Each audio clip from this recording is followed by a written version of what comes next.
streets are packed. It seems the vote to pause the flame chase journey has begun.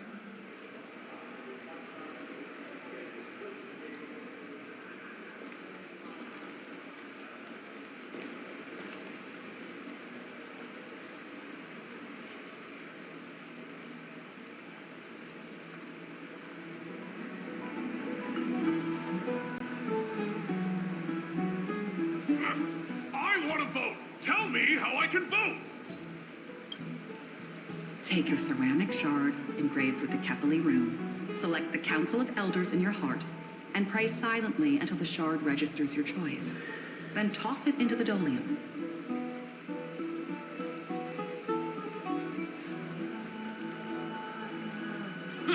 The Council of Elders? More like the Council of Buffoons?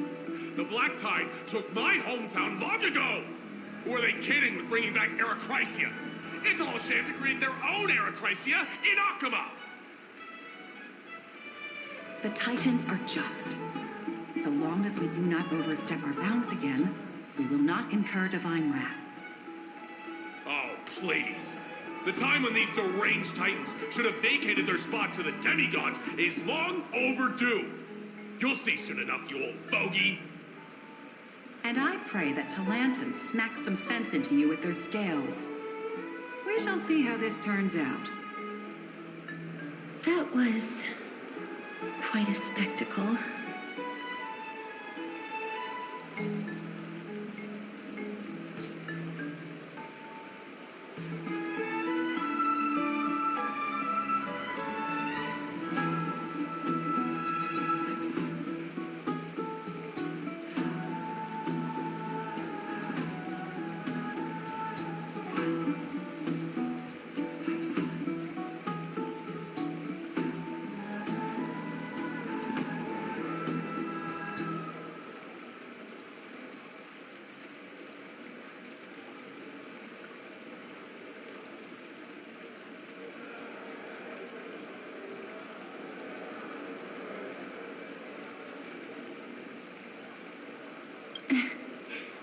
I suppose peaceful is technically correct if no actual violence happened. To this day, I still find it almost unreal that Akama is the only place illuminated by light amidst the crumbling ruins of Amphorius. And its people are even holding votes to reconcile differing opinions. This peaceful sight is making me forget that this is the end times.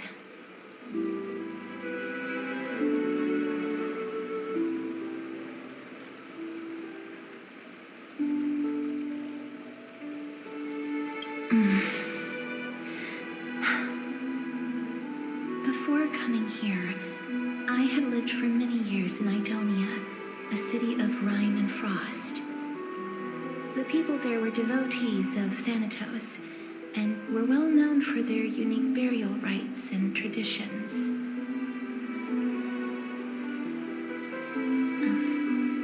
Traditions that I played a major role in.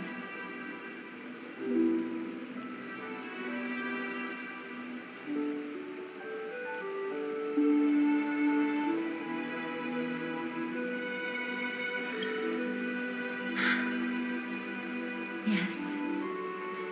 You now know me as the Mortician of Akama. But back in those days, I was Idonia's maiden of war. I was trudging across the frosty plains on my own when the Idonians found me. They saw the curse in me as a blessing from Thanatos, and believed that my hands could correct the Erechrysia's mistake and lead them to meet the great god of death. They provided me shelter, but in return, I was expected to grant merciful deaths to war captives, prisoners bound for execution, and heroes alike.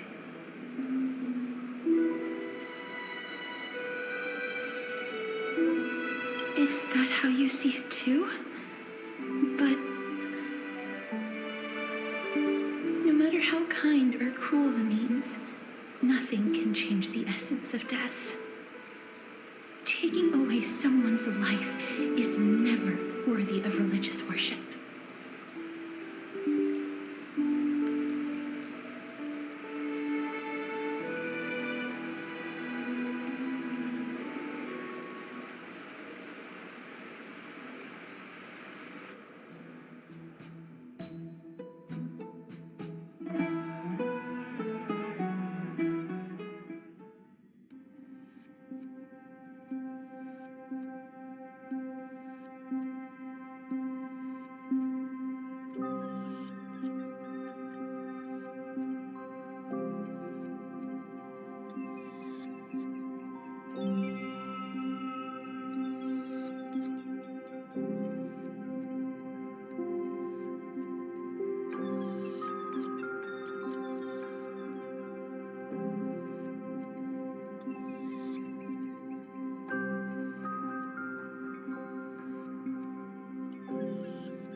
I can't do it.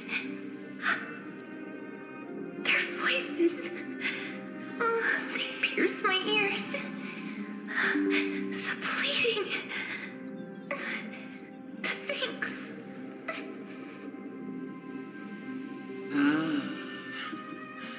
I know that feeling, child.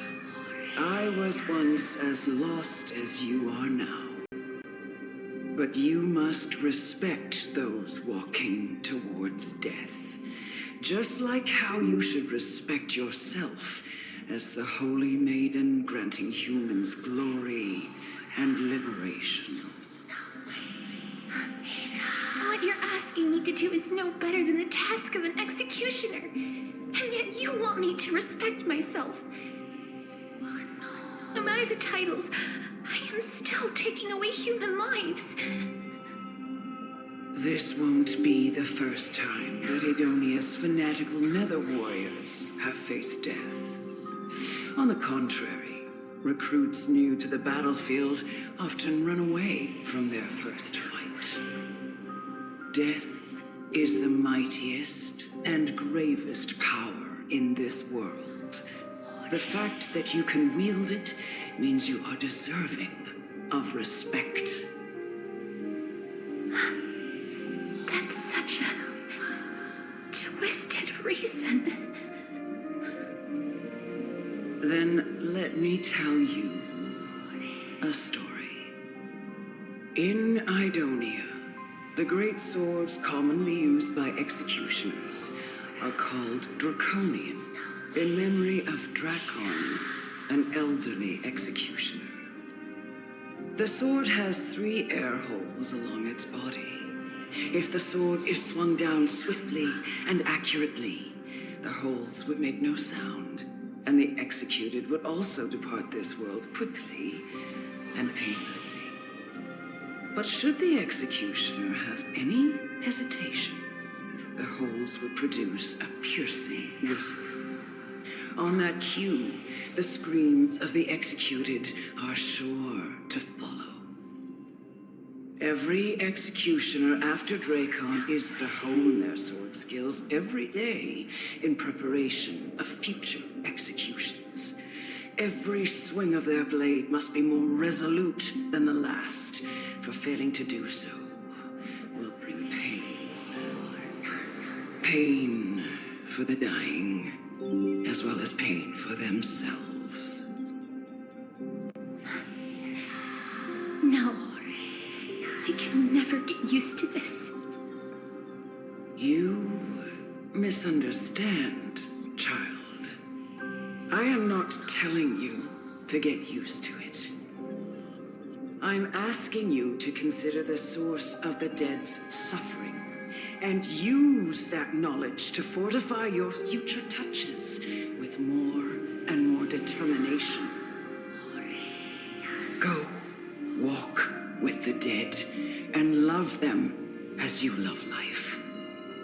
Then you'll no longer hear those noises.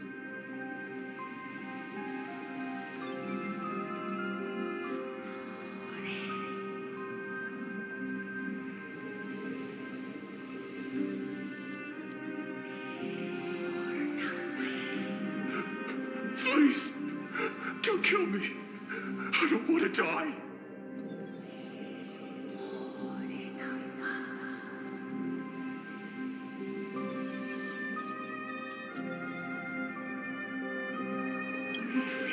No!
May you gain some insights through his sacrifice.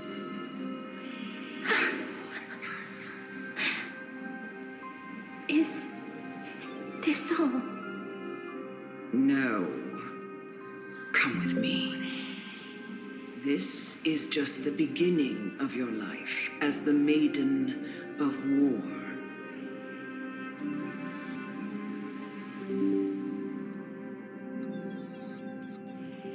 You executioner!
Go, grant her glorious death.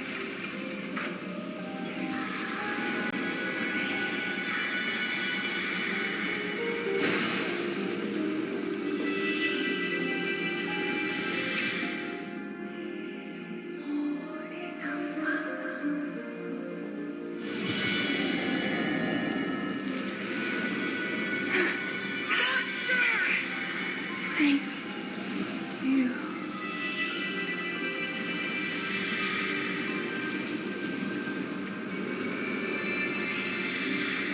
Do it then, executioner.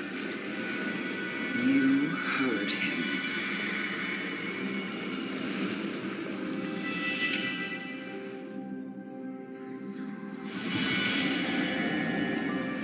I curse you to live in eternal pain. Please.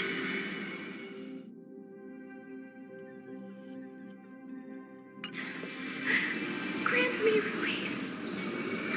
You know what to do.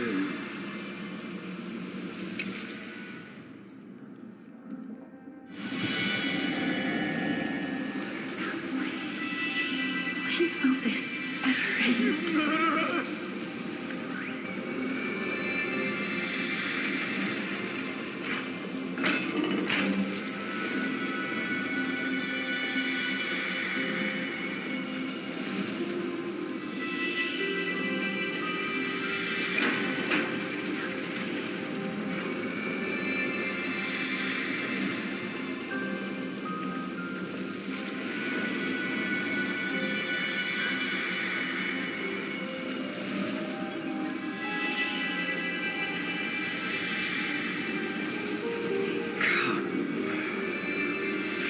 Fulfill your duty.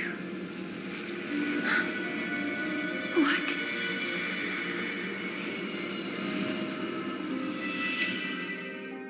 What are you trying to do with me?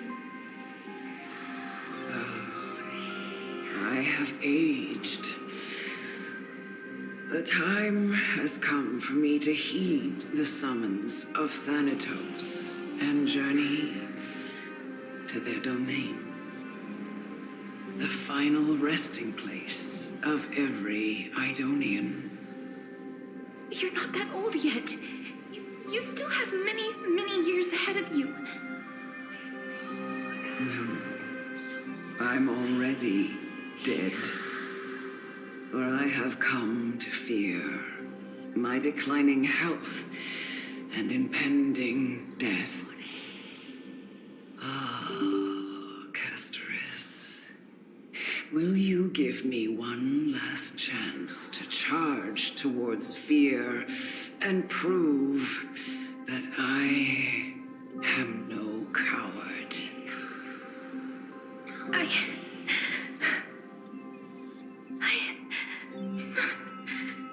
can't take this anymore. Child, it was I who brought you here from the frosty plains and set your farcical fate in motion. It was also I, Chief Executioner of Idonia, who forced the heavy duty of executing others onto you.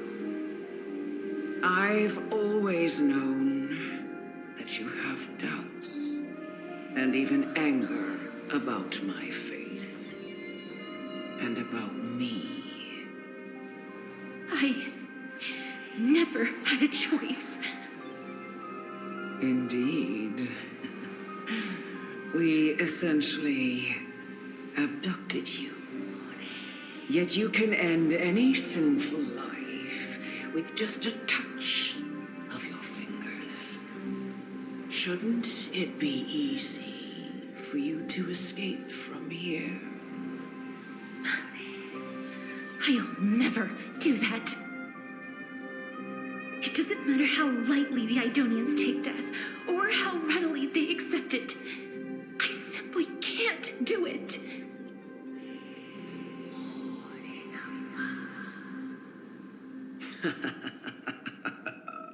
I knew I was right about you.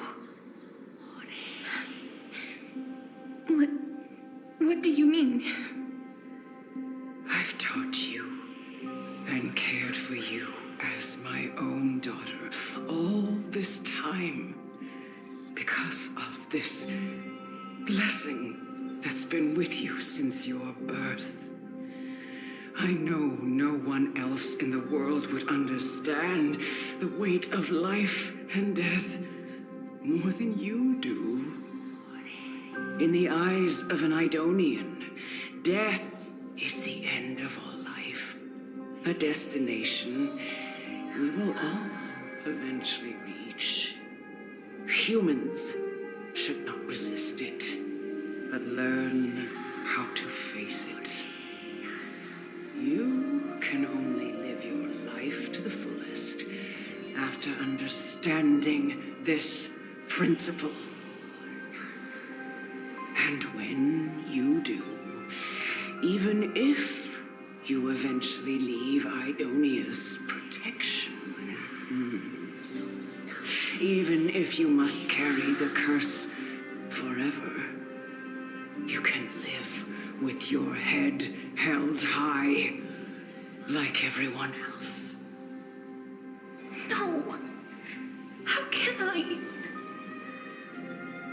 Come now. It's time. I've already taught you all that I know. Show me that you are a fitting holy maiden, or at least that you possess the resolve to become one.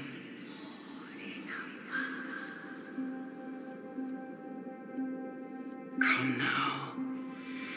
It's time. I've already taught you all that I know. Show me that you are a fitting holy maiden, or at least that you possess the resolve to become one.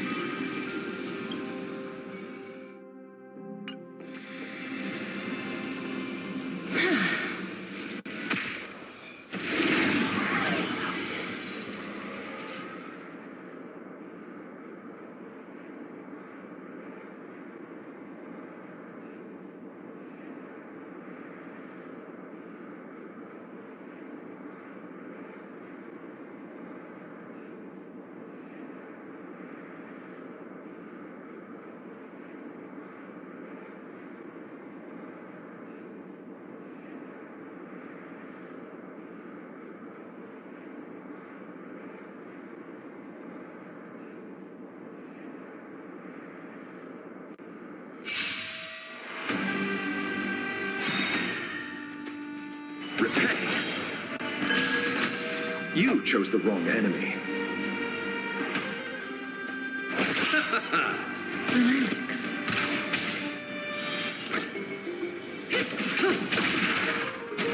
What do you want to know? Embrace a new life.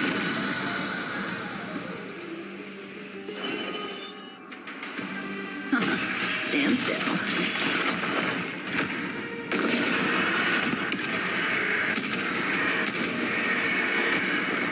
Receive divinity.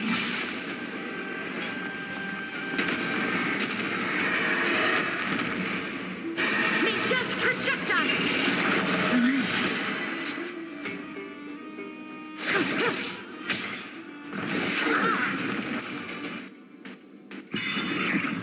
Please cherish this time, as you wish. Stand still. I'll see you off.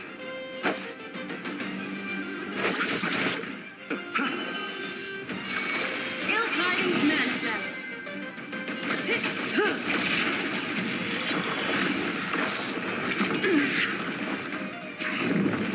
You chose the wrong enemy. Bloom. I shall remember this warmth. This here. Receive divinity. Destiny's hand has Repay. truly blessed me. Relax.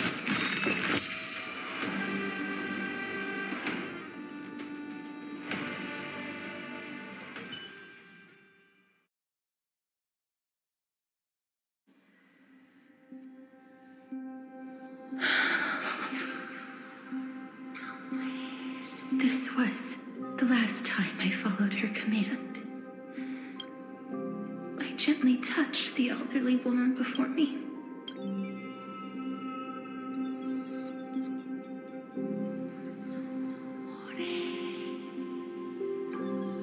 The executioner, who had seen too much death, died the same way as everyone else.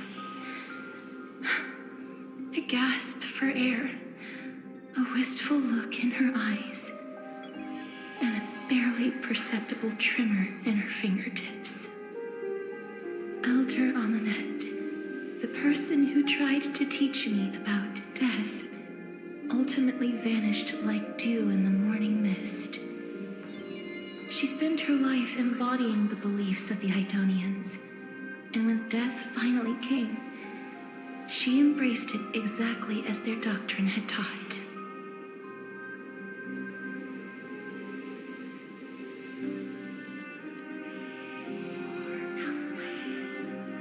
I have nothing but respect for her. I erected a cenotaph in her honor in the marshes outside Idonia's city walls with the others I had laid to rest. Then, I set out once more in search of Thanatos.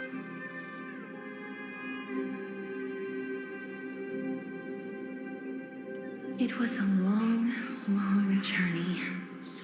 I heard so many discussions about death along the way. Life finds meaning in death. The world improves because there is an end.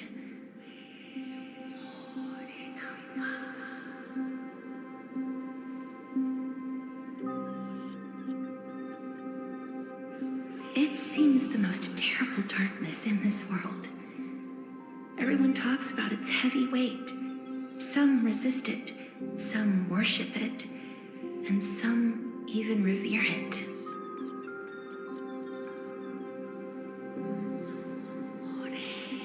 How did a disappeared titan become the deepest fear of humankind? And why do they haunt my dreams? I continued my travels to seek an answer. Initially, I was running away. Then, I started searching for it. And now, at the end, I just want to know if my touch, if my embrace, can do more than taking things away. Can I make anything? Can I leave anything behind?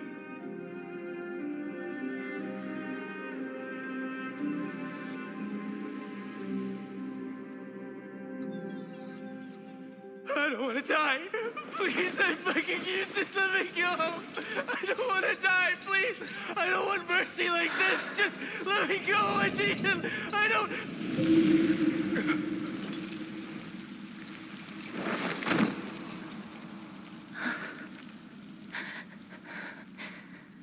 I hate these icy hands.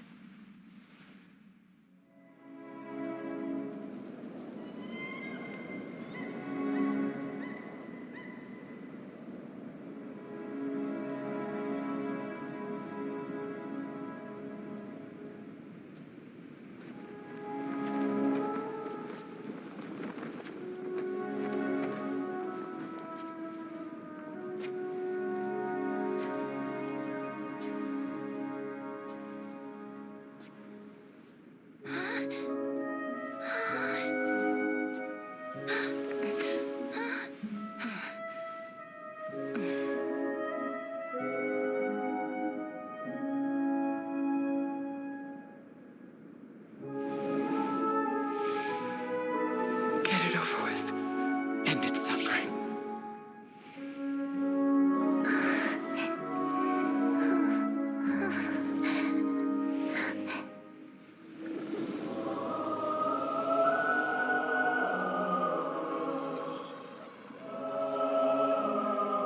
The Reaper has blessed your hands. Only you can grant them peace.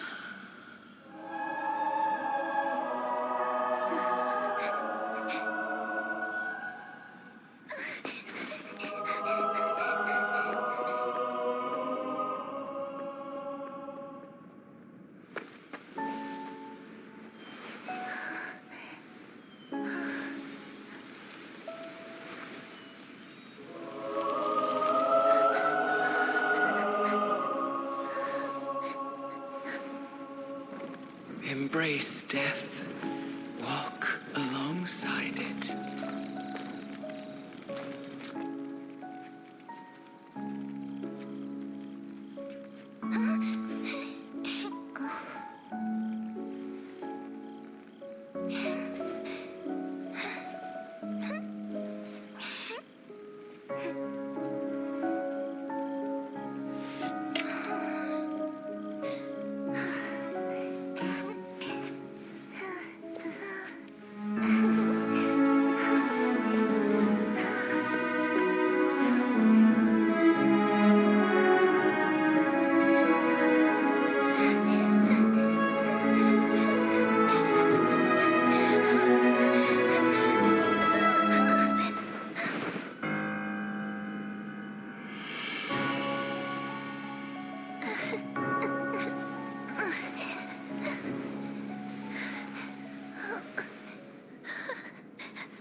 that you, Castorus?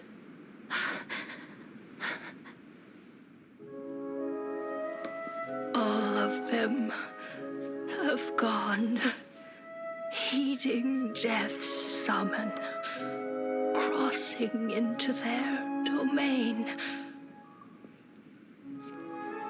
I must go too. I don't fear it, just I have some regrets. Watching people leave this world again and again, it must be lonely for you. You must want to desperately embrace them before they go. I can't. These hands, they're too cold.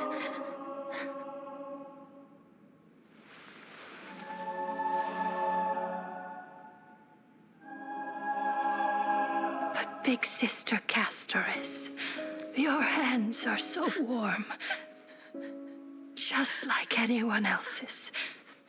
So go on, don't hold back. Give me a warm hug.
Can hands like these really be warm?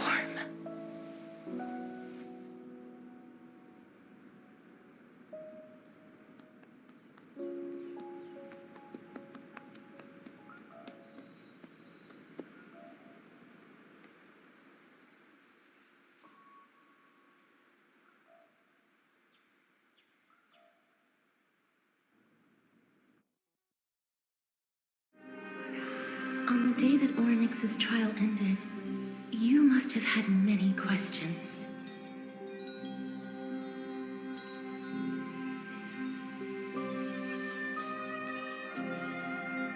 I felt just as confused. Why, as someone from beyond the sky, were you so cruelly dragged into Amphorius's fate?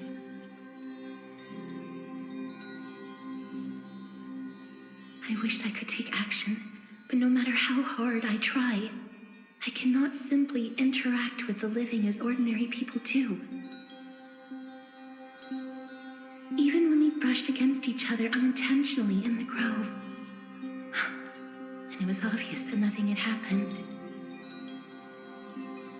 When an almost unattainable hope finally welled up in my heart. When I thought that perhaps my touch would no longer bring sorrow, fate declared to me, it wasn't that the curse of death had finally been lifted, but that your soul no longer belonged to this world, and there was nothing left for my hands to take.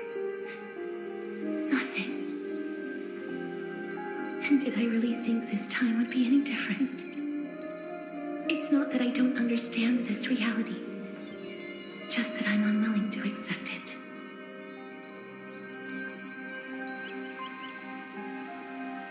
Having walked such a long road, I am still unable to find the answer to life and death. I am resigned to eternal despair. Anything I wish to hold on to, death will inevitably inevitably wrest from my grasp. From that moment on, I lacked the courage to confirm it again. Until Ornyx laid bare the cruel truth before us.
But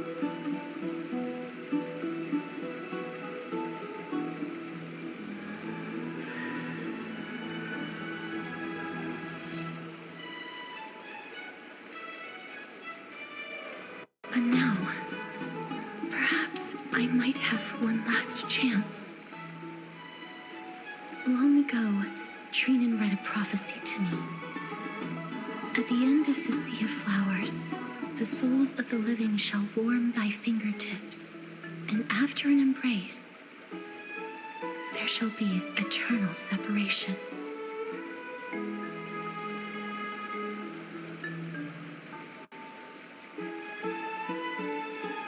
I found no surprise in it, for her words sounded not like a foretelling, but a perfect reflection of my past. Embraces in this world are born of reunions, yet my touch speaks only of farewells. In that moment, I had no doubt that this destiny would weave itself through the entirety of my life. And yet, things have taken a turn for the better. Now that I can finally have an audience with Thanatos, perhaps I can rewrite the meaning of that fated prophecy. I have no reason not to give it my all. For your sake, and for my own.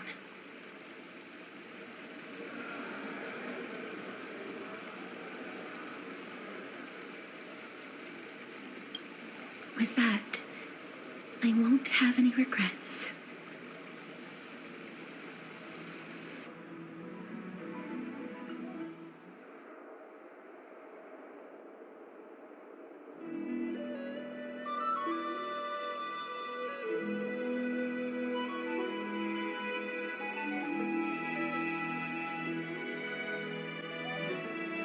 Let's put that aside for the moment.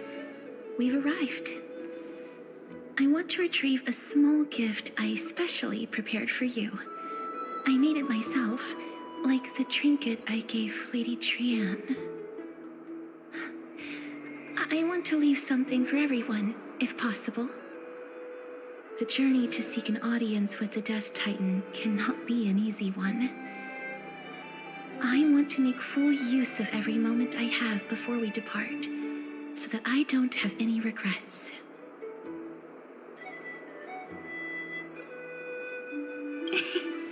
No, it isn't. You'll know when you see it. Look, it's right there. Huh? Where did it go? What's going on?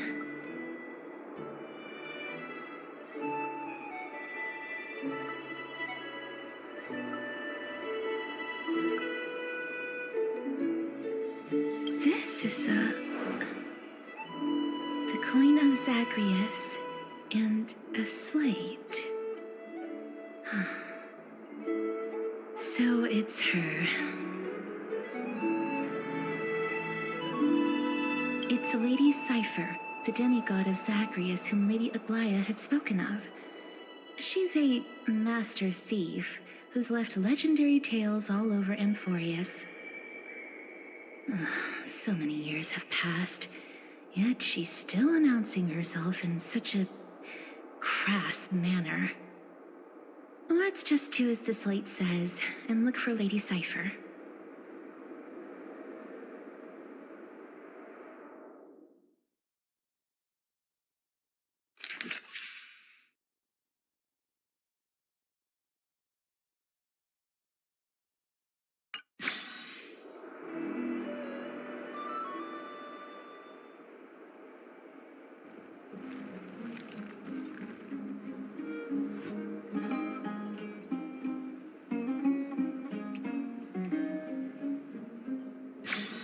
Look, it's right there.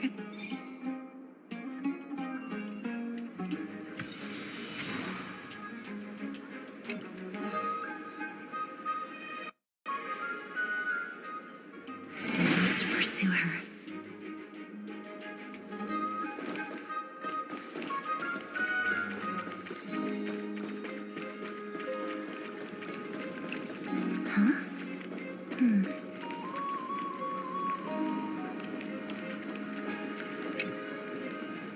This is a trick she left for us.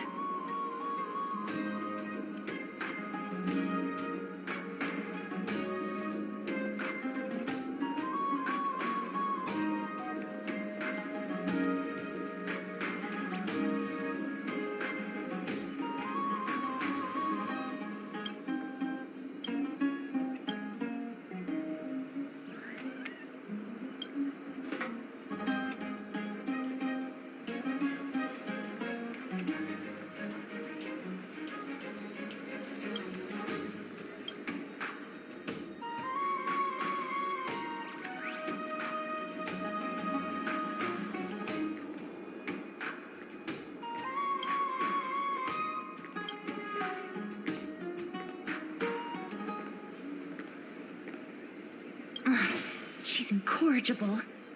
Follow me.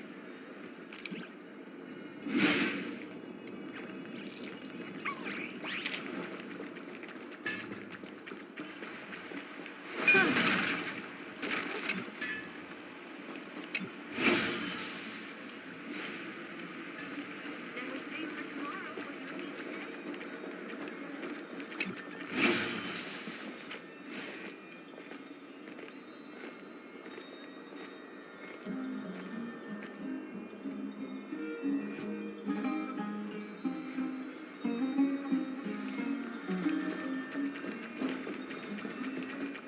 It's about time you do some exercise.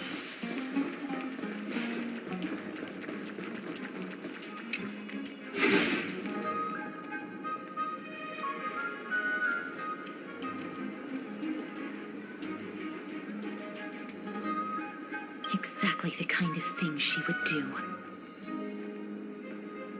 This is the right one.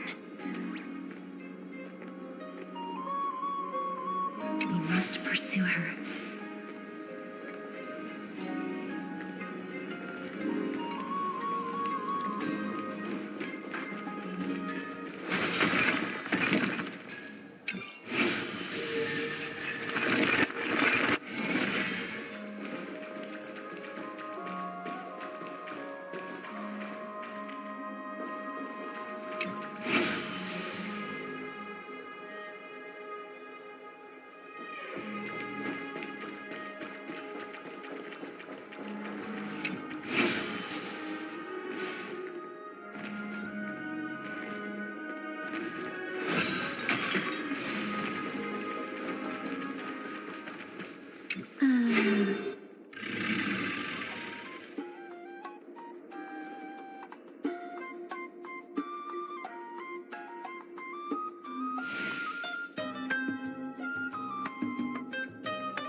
Lady Cypher, please come on out.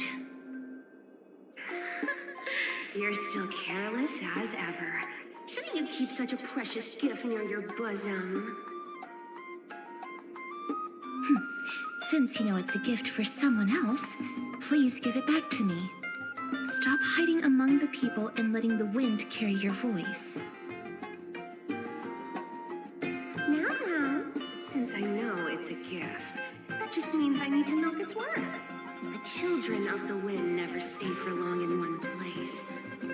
Unless your offer is tempting enough to steal the wind. What say you?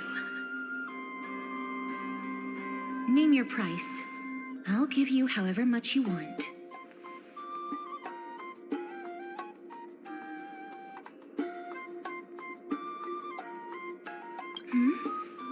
What's wrong?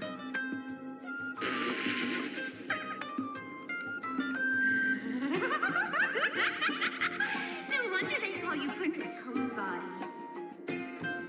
Why don't you two come over to my place? It'll make a better venue for proper business discussions. You can find where I live through the winds I've sown. Right. Piece of cake. I can do that even if I can only sense your soul. All right, I'll see you there. By the way, everyone cool with me collecting a deposit before we reach an agreement, right? Now, come this way.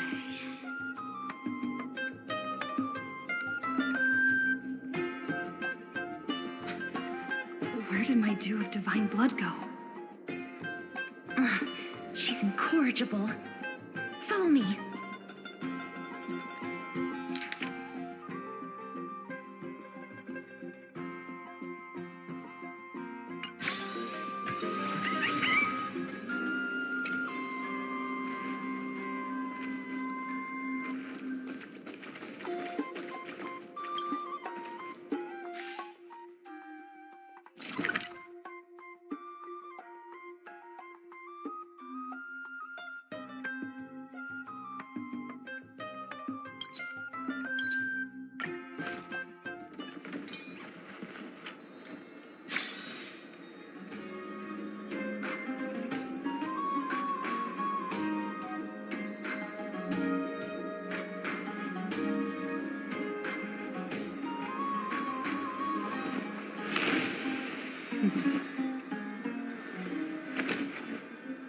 Discard your worthless destiny.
Memories seem to be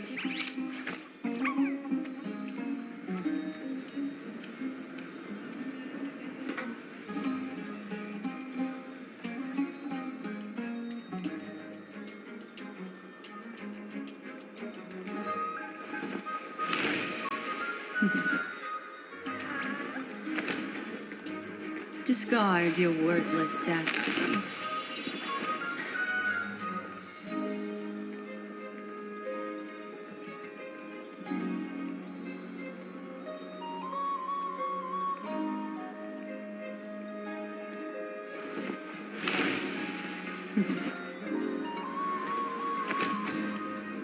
Discard your worthless destiny.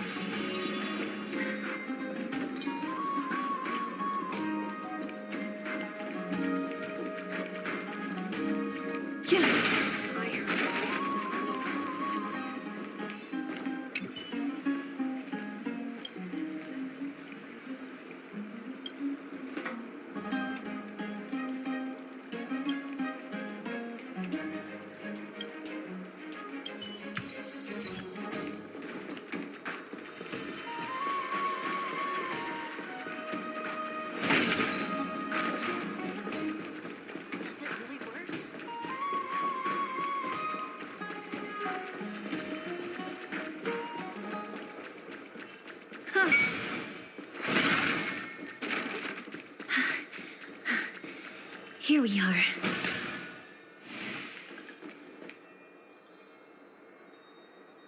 Over here! Over here! No, not that way. This way! Come on. If I really wanted to hide, you'd never find me. So relax, you two. No need to get your hackles up. I'm not that scary, am I? Meow.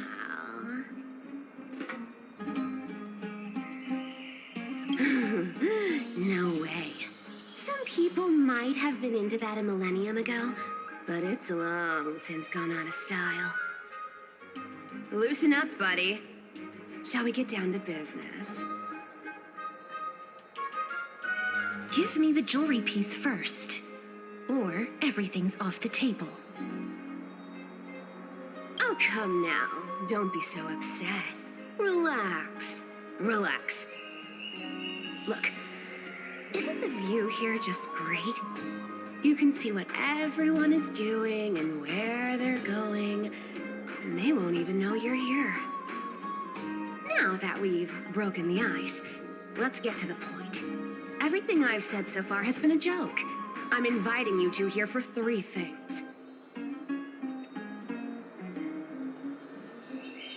1.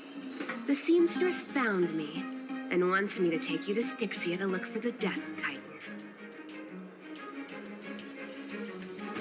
2. The Council of Elders also found me and wants me to make sure the core flame of Patate-douce ends up in their hands.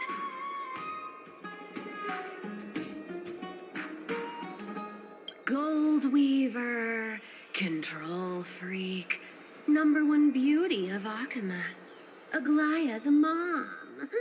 How many more nicknames do you want to hear? And last but not least, I'm telling you that I'm not interested in doing either of those things. Don't go look for the Death Titan. The end.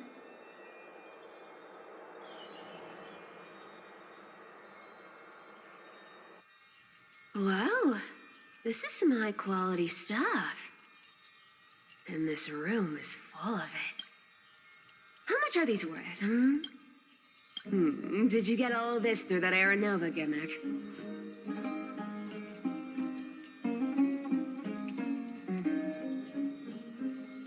Some of it is family fortune, while the rest came from my business as a dressmaster. Don't liken the flame chase work to your shady dealings. Wow, I should have busted down your door instead of going around like a thief. Well, spill. Why are you giving me so much money? Payment for doing work. You're worth this much. Did you forget my stance to all this? I thought I made myself very clear. You wish to run away. Run away from your responsibilities, from the prophecy, and from your destiny. You shall walk with greed and die over petty change. I understand this prophecy weighs on you immensely. That is why I have never approached the demigod of trickery for running away. But I need you right now, so don't turn me down. You know, maybe the gods got your tongue with their golden threads, Aglaya. I'm not hearing any sincerity in your words. Give me a reason why you're bowing your noble head to me. We lost Trian. Oh. The divine power of passages is running out. I need another demigod to escort Castorus and help her fulfill her lifelong wish.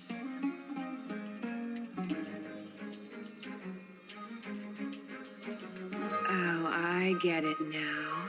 You're sending Castorus to her death. And you want me to die with her. This is Castorus's own request. I have never seen her so determined. She brought this up herself? You're not pulling my leg. She's also made up her mind to leave her confused past behind. As will you, Cypher, when you finally make up your mind. Don't be so sure. Time is hard in the likes of you and I. But Castorus remains pure as driven snow. She can always turn back before the end, you know? Maybe she'll remember Trian's sacrifice. Maybe she'll remember the countless martyred Chrysos heirs. Maybe she'll remember you, with your one foot in the grave. I ain't as optimistic as you about what she'll want to do. Tell you what. Why don't I take this room of treasures as a security deposit? And we make a bet. Go on. I bet she'll change her mind and turn back. Now, if I lose, I'll do what you want me to do. Return this deposit to you, plus giving you another room full of treasures. How does that sound? You sound like you have all the confidence in the world. In that case, let's make a pact with those conditions. I hope you're prepared to lose it all. In conclusion, I want to win. So I hope you two can give up on going to Styxia. I'll give all the treasures in that room to you. And you can split it between yourselves however you want. What do you think? Tempting, right?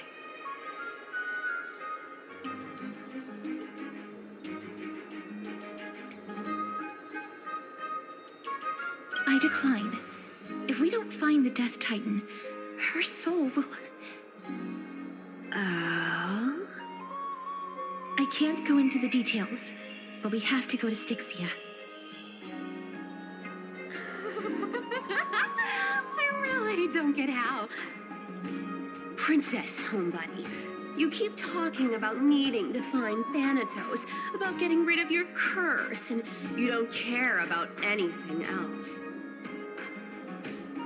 But did you ever live for your own pleasure? Even for just one day? What are you trying to say? I'm saying, contrary to your beliefs, Aglaia didn't take you in just so you can die for her Aranova.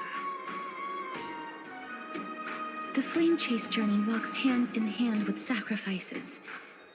Isn't that why you're always running away from Lady Aglaia? Fine. Never mind. We all have our own problems. I ain't gonna say anything anymore. It's not like I was gonna honor that bet anyway. But listen to me. Styxia is no tourist destination. Sure, the treasures buried in there are 10, no, 50 times richer than Aglaia's vault. Yet, I've never been there. And I never plan to. Because even a demigod can't be sure they can walk out of that place alive. And now I'm supposed to escort you to Styxia. Sure. Pay up.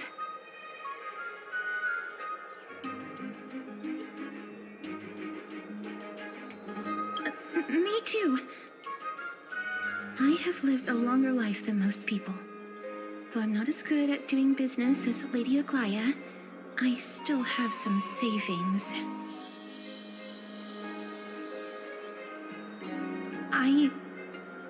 I can give them all to you. Then how are you going to live the rest of your life? Then I'll give you 90. No, 80%. Well, don't mind if I do. 80% of Castrus's savings and a bottle of dew of divine blood. Not a bad trade.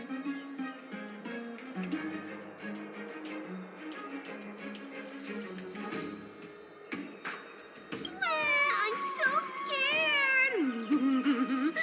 Can you even catch my tail? Here, catch. Be careful with that! A minor change in plans, though. Don't go to the bath tomorrow. Come look for me at Akima's city gates instead.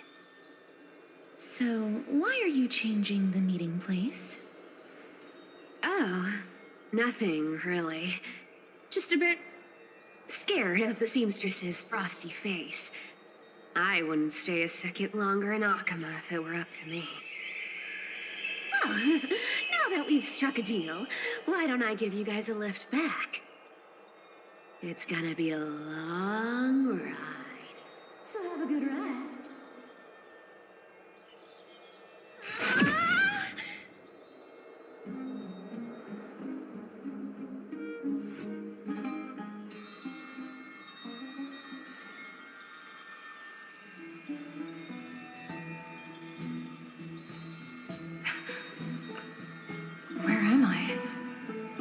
Is this my room?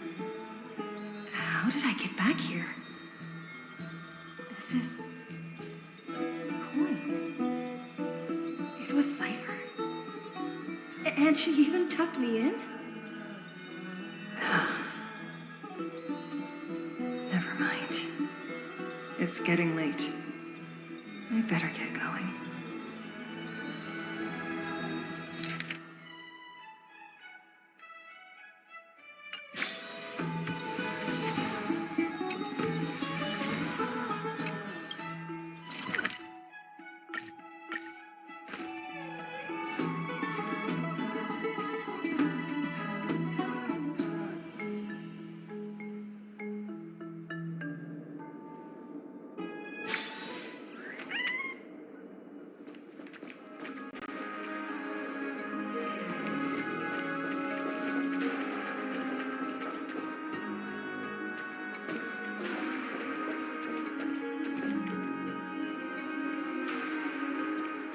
Yeah.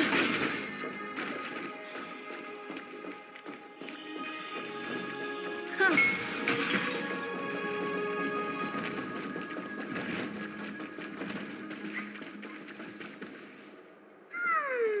Bright and sunny. Just the weather for farewells. You're here. Totally. The trio team is the best set up to reach the finals. No need, I already told her. She's fine with it. You sure know how to put me in a spot, Castorus. I need to travel with you, but I can't touch you. What a bother. Sorry. Oh, I was just teasing. Don't take it to heart. Did you know that the legends say you have to put an obol into the mouth of the dead or over their eyes if you want them to successfully cross the River of Souls and enter the Nether Realm? That's the fairy fare for entering the Nether Realm. However, I honestly won't ask you to pay this time. I'll pay. And then we'll just have to go through the motions.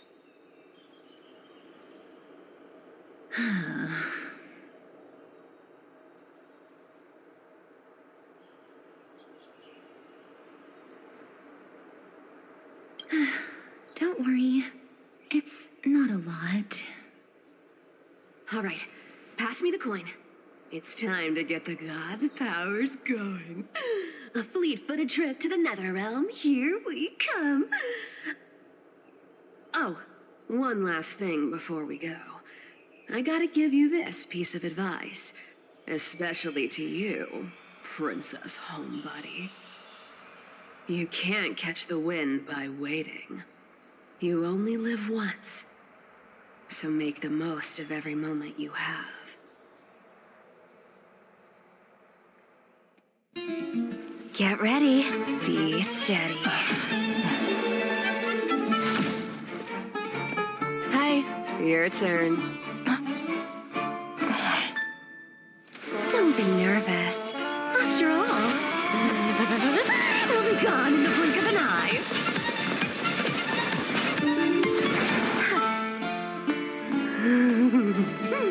All done. Bye-bye.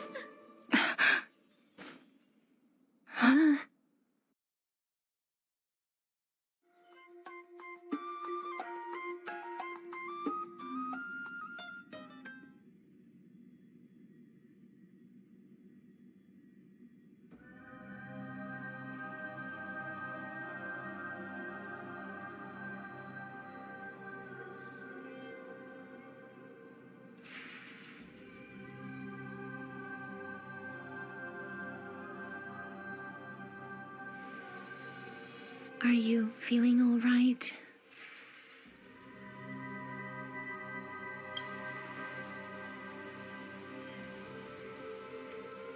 She's the demigod of trickery.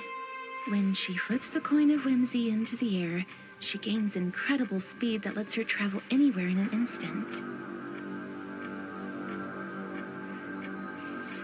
Just like how she clearly had no intention of lingering here for even a second longer. We can only depend on ourselves for the rest of the way.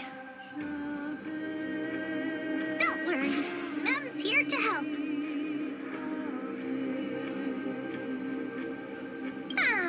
I don't think I even meet the height requirement for the ticket, so I won't need one, right? This is Styxia, the city of dragons and waves. Anaxa hypothesizes that the missing Thanatos is somewhere in these ruins. This is the land of their birth. Or perhaps of their death. Anaxa had used a secret alchemical art to temporarily fuse his soul with Circe's and Kephale. And when he was on the verge of death, he was pulled by Thanatos and caught a glimpse of the flowing river of souls. This alchemy, considered a sacrilegious act, might actually make the souls of mortals and titans attract each other. Even though Thanatos has been missing for 1,000 years, and even their followers haven't been able to find them, perhaps that special attraction could summon them here. Oh, so are we going to use that Philosopher's Stone to conjure the Titan? I guess that's the only way. The only leads we have now are the name of this city and the fairy tale about the dragon. Thanatos is even more mysterious than I am. Indeed. Even one as erudite as Anaxa could only point us to this place, and no further. We will be entering the unknown as soon as we take our first steps. But that won't be the first time in my long journeys.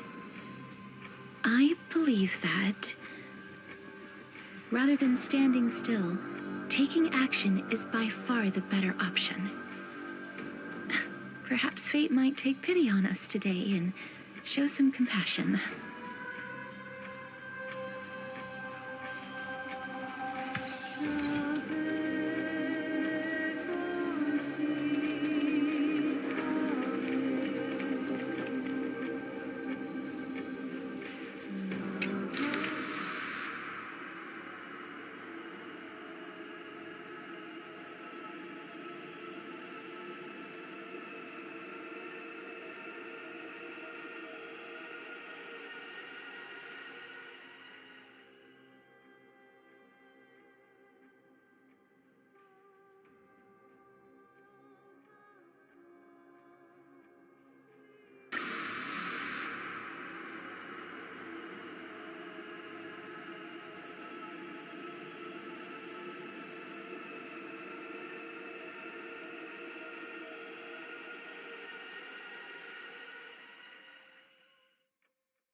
Go back whence you came. Go back. Ahead lies the realm of the dead.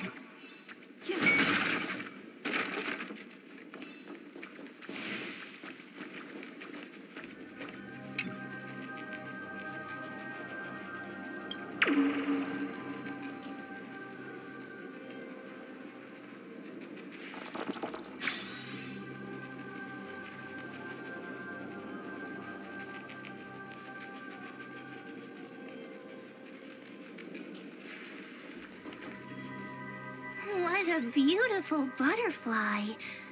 Is it talking to us? This is a eulogistic butterfly. They are found in places where many have met their demise.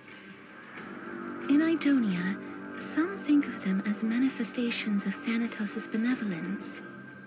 By turning the lingering obsessions of the deceased into these creatures, it is as if the Titan has made life into a specimen. Others think of them as Thanatos' messengers that guide the departed to the nether realm. The second theory sounds more believable. After all, the things they're saying are rather, direct. Perhaps. But the fact that we're able to hear their whispers proves that we're fast approaching the realm of the dead.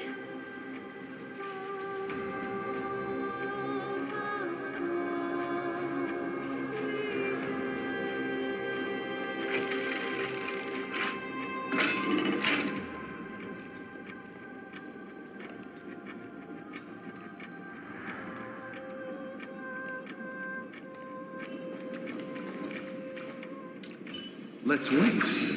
Make a wish. These shadowy figures.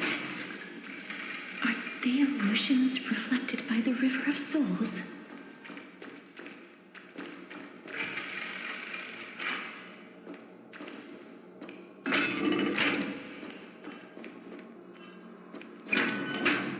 Do you want to buy any fish? Huh? He can see us? Wait. More living people. I'm not selling my fish to living people. You lot are too shameless. Buying fish without paying. If I ever see her again, I will... Could it be that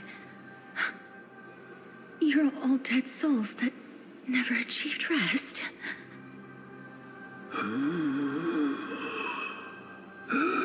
The nether realm does not exist.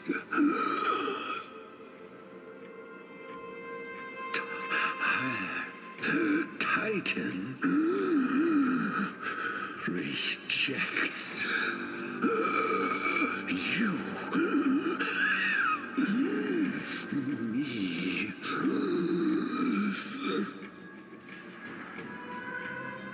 So, do you want to buy any fish? But there aren't any fish nearby. Other fish gone.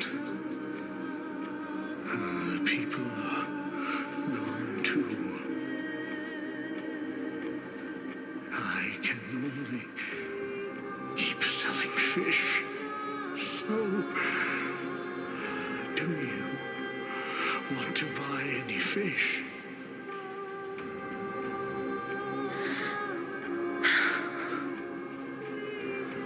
Apologies. I don't have much in the way of savings, but perhaps there's another way for me to release you from your suffering. Please relax. May you fall asleep peacefully amid a gentle field of flowers. This.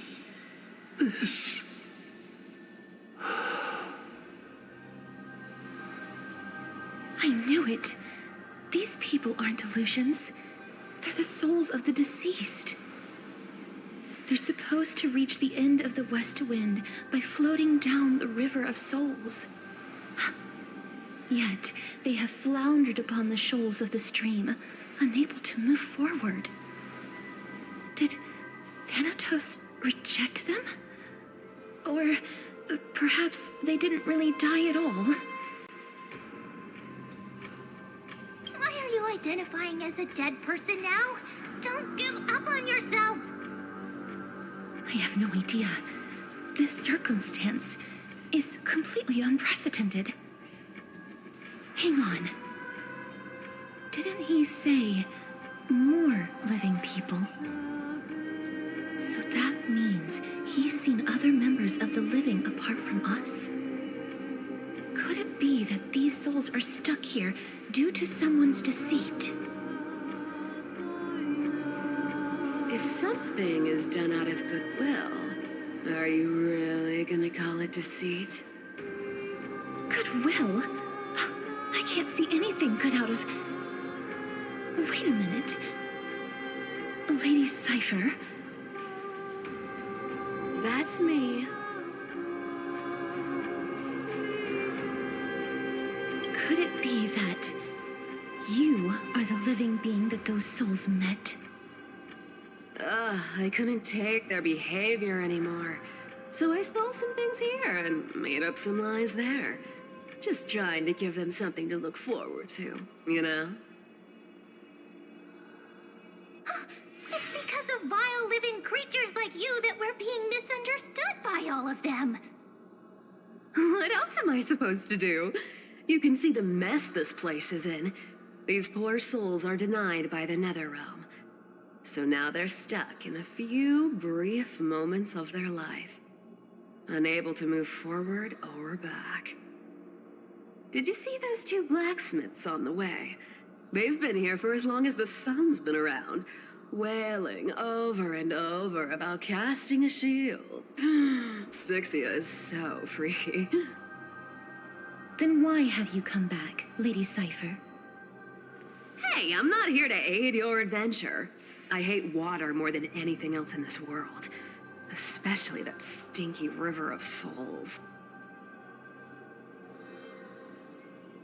But, I just discovered some stuff before I left. And I reckon you should know about it. It's about that boy who defied death. I found traces of him here. Lord Mighty? Oh, right! That's his name. Well, now you know. As for whether that info is actually useful, that's for you lot to figure out. So long, Princess Homebody. So long, Grey Mystery. Huh? She disappeared just like that? Lady Cypher has always been a free spirit. In any case, she has brought us some valuable information. If Lord Mighty is also somewhere along the river shoals right now, then he will certainly become our signpost. After all, he's different from those wandering souls. He will find his way even in the realm of the dead. Don't worry, it's time for me to shine. Ornyx's Rune of Recollection is nearby. Use prayers to return the river to before it got flooded.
turn of fate.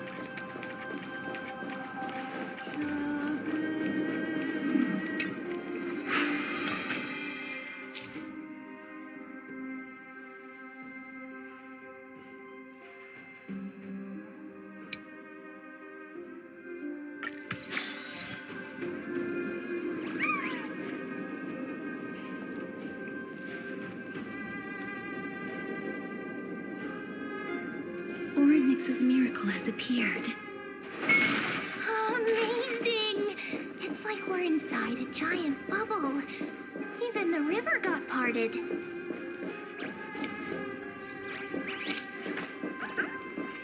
Yeah.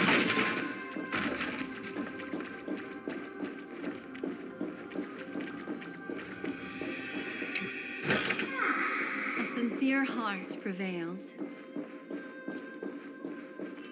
Huh.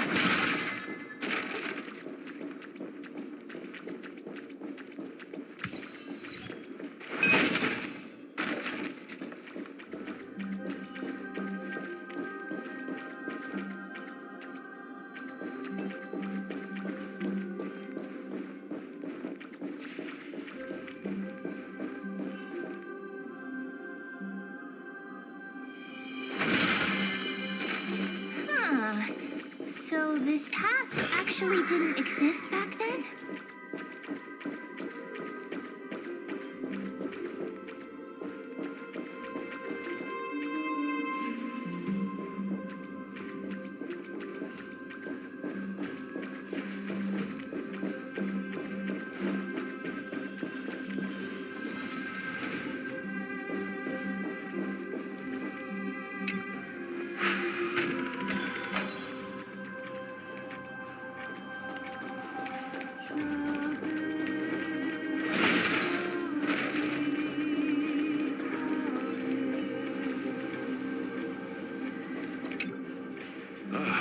By the looks of it, you must be the foreign warriors that the Queen had mentioned, right?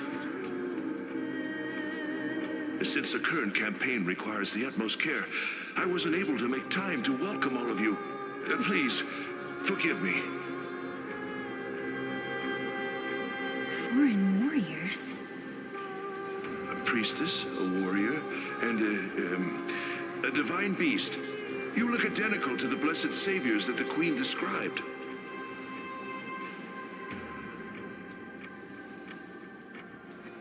A campaign? Who are you campaigning against? Nobody knows, as of now. Of the scouts that went ahead, only one has managed to return. He says that the land ahead is a forbidden land that should not be approached, as it is the doorway between the netherworld and the mortal realm. As for the rest of the scouts, they've completely lost their souls and are decaying by the day. While there is still dissension within the city, the scholars agree that this calamity was so unprecedented that it needed to be given a new designation. An unprecedented calamity. Could it be death? It seems that you have indeed heard about this. Well, death is just one of the possibilities. It's too early to come to a definitive conclusion. A world that has never seen death. Looks like these people lived in the Era Chrysia before the Calamity Titans descended upon the land. May I ask, where is the scout who managed to come back? Though he returned to Styxia, he only had enough left in him to last no more than half a day. However, it was his intel that convinced us to rally together. He said that he witnessed the demonic specter of an evil dragon at that treacherous land. The apparition opened its giant maw and devoured everything in sight, and thus brought Styxia that thing called death. Styxia. An evil dragon that brings death. rather familiar. Wait, wasn't this part of that fable? Sir, could I ask how the Queen and Princess are doing? The Queen?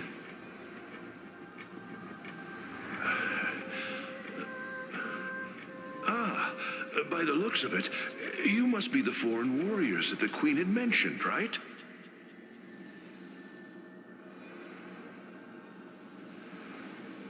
Oh, it's the same lines. Looks like he's still trapped in the moments before his death. Leave it to me. Sir, the war ended long ago. Styxia no longer exists. Styxia is no more? This cannot stand! Newcomers, hurry up and go take your positions! Oh, looks like it's difficult for this gentleman to accept reality.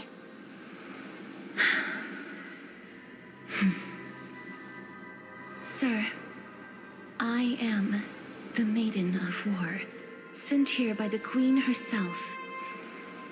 If you accept my blessing, then today's battle will be smooth sailing. Maiden of War? I've never heard of this.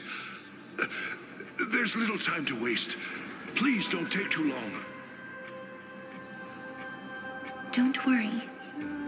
I'm typically unwilling to prolong such a moment.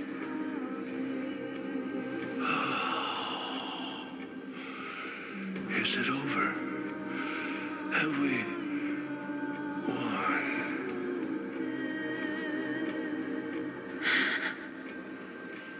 Cass, oh, are you all right? I'm fine. I just didn't expect that I would still have to embalm others, even in the realm of the dead. Is this a remnant of his soul?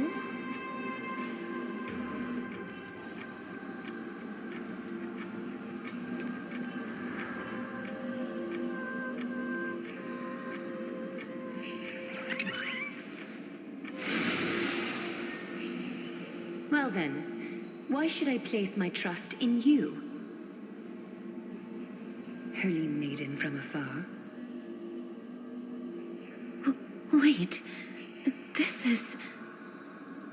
I don't quite understand what you're trying to say. Since the prophecy has already pronounced your name as Chrysos' heir of death, Arkema ought to treat you as an esteemed guest. However, you seem to have no intentions of concealing your involvement with the Council of Elders, while most likely being aware of my issues against them. I cannot deny your claim. It was the Council that offered this room to me, and they had only one request. They want the curse of death to be completely subjugated to your will. I was agreeable to that request. But why? I am unable to rid myself of this innate curse. However, from this day onward, I shall use it according to your will. I will never make any superfluous moves on my own. I see. So that is how they plan to control the Flame Chase journey. They have shifted the heavy responsibility of granting death over to me. If I ever become obsessed with executing people, they will then have ample reason to terminate the Chrysos heir's journey.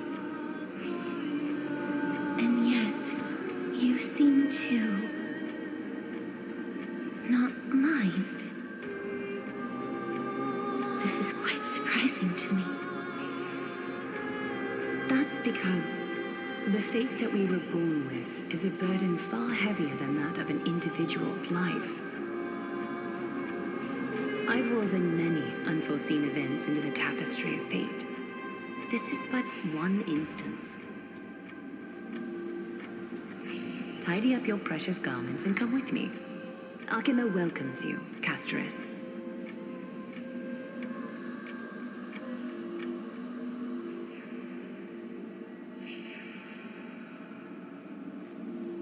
I didn't think we'd find vestiges of memory here.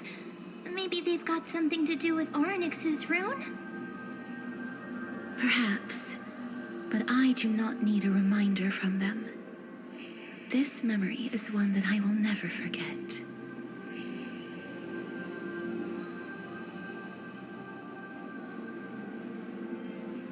I really want to repay her for that trust. But why would this memory appear right now? Is this really Orynyx's power?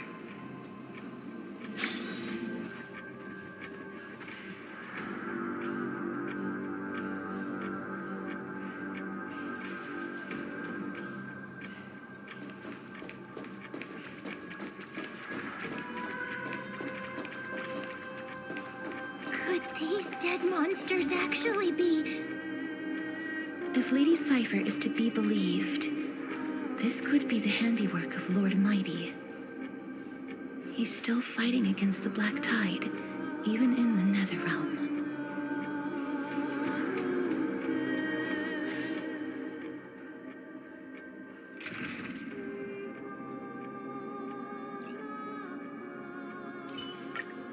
Our paths cross once more.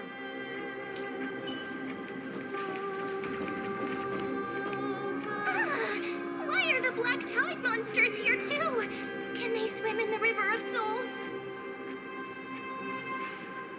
Even Thanatos wouldn't be able to accept Black Tide monsters into their realm.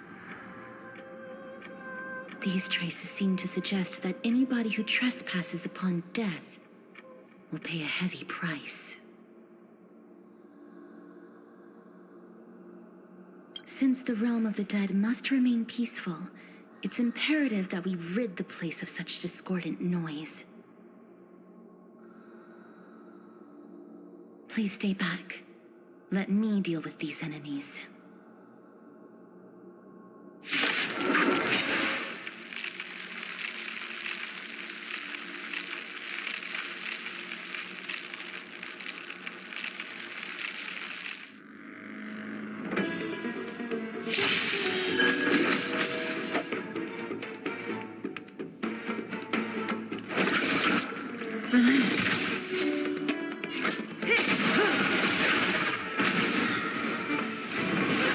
Attribution will find you. Receive divinity. Don't worry, it's just a scream. Again, I weep for the departed.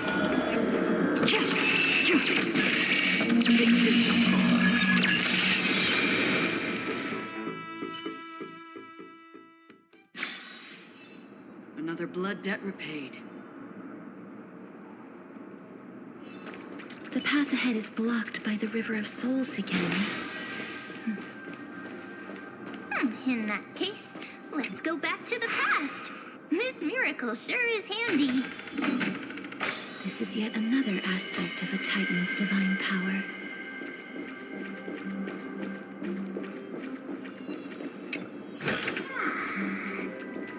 If Don Hung was around, he'd definitely be able to raise the waters of the River of Souls into the sky. If Lady Hycelens was still alive, I think she might be able to do that too.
You seem to be able to discern both the past and the future.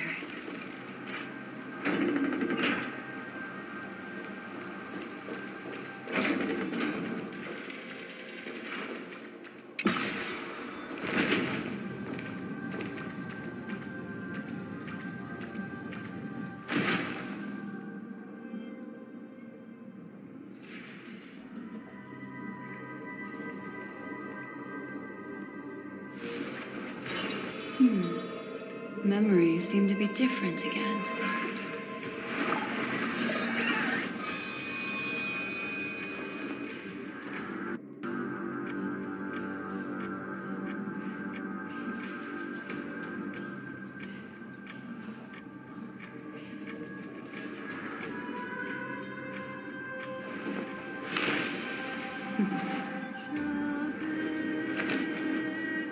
Discard your wordless destiny.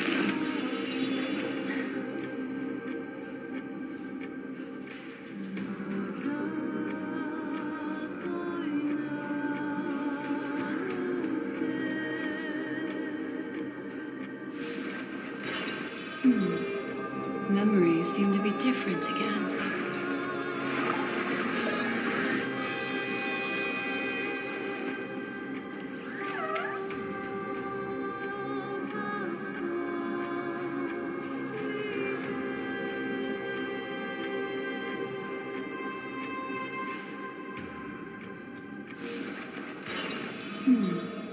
Memories seem to be different again.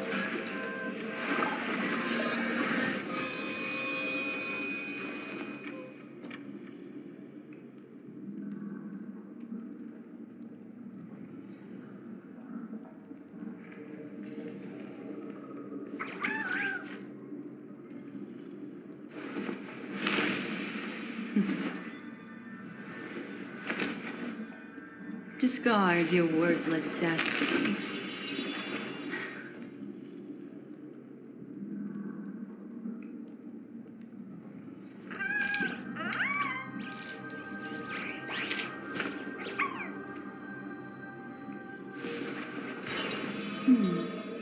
Memories seem to be different again.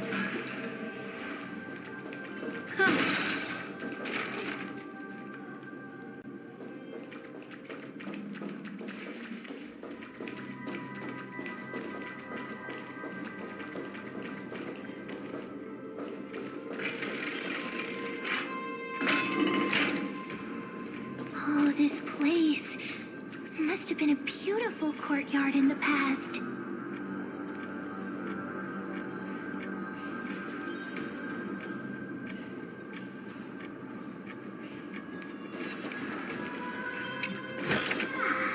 A sincere heart prevails.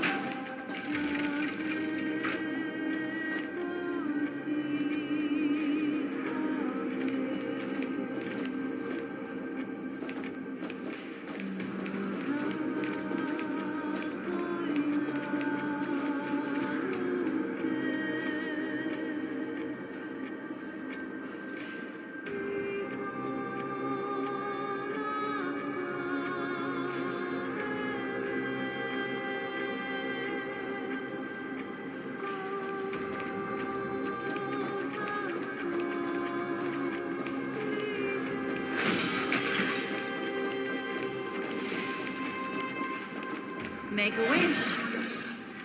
Let's win.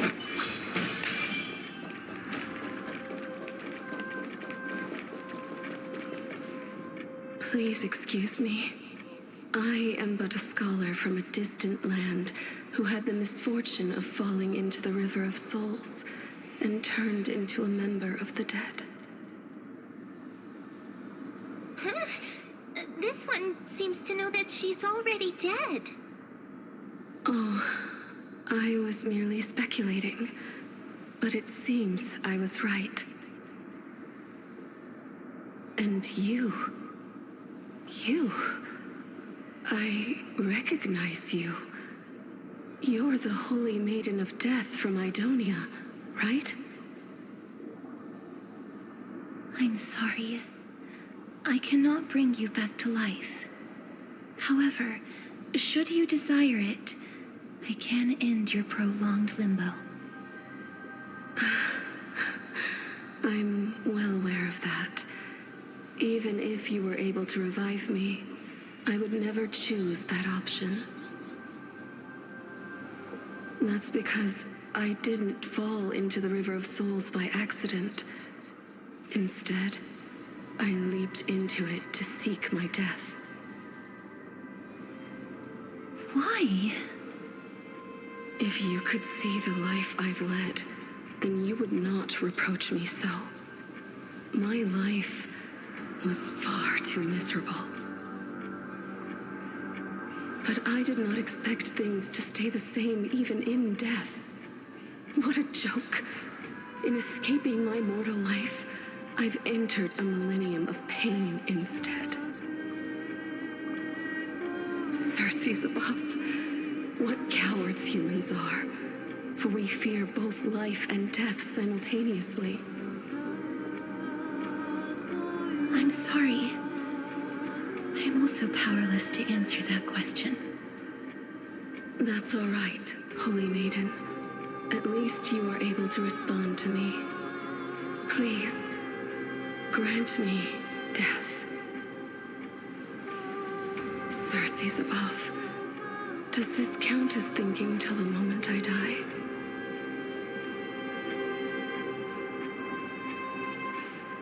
I have seen too many farewells. Her distress is quite commonplace. There are those who will end their lives over what seems to be the smallest of worries. For some people, this power that I possess is a blessing rather than a curse. But I never managed to convince myself of that. Cass, are you still trying to create a world without death? Yes, because when placed under time's vast scales, there is no worry in this world that cannot be solved. This is a wish that I've held for almost a millennium. My mind might have changed once upon a time if people managed to strike up a friendship with me. But I've never been more firm in my conviction. Now that I've learned about your near-death state, it is my duty to wipe death from the face of this world.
Chose the wrong Memories of beneath the water lies an endless abyss. Stand still. Time to say bye. Boom.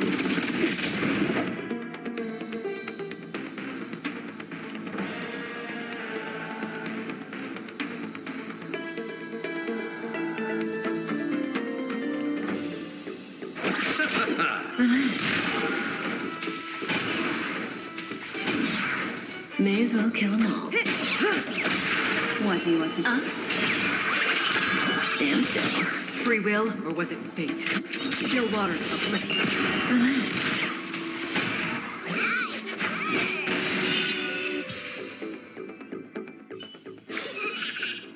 gather precious memories of.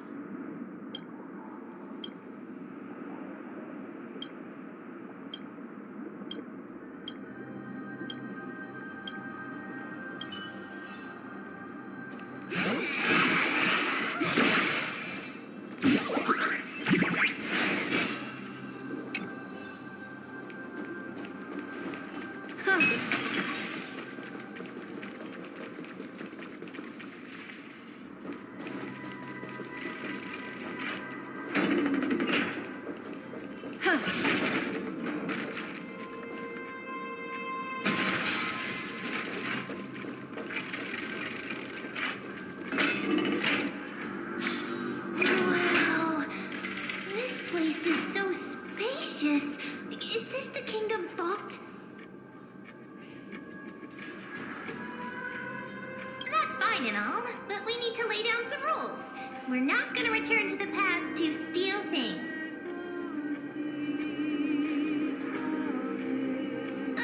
Do we need to enter that doorway to climb even higher? There seems to be a person. Oh, or like a soul guarding it. But how should we get up there?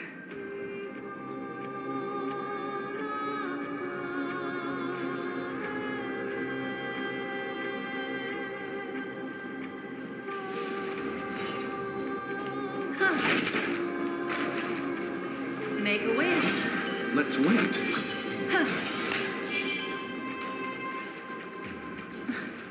The path is blocked yet again. Oronix's 8 always appears in times like this. How convenient. Don't forget to let your friends in on this.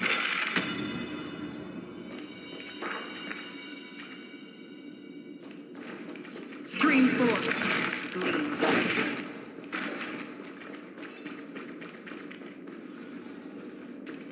Look, there's even a platform lift over there.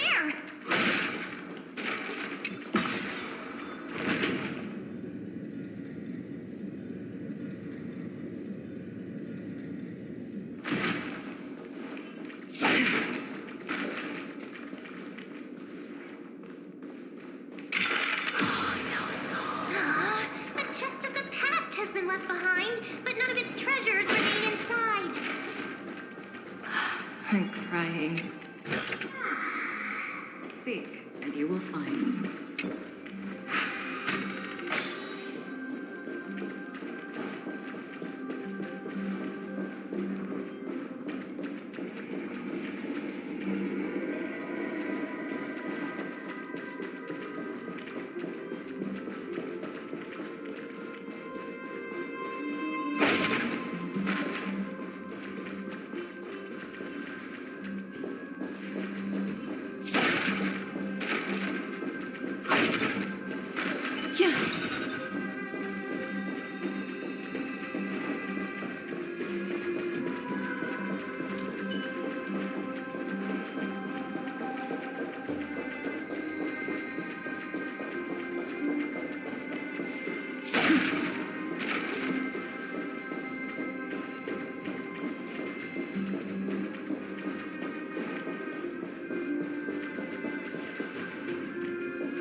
Wait, what if the miracle suddenly loses its effect?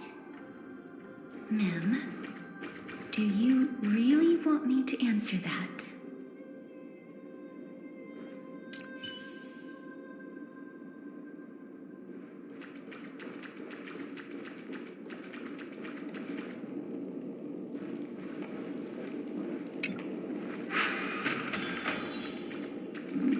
Stay back. Don't come any closer.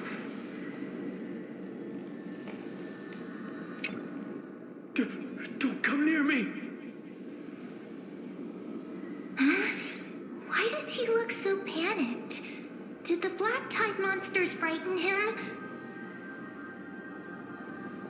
Or is he actually scared of his own extraordinary power? There's no need to be alarmed.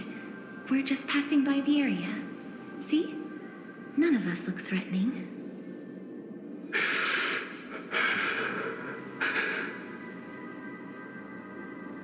You have a point. Although, while this might once have been the royal vault, it's since been plundered empty. So please go away right this instant. You've misunderstood us. We simply heard your shouts as we were passing by, then decided to come over to find out what happened. My goodness. Did I really yell out loud? How rude of me. I'm sorry to have bothered you. I merely saw a warrior. While that spirit didn't harm me, his blows really packed a hefty punch. A warrior? Could it be? Wait a minute. You seem to be quite different from him. Are you actually alive? How can you walk around here while alive? It's a long story. We're here to seek an audience with Patate-douce. Patate-douce? Who's that? Is it possible that he's also living in the era before death descended? Death? Could it be that you are here to defeat the evil dragon Pollux? Pollux? Is that the embodiment of No. Death? According to the warriors under the Centurion's command, that evil dragon has been dead for quite a while. The curse that condemns people to death didn't originate from it. But they saw a girl within the dragon's embrace, and she is the true Reaper.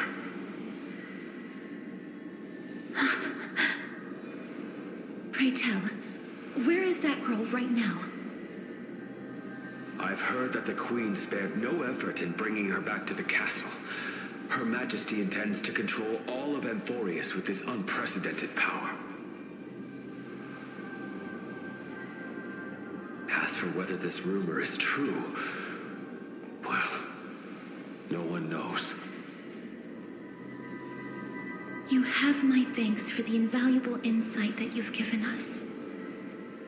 Please, treat this touch as a token of my gratitude.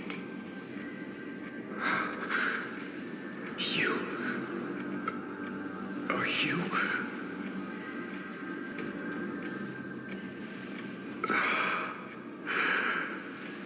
Thank you. This is his.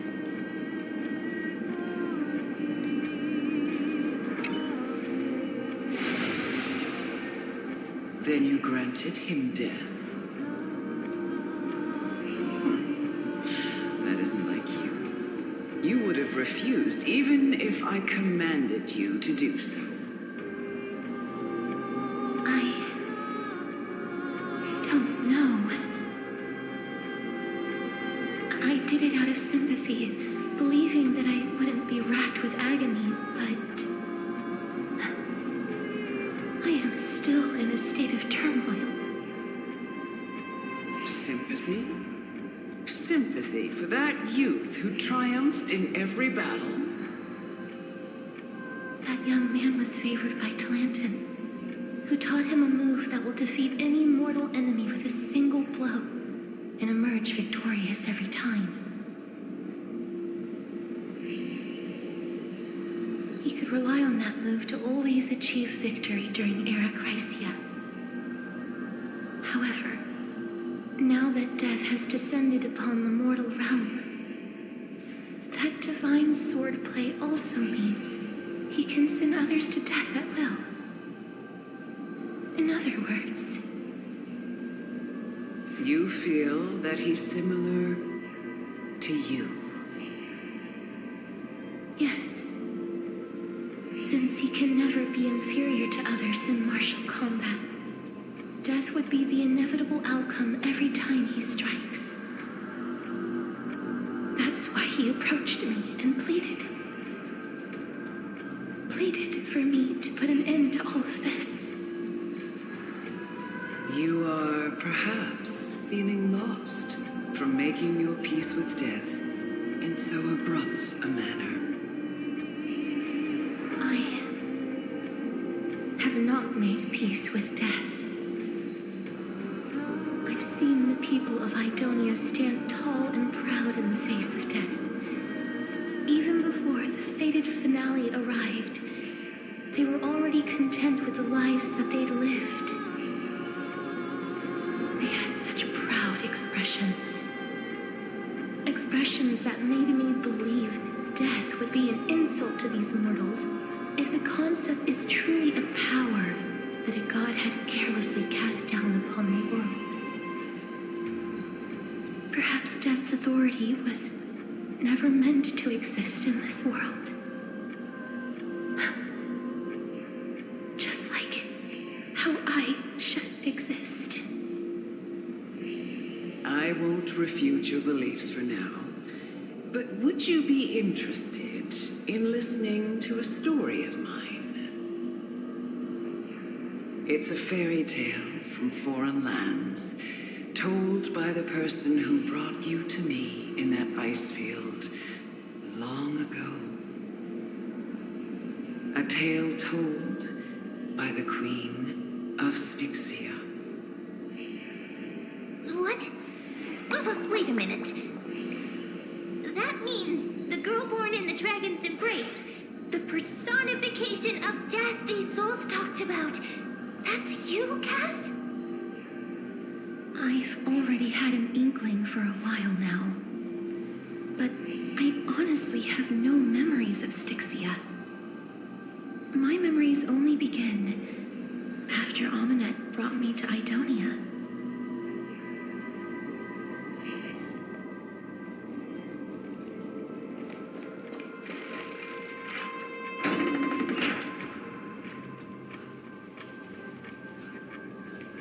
Don't look back.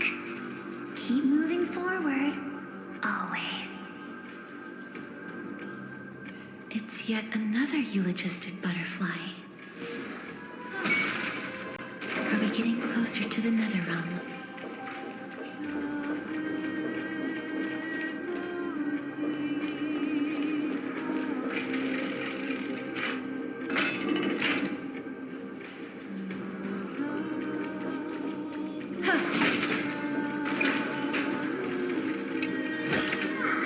A sincere heart prevails.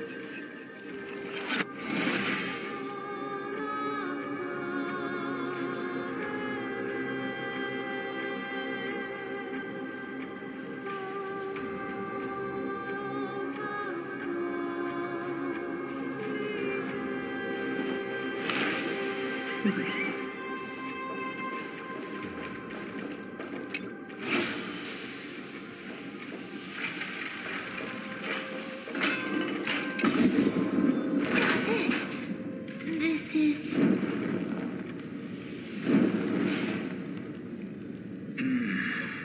Living ones?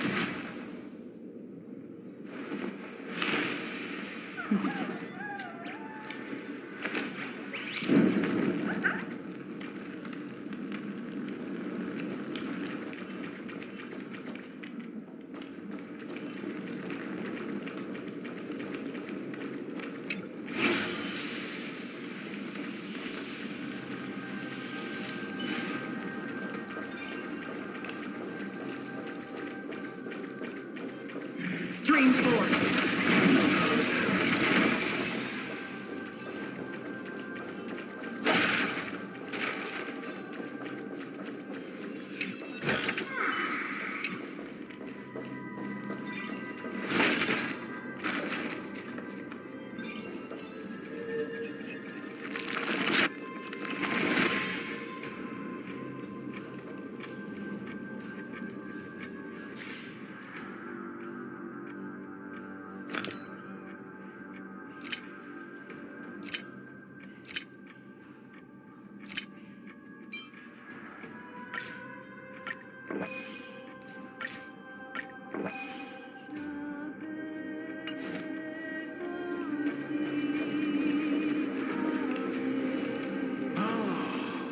Could you be the scions of Styxia? Did you hear about the great work that I'm doing here, and have thus arrived to give me the last material that I need for transmutation?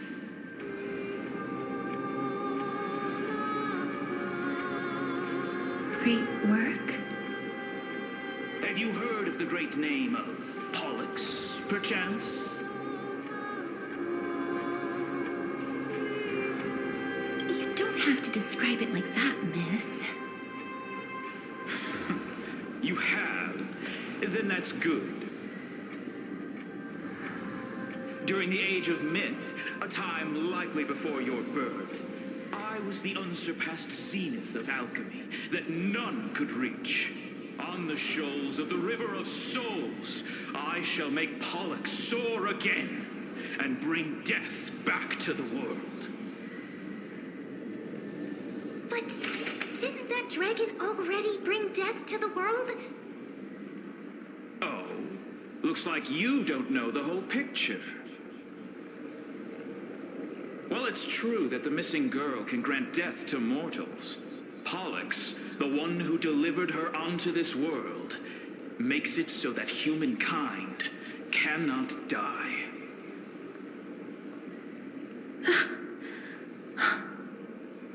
So, it's just as I feared. This is my guess. The deceased are supposed to drift down the River of Souls until they reach the end of the West Winds.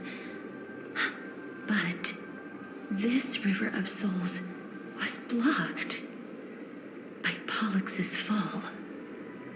That's right. That's why it's imperative that I bring the dragon back to the mortal realm and make it soar the skies again. I have long since prepared my alchemical matrix in the tower, although I am still missing the most crucial material of all.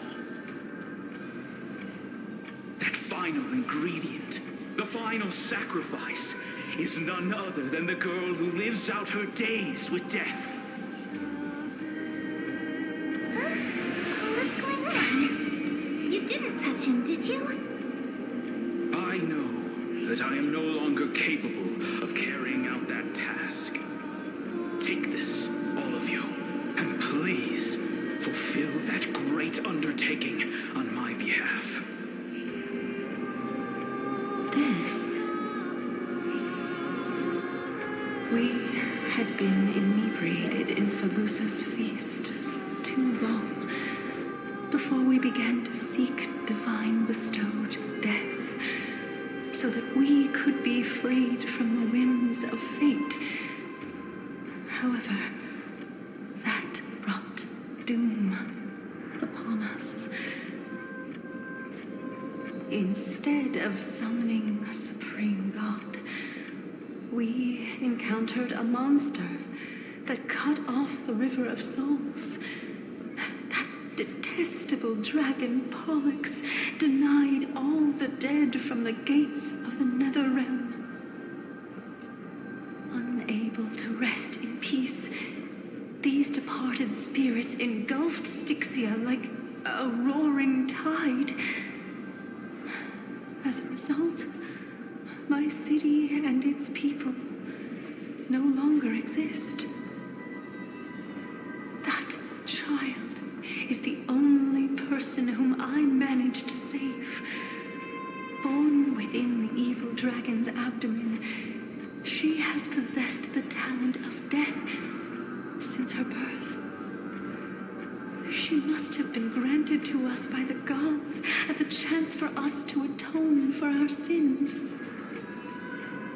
Please, you must nurture her to adulthood and prevent her from experiencing all of the suffering that we went through. I promise that I will care for her as a mother, that I will protect her from the evils of death. By Fagusa above, thank you for your kindness. As her mother, Please bless this child with a name. Before I am swept away by the river of souls, please let me know how I should address her in my next life. Oh. Like how a transient raven butterfly, a fleeting papilio castor, perches on the twig of death. Castorus. That shall be her name. That's where my name comes from?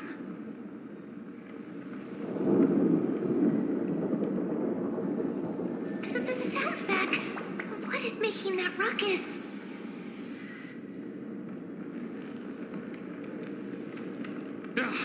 Living ones, don't waste your time bickering. The Netherrealm's wrath is falling upon you. Black Tide Creations. When did they... Miss, please fight them with caution. Be careful not to suffer the same fate as those Black Tide creatures!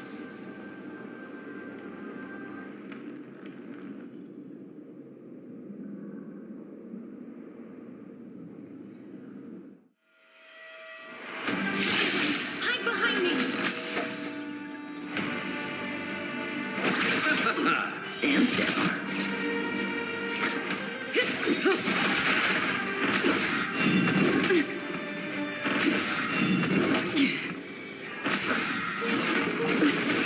Destiny is apparent. Relax. I weep for the departed. Victory shall fall.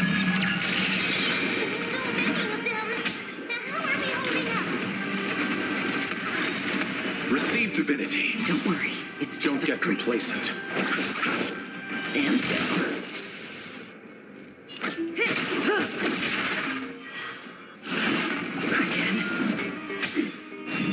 Again. What do you want to know? Ill tidings manifest. Relax. Time to say bye. Boom. Stand still.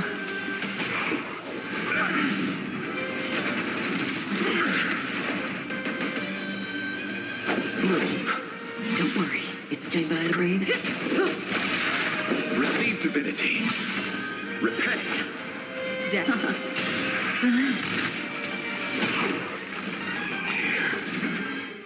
Our souls, for the feast of strife, upon their triumphant return.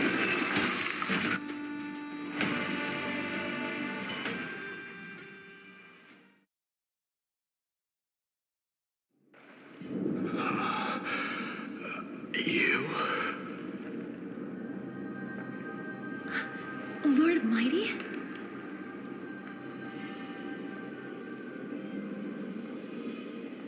Lord Mighty, you've been through some tough battles once again. That black tide is endless. My death is only temporary.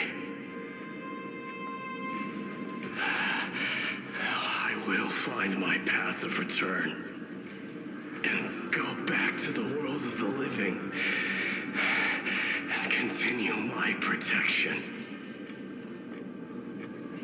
Lord Mighty, I have always wanted to. Why does death reject you? I'm the one resisting it. I must resist the temptation to go with the flow. I'll go against the current and kill my way out of this cursed nether realm. That is my destiny.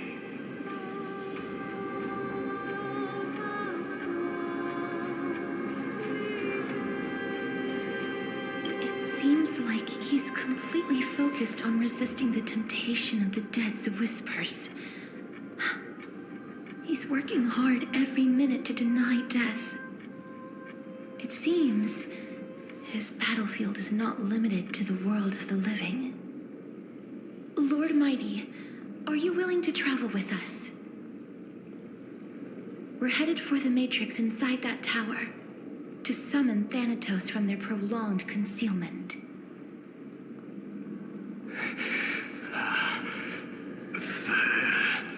Thanatos. Challenge. Death.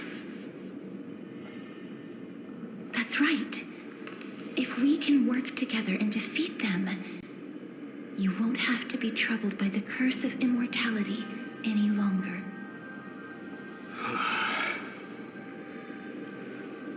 Let's go together, Castoris. Let the person who has brushed against death countless times guide your way. Cass, are you sure you want to do this? The alchemist said he wanted you to be a sacrifice. I'm not afraid. There's no reason for us to turn back anymore. Rather than standing still, taking action is by far the better option. Perhaps fate might take pity on us today and show some compassion.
This is going to be difficult.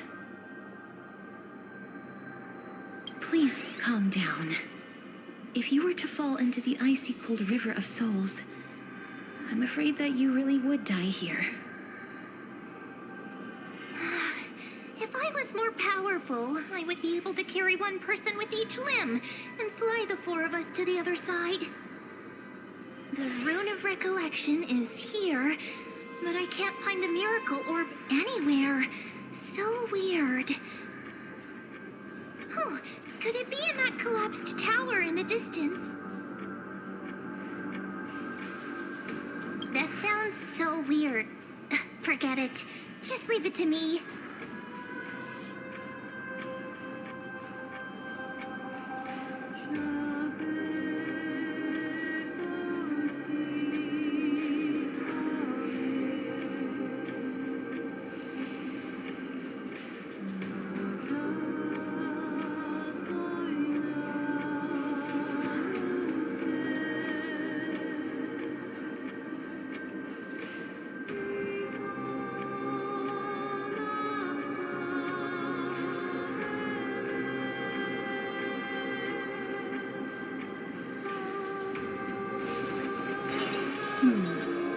Memories seem to be different again.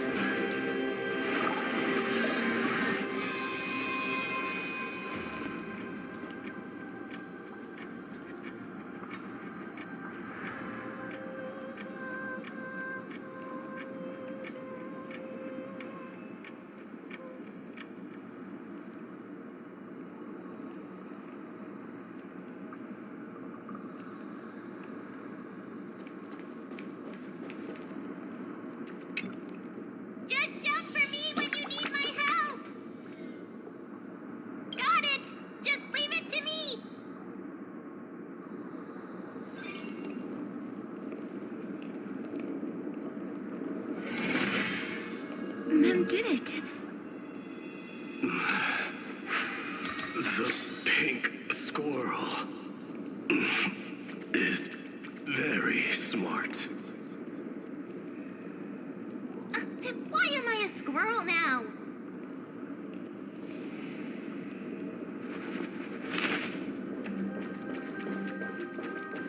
The miracle's range is limited. Please come a little closer.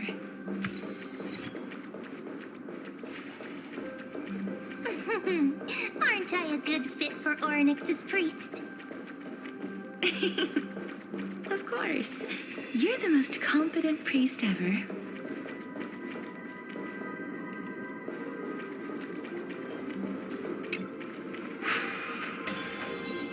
The alchemical matrix should be behind this door.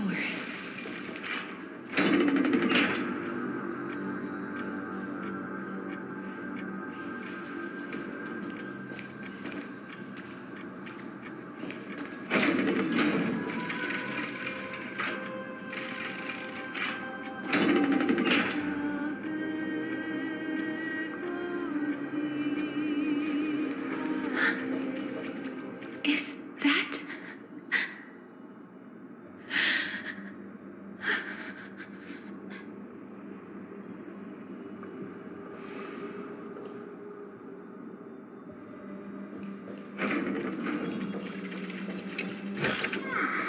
A sincere heart prevails. Wow, there are so many of you! It's little Cass and little Gray. Oh, there's also little D and the big puppy! Trian? Aren't you...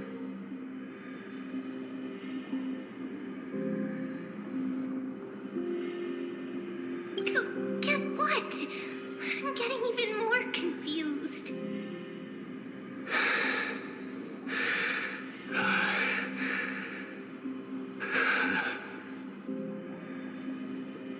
This is the first time I've encountered a deceased friend while going upstream in the River of Souls. It really works like this. Just like the other departed spirits we've encountered along the way, I'm also unable to sense the aura of the living on Lady Trian. Yup, you're right. Trian already knows that she'll not be able to return to everyone's side. But Trian believed that little Cass would eventually return to the Netherrealm. So, Trian has been standing here, at this spot closest to the world of the living, and waiting for little Cass. Oh. It must have been very tough for you. But according to what Trian said, we're almost at the entrance of the Netherrealm. Trian promised Trevi and Trinan that when little Cass got here, Trian would get the gift ready and be the first person to run over and welcome you. So, little Cass, don't cry. Please, accept this. We finally finished it. This is what Lady Trevi once mentioned. The gift for me that you didn't manage to finish.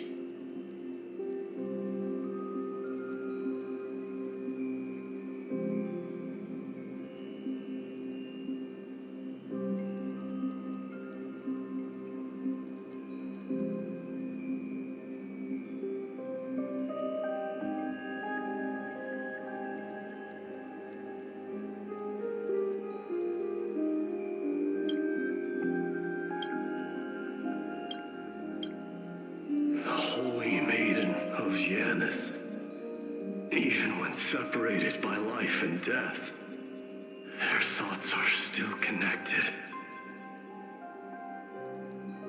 Trian spent a lot of time drawing this. Trian hopes that little Cass likes it. Seriously? It's seriously a lot wonderful drawing. Lady Trian.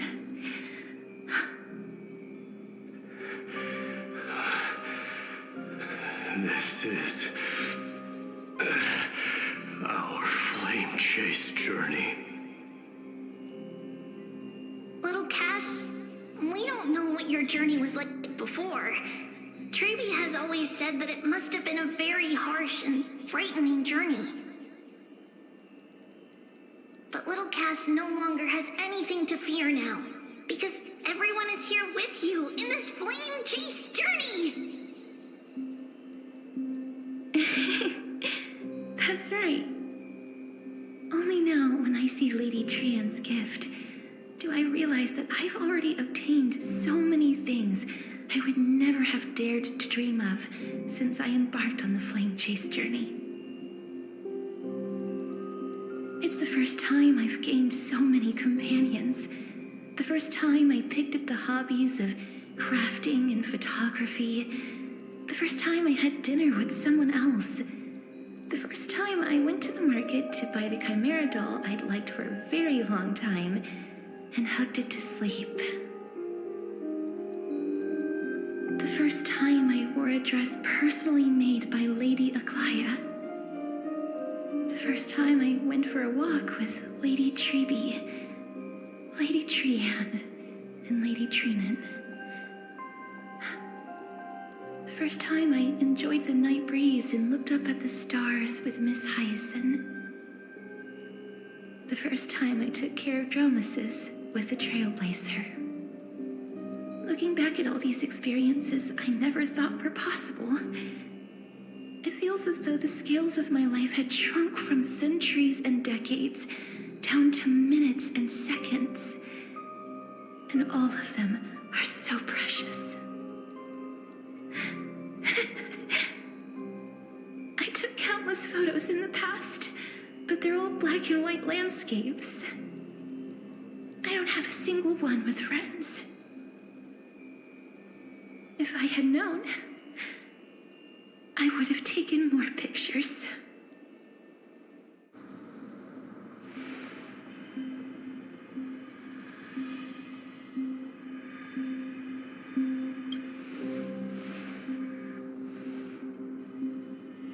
Trian says yes!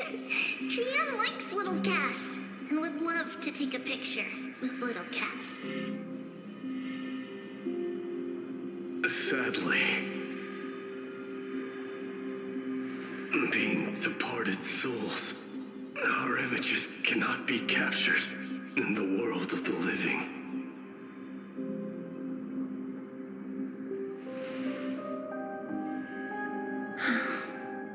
I thought so too. What? Are we seriously going to leave any room for regret?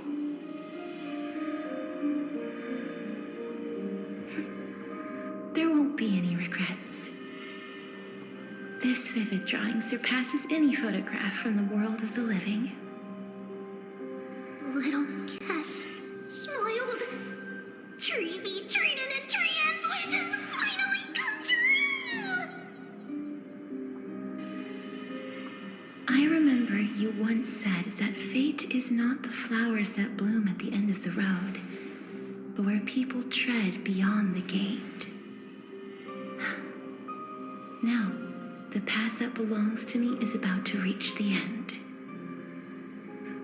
Thank you for bringing me the final key. Key? Little Cass, why are you talking in riddles all of a sudden? I have a feeling that soon, this gift of yours will become the key to saving Mrs. Life.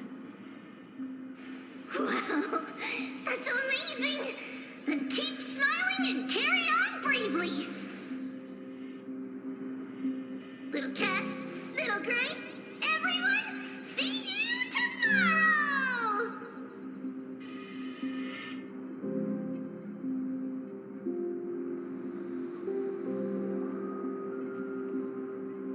Lady Trian. The aura of this place. We have indeed reached the end of the stream of souls. If I go any further, I might lose myself. I must leave now, for the black tide still wreaks havoc in the realm of the living.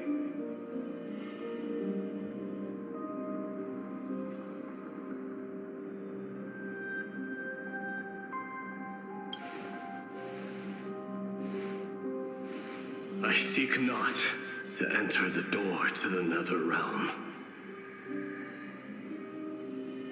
Castorus, will you fulfill your duty for the flame chase?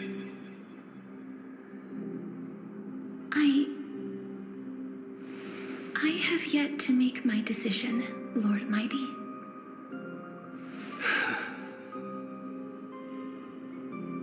No matter.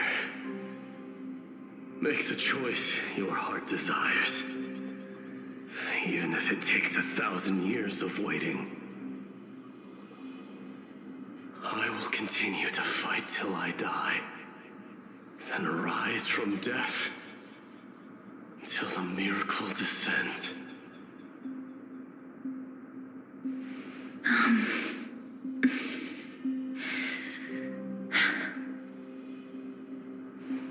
There is one more thing you should know, Lord Mighty. What is it? Professor Anaxa may have deduced the principles behind the Era Nova. You and I may be reincarnated as strife and death in the next cycle, becoming calamities wreaking havoc upon the world. I see.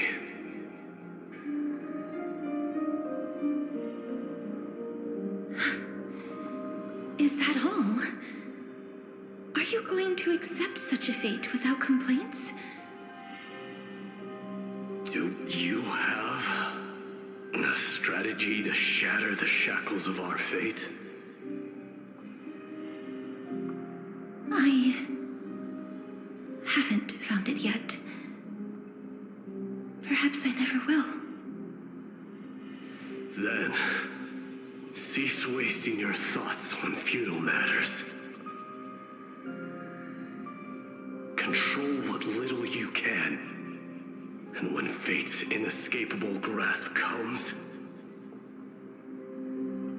resist it with the strength of your mighty will.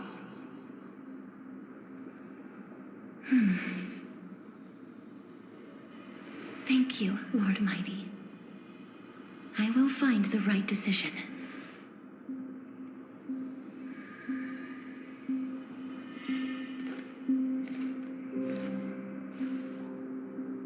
In the name of strife, may you meet a fitting end. This must be the alchemical matrix the spirit mentioned. Let's see. We need to insert Aquila's sky, Georios' earth, Kephali's fire, Fagusa's ocean, and Nestia's love. It seems our sweet Princess Homebody has made up her mind. In that case, seamstress, I suppose I no longer need to deliver your message. My time is rather precious, after all. Whether you wish to break free from death or not, please, follow your heart. By the promise you once made, I ask that you fulfill your duty one final time.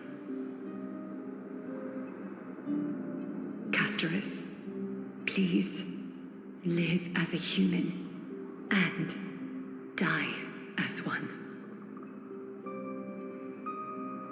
According to that alchemist, the final piece is supposed to be me. However, he is not privy to the past, and therefore cannot see the full picture. The past? I saw the twins of death in Kethely's memory, and now I am certain that I was one of them. The trial of the Hand of Shadow demanded taking the life of your family. I died during that trial, falling before the gate to the new world. And my sister, whom I never met, became the Titan Thanatos of this cycle. She was consumed with regret over my death, so she used the Titan's authority to reforge my soul. Yet, it also means she has never revealed herself to anyone, hidden away from the entire world. That's because the Titan she became already fell at the start of everything. They died for me, and now lie in slumber in the River of Souls. You mean Pollux? That's right. The River of Souls is no material river. It cannot be blocked by ordinary means. Only a divine corpse can prevent the dead from reaching the next world. And that's why we have to awaken Pollux from death before we can retrieve the core flame of death. We have to reforge its body with the power of alchemy. But Cass, if that alchemist speaks the truth, does that mean you're also part of the dragon body? According to those departed spirits, I was indeed born as the dragon's twin. But before we talk about that, have you heard the sighs?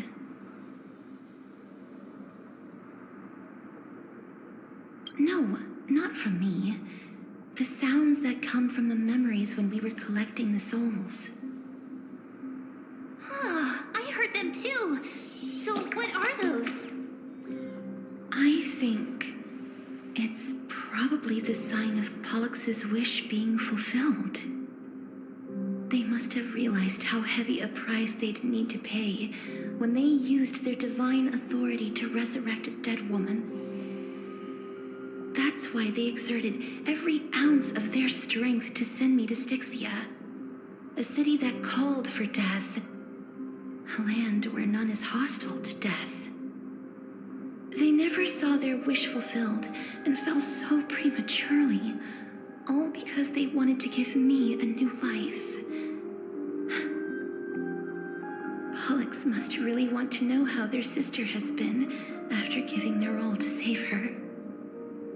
That wish is the reason Pollux's soul still lingers in the mortal realm even after their fall, quietly watching and documenting every detail of their sister's life. So instead of picking up objects on the way here, we were instead showing things to a strand of yearning that lingers here. Now, we must weave these yearnings together and restore them into Pollux's complete soul. but all of this is just a hypothesis, right? What if we go through with the ritual and it turns out totally different? That's fine.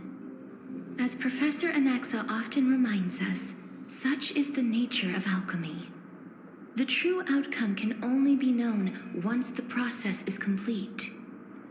This is why alchemy is also known as the miracle of creation. Now, the puzzle of Pollux's yearnings is nearly complete, with only one final piece remaining. I shall reveal what they have been yearning to know in the alchemical matrix. I will show them my whole life since I left Styxia. Lady Trianne has already drawn a picture of my entire life, and it is now in my hands.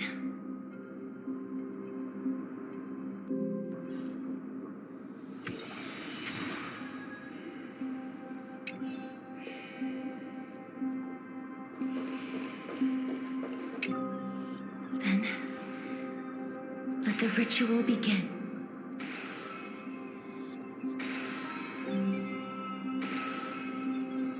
Now, the objective is complete. That is all. Such is what Professor Anaxa always says after preparing for an alchemical ritual. And now, Pollux, I shall lift you from the river of souls and reforge your soul. Perhaps you will be disturbed by this, and your body may become horrifying to behold. But if even the slightest trace of your soul remains, the soul that once ferried me to this side of the shore, then please, look at me. I wish to thank you in person. I have obtained everything you sacrificed your divinity for. Lady Almanette. Did she recognize you? Oh, she must be the first soul we can communicate with here, right? I'm afraid she is just another spirit trapped here, like the rest of them. The only difference is that I was there when she died. Please, go on. I'm listening. Are you about to tell the story of Styxia? Yes. You're just as smart as I imagined, but...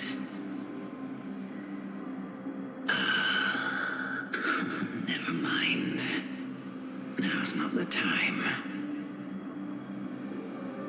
There's no need to worry, Elder. Take a look around you. You're already at the resting place of the dead. The world of the dead? But how? I understand that you chose to remain silent about the story to protect Castorus, the girl who coexists with death. But you no longer need to hide that story. I can assure you that you have protected that girl's life well.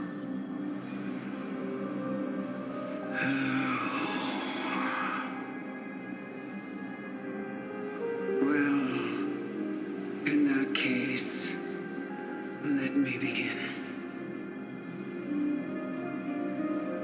Styxia, the pearl of the ocean, plagued by unwarranted calamity and ravaged by death in the fairy tale. It was the first city-state to shift their faith towards death, even before Idonia did.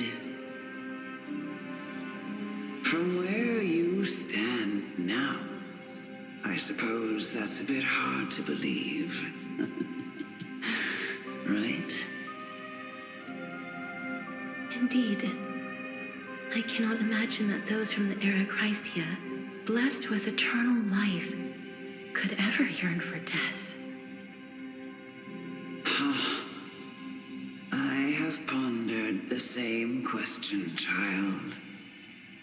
But I am afraid there is no clear answer to it. Journeys and epics are only glorious and magnificent because all things eventually fade to dust. That's how someone once explained to me why death is necessary to the world. But I still can't take that as the final answer. Would a world without journeys and epics be worse off?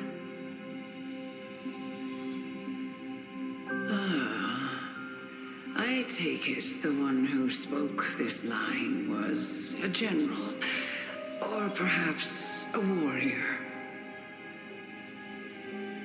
I, however, did find some inspiration in these words. Would you like to hear my thoughts, Castorus? Please enlighten me, Lady Almanette. Though I have already made up my mind on how to handle the authority and core flame of death. Your words might truly guide me toward the path forward. You and I are neither warriors nor generals. Therefore, journeys and epics cannot truly resonate with us. But what if I reframe it it like this? What if love is not a trait bestowed upon mortals by Nestia, but a blessing from death? Love. No one ever invented the word cherish in the era when life was eternal. For all the good things in the world can be revisited endlessly, and every bond formed carried no risk of being severed. The so-called era Chrysia was an age devoid of both virtue and sin. People did not truly live. They simply existed, going through the motions without passion or purpose, and waiting for something to happen. Perhaps the people of Styxia chose to embrace death not out of fascination with its cruel and fearsome side, but instead became fixated and obsessed with the impulses and desires tied to a finite existence.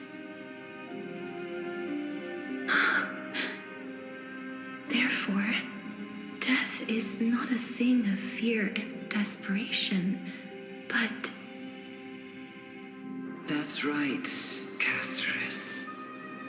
It is the reason we shed tears when parting ways, and also the original spark that ignited the passion of mortals. If you truly intend to deprive the world of death, then be prepared to witness it return to a state of stagnation. I understand, Lady Amunet. Our limited lifespan shapes all that we know and love. Not even the Death Titan has the right to take that away from humankind again. Nestia's love was the chrysalis of gold's first blessing, but it most likely wasn't understood by mankind.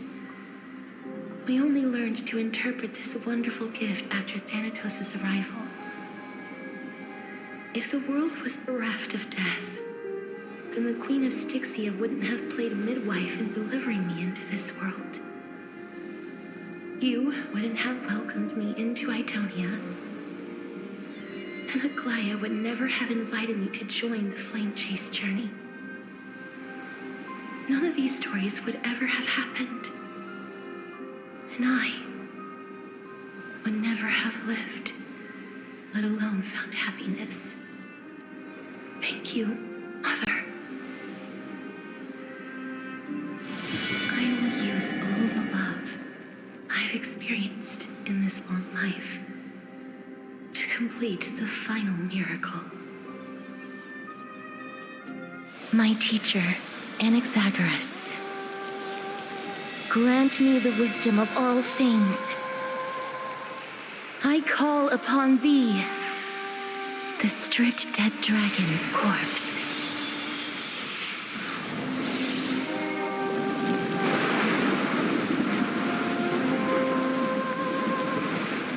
Rises from the earth, falls from the sky. As above, so below. This is the greatest power of all powers, unstoppable in this world.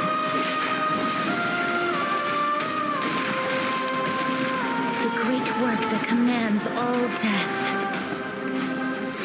I shall grant you embrace.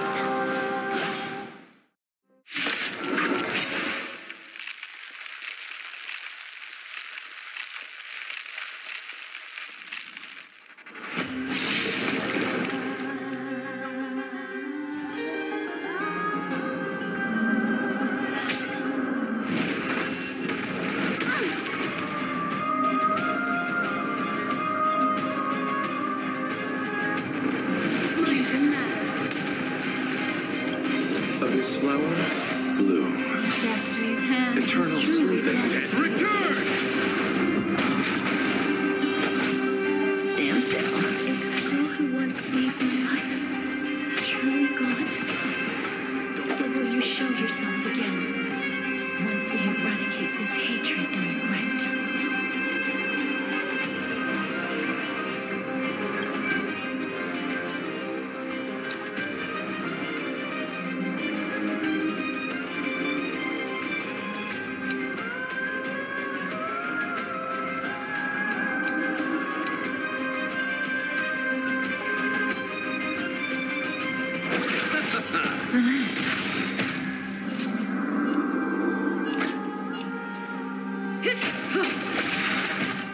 What do you want to know?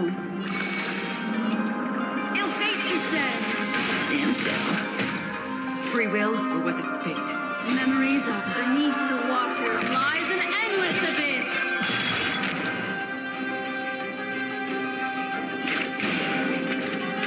Still waters uplift.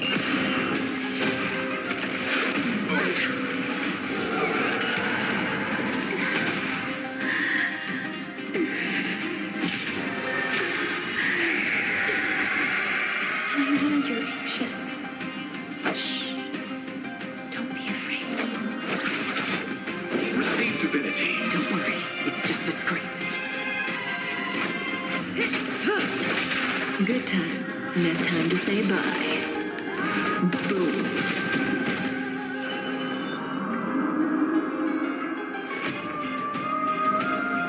Ill tidings manifest. Relax.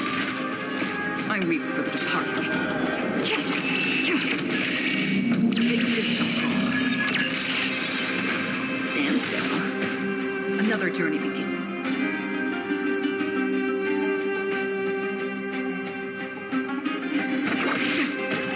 I'll see you off. Eternal sleep is not that dead. Return!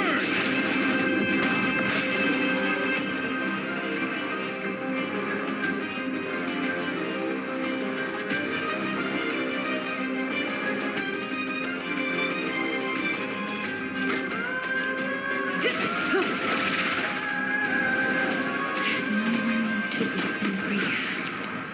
I will grant you peace.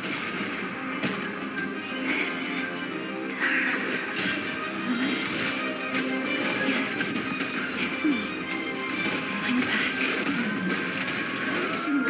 You see, I've returned.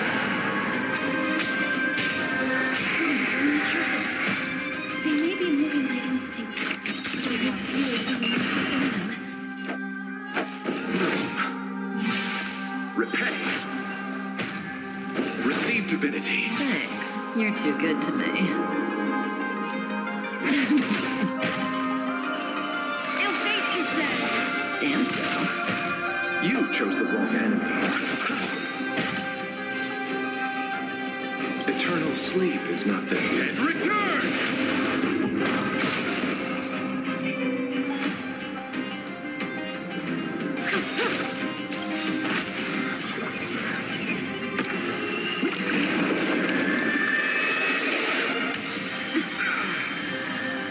I weep for the departed. Big fish shall fall. Relax. Memories of beneath the water lies an endless abyss. Good times never last. Time to say bye. Boom.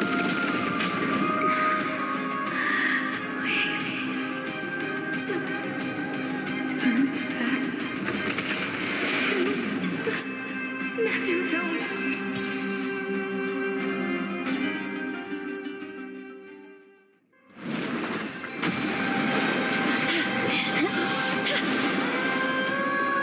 Oh, death. Sleep in peace.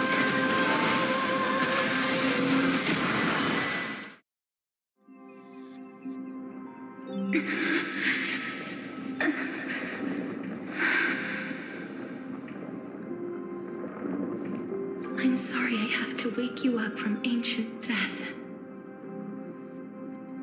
And I know you're anxious. Shh. be afraid.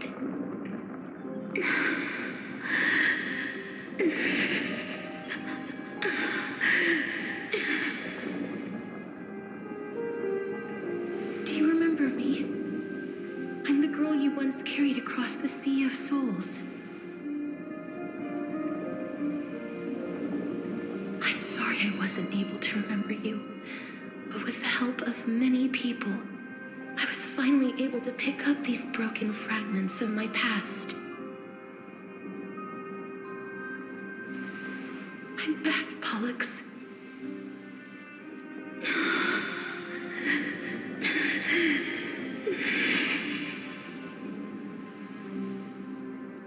I know this might not be what you wanted.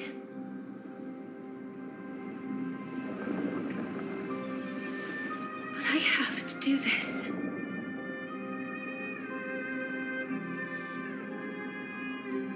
So please, carry me across the Sea of Souls again and return me to the Netherrealm, just like you did in the past. Please take me to where the core flame of death rests.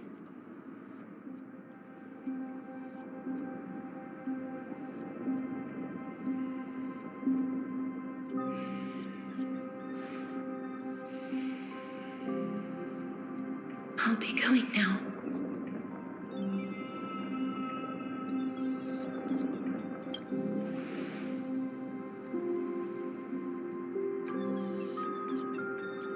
They may look scary, but as long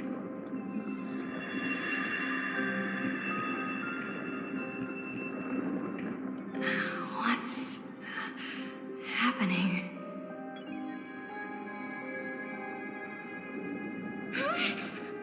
What's wrong?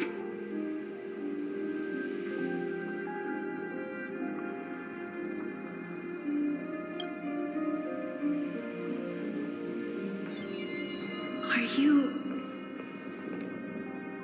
What's wrong with her? Her time is almost up.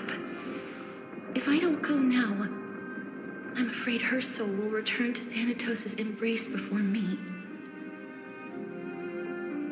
What? Oh no! Is there anything we can do? Don't worry. I promised I would ask Thanatos for the Trailblazer's right to roam the Earth again. Mem, stay here and keep a close watch until I return, all right?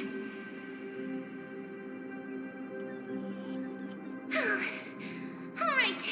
I'm the best at taking care of others. Go on, Cass. Make sure not to leave yourself with any regrets.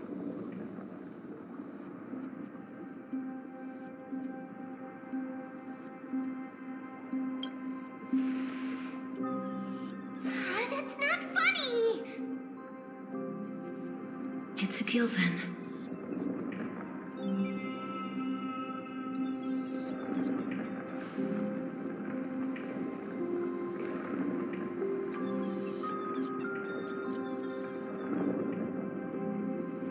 Please.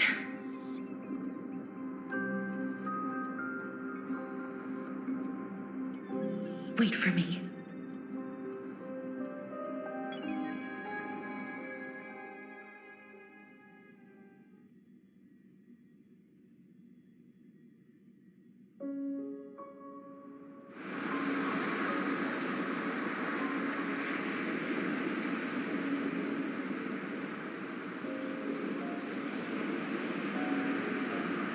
After all that, you still ended up back here.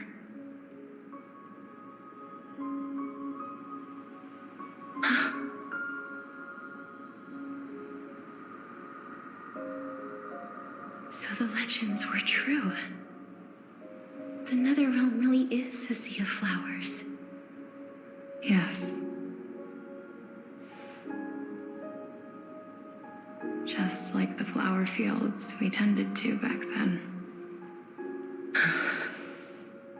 Is that you, Plixia?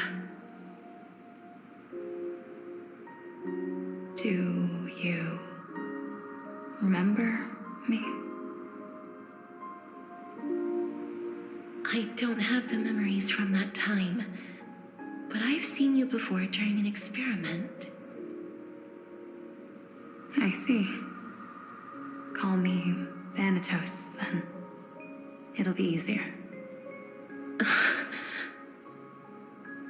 However, since you recognize the name, you must already know everything about Patate-douce, right?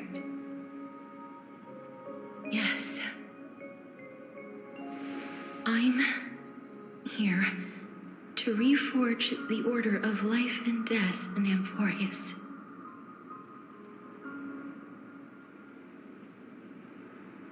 You know, my sister was a sympathetic, but rather sensitive person.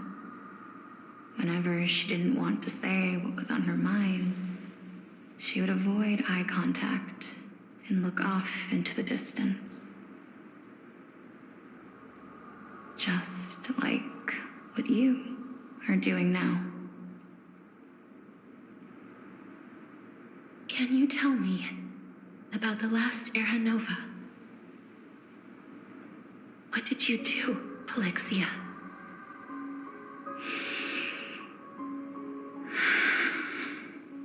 Where should I begin? I suppose we can start from the beginning. A long, long time ago, there were a pair of like-minded twins. As foretold in the prophecy, they were chosen to be successors to the god of death. But fate was cruel. The price of attaining divinity was to take the life of our closest kin with our own hands. That trial was indeed recorded in that memory.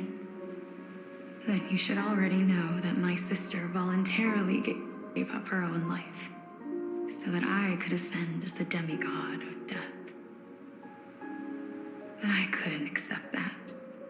Why did we have to kill each other for a future she'd never see herself? That's not fair. So, while weaving the laws of the new world, I shattered the forbidden bottom line for life and death. I reshaped my sister's soul and took the form of the great dragon Pollux to carry her up the River of Souls and back into the mortal realm. But our fates were already decided and manifested in unexpected ways in response to my futile actions. Aging is an unbreakable law of nature laid upon humankind, created at the same time as death. When the living die, their souls will meet Patate-douce, who would determine where every soul goes. If the Reaper raises their left hand, the soul is granted death and allowed to enter the Netherrealm to await reincarnation. If they raise their right hand, the soul is rejected by the Netherrealm and returned to the mortal realm to continue walking the earth. That's why the Hand of Shadow can only lay down judgment and not embrace another being. Yes. Death was originally a pair of hands, but they were split in twain when we reached the mortal realm, never to touch each other ever again. The half of Patate-douce that represents life, the undying human who grants death, that was the curse I forced upon you. Then, what about you? As the half of Patate-douce representing death, I shoulder the fate of defying death. I died the moment I entered the world of the living. From then on, my Titan also no longer existed in this world. The cycle of life and death stopped. Souls were denied their audience with death and were left stranded within an ever-rising river of the dead. What irony. My selfish desire to save your life gave you and the world a fate far worse than death instead. Then, what was left of my reason was left behind in the Netherrealm, where I've been taking care of these flowers day after day, until there is now a sea of them, all while mulling over the subject of life, death, parting, and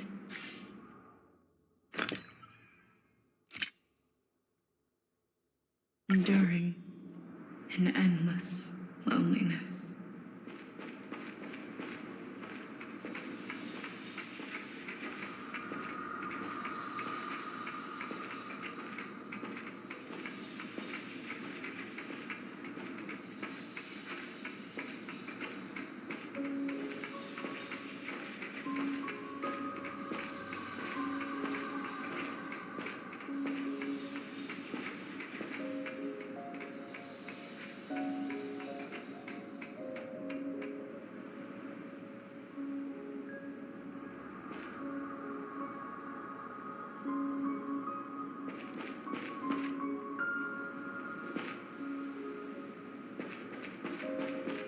Fate is absurd indeed. Our lives were a mirrored image of one another, like a pair of hands.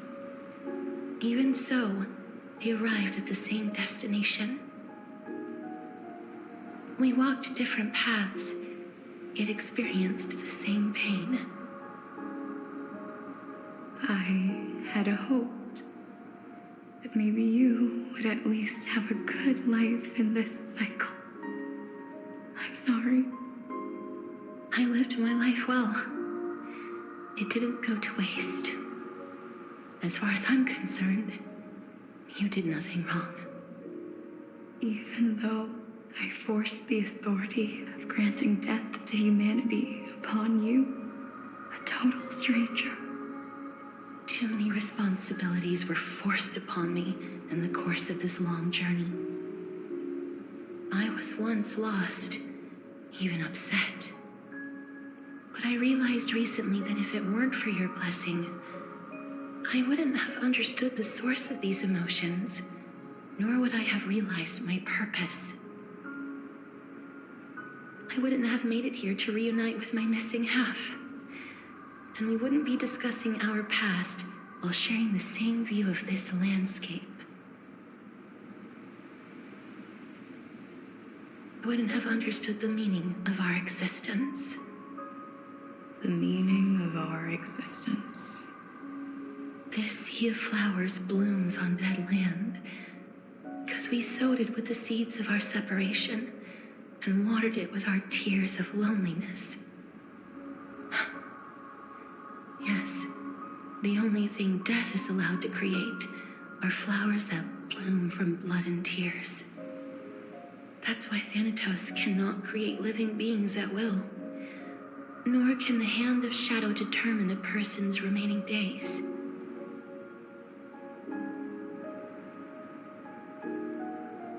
Because the life and death of mortals should never be dictated by another's will. Are you saying there's no point in Thanatos' existence? No. No single being can bear the scales of life and death on their own, not even a god. Life and death weigh equally heavy. We both know that now, don't we? You, too, must have had a difficult life. We've taken quite the ridiculous journey together, haven't we? I had a feeling, even back then, that we would meet again one day. Not to embrace one another after a long separation, but to come in search of retribution tell me the answer that's already been written. And let us draw this seemingly endless fate to a close.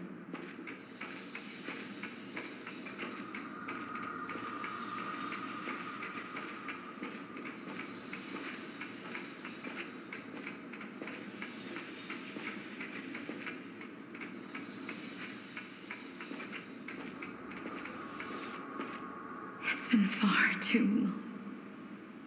I've waited here for centuries, watching day after day as desperate spirits are denied by this lonely wasteland. I always hoped I would see you among them, but I was also afraid of seeing you. I didn't know how I could possibly face you again, but more than anything, I was afraid that you might have forgotten all about me. I know. But don't you see, Polixia?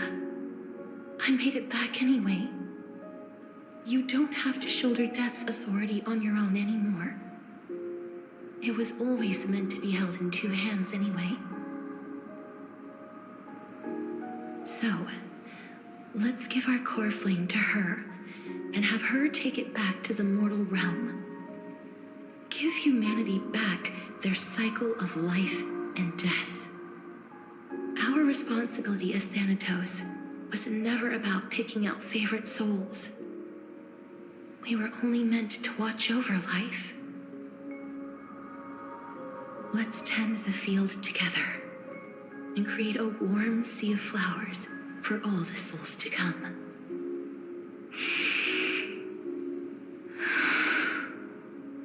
What do you think, Polixia? Yes, just one last step. You shall wither, and through that, the dead will sprout again from the remains, and be reborn with the dead flame. As foretold by the prophecy, Thanatos' authority is only destined for only one person to wield.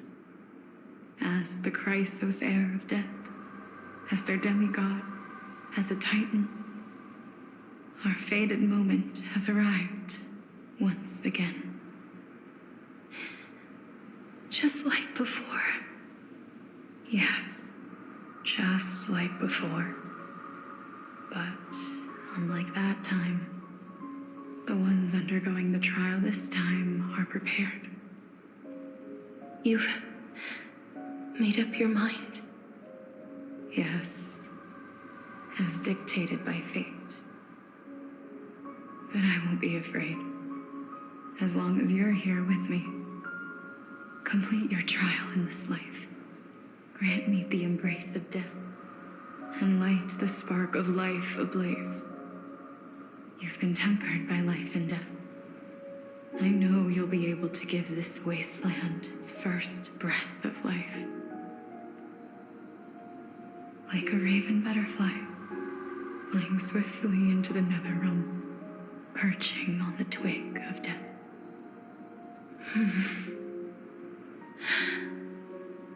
I will. After this, I will remain permanently in the Netherrealm. The River of Souls shall return here and rain down from the sky, scattering souls across the earth. The cycle of life and death will flow once again. This sea of flowers you sowed shall bear countless joyous or sorrowful souls and bloom evermore.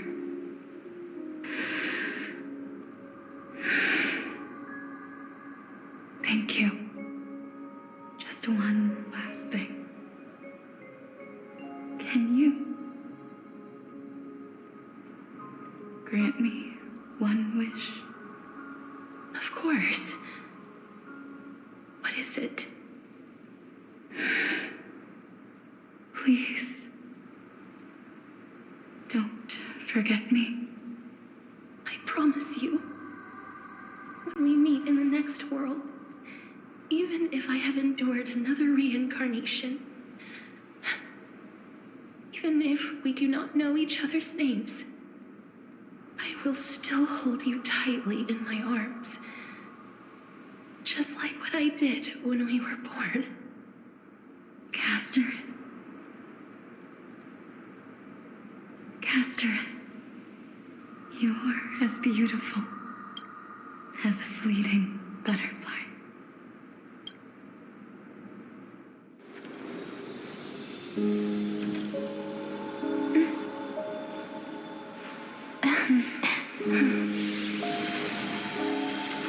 I will bring rest to death. And from now on, stagnant life will once again flow.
Time flies. In the blink of an eye, the 15th entry hour is already at hand. When this farce is over, your soul will be placed on the scales of life and death. Are you ready? No need to ask so many times. Of course I am. Then why do you drag your feet? Is your fear of crowds holding you back again? I simply find them too noisy. Paying attention to conceited fools like them would be an utter waste of my time. Such harsh words. As I see it, you are no less arrogant than they are. I couldn't agree more. Oh. I did not expect to hear that from you. Are you not going to refute me? I know myself better than you think I do. At the very least, better than a stowaway like you. And they say men whose ends are nigh have but kind words. Well, that is exactly why I chose you. Should I thank you for the compliment? The hour of the trial has come. Do you have an answer for me? And how will you prove the veracity of your argument? I suppose there is no point in putting this off any longer. Do you recall where we stopped the last time? You were saying that Amphorius's history is cyclical. Indeed. The demigods that bear the core flames eventually become the new titans at the world's end.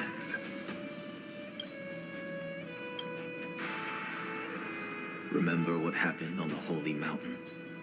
Calypso, Naias. As their destined ends approached, one by one, they left this world, leaving only the twins, who are fated to succeed death.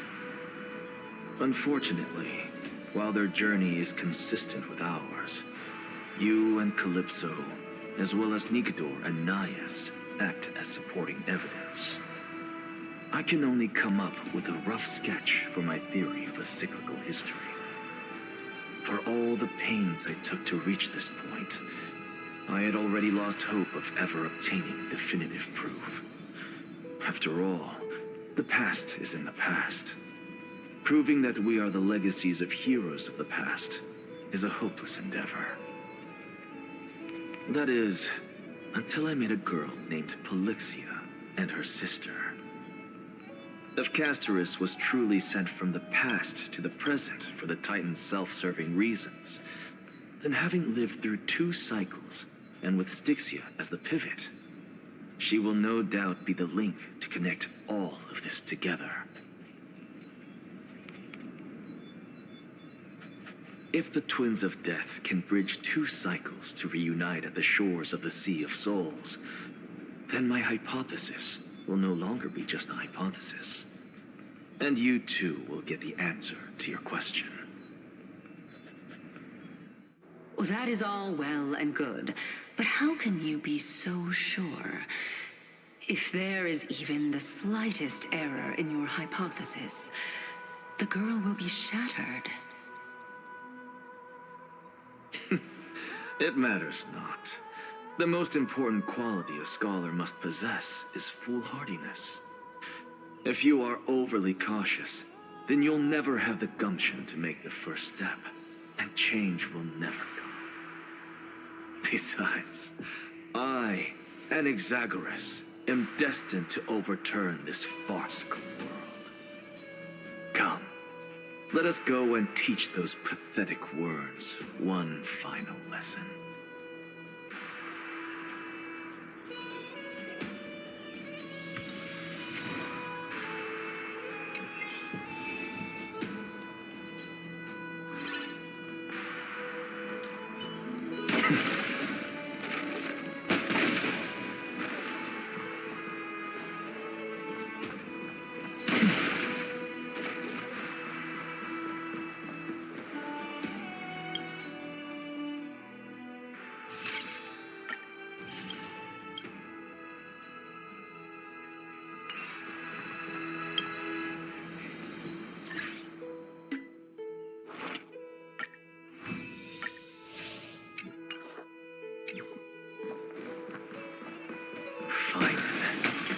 So they are leaving the final debate to him.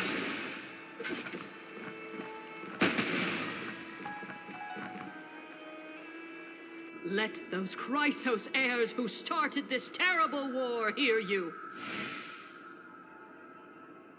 Let them hear the voices of the people!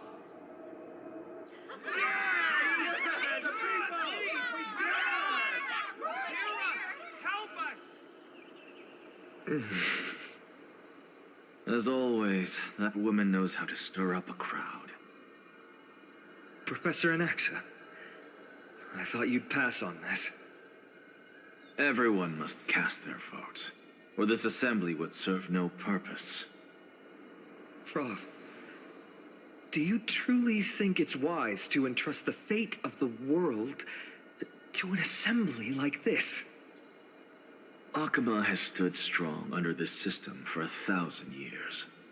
It stands to reason that there is purpose in its existence. But that is not what you're asking, is it? What you really want to know is Aglaya making the right decision in entrusting the fate of the world to you? Nothing ever escapes you. I didn't spend all those years teaching you for nothing.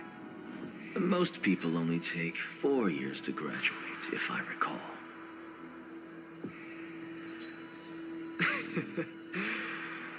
To tell the truth, I feel like I'm on my way to an execution chamber instead of a podium. So, do you have an answer to that question? No, I don't.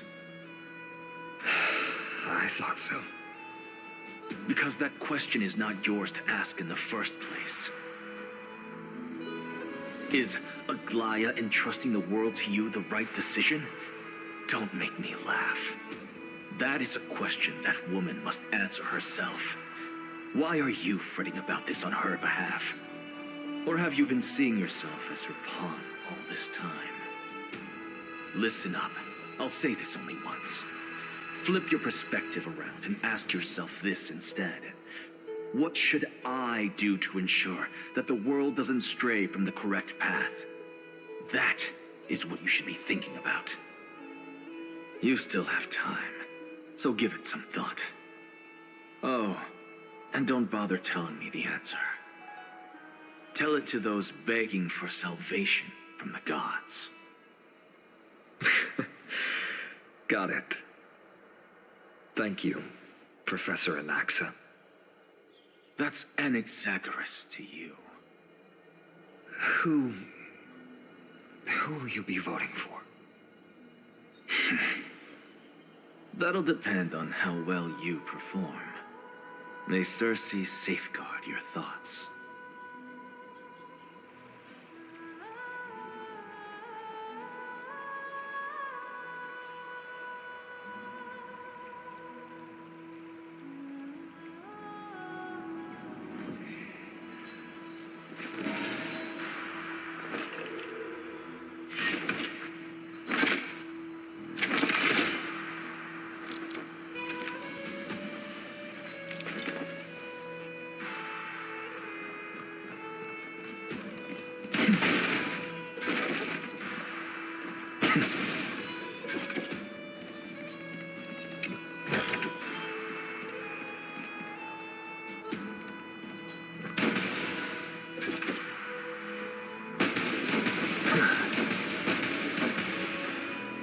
Lord Anaxa, you're finally here. The last speaker for the Assembly will be taking the stage soon. The resolution will be passed after that. Lady Kindness has reserved a special seat for you. Shall I show you to it? All right. This way, please. I actually don't necessarily find things remaining the way they are. Over here to say it. Thank you. Elders and citizens, silence, if you please. As the Theoros, I present to you Phinin of Ides Elysiae, virtuous citizen of Akima, and the last speaker of the Assembly. Much obliged, Lord Lycus. I remember him. He's the penniless lad working for Aglaya. Where's Lady Goldweaver? Why is she sending this guy to give the last speech? Is this really the end of the Flame Chase journey? Can this dude really face down Kindness? I actually don't necessarily find things remaining the way they are. Over here to say it. By Kephali above, dear citizens of Akima, as you look upon me, so too do I see you. I see your fear and misgivings, your apprehension about the discord between the Chrysos heirs and the Council of Elders, and your uneasiness about the future of the Holy City. Yet, before you contemplate something as grand as the fate of the world, I ask that you look closer. Look beyond the horizon illuminated by Kephali, at the crisis threatening to overwhelm us. What?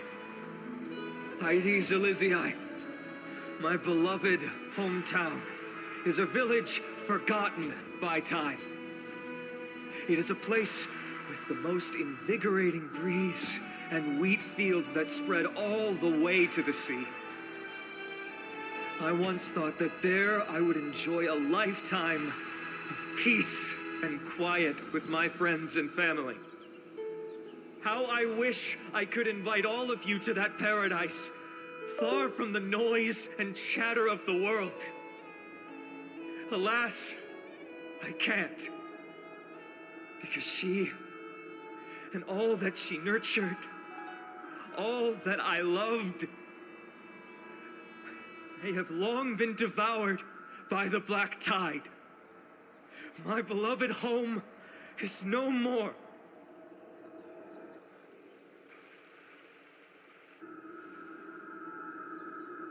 I will never forget the day the black tide struck. My father, Hieronymus, fought with a broken sword to his last breath to protect his child. My mother, Aldada, she was ripped apart by monsters. Also, I might live to stand before you here and now. Galba, he was a hunter. But in the end, those arms that once drew a bow instead embraced Piso, his beloved son, as they both breathed their last. Pythias, the teacher, risked her life to save her students, but a burning beam fell on her, crushing her. And what of Livia, her daughter? Did she make it out alive? No, she didn't. Livia, Piso, and so many other children. My childhood friends. They were all swallowed by the black tide and turned into monsters. They kept saying the same thing over and over. Even up until the final moment, I finally steeled my heart and granted them eternal peace with my sword. Why, Vine? Aren't we the best of friends?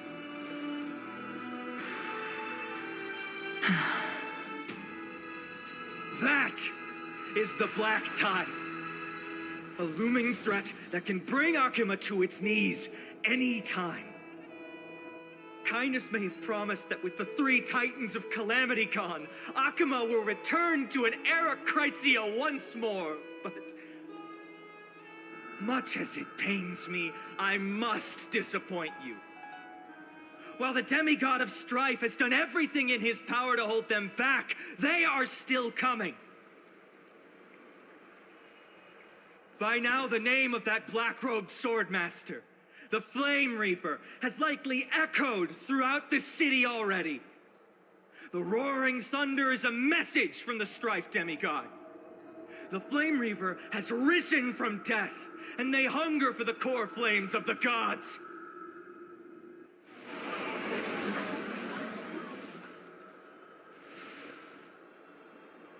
Lies! If such a powerful enemy is indeed approaching, why is Akuma still a picture of peace? Exactly! The city of Akuma shows no signs of pandemonium or chaos. And why is that? I beg you, spare a moment to think about this. Are we able to stand here and hold this assembly in peace today because the danger has passed? No. This peace we enjoy is no gift of fate. We are able to stand here today only because the Chrysos heirs have stepped up and shielded Akuma from calamity. With her golden threads, Aglaya has preserved and continues to preserve these idyllic days that all of you hold dear.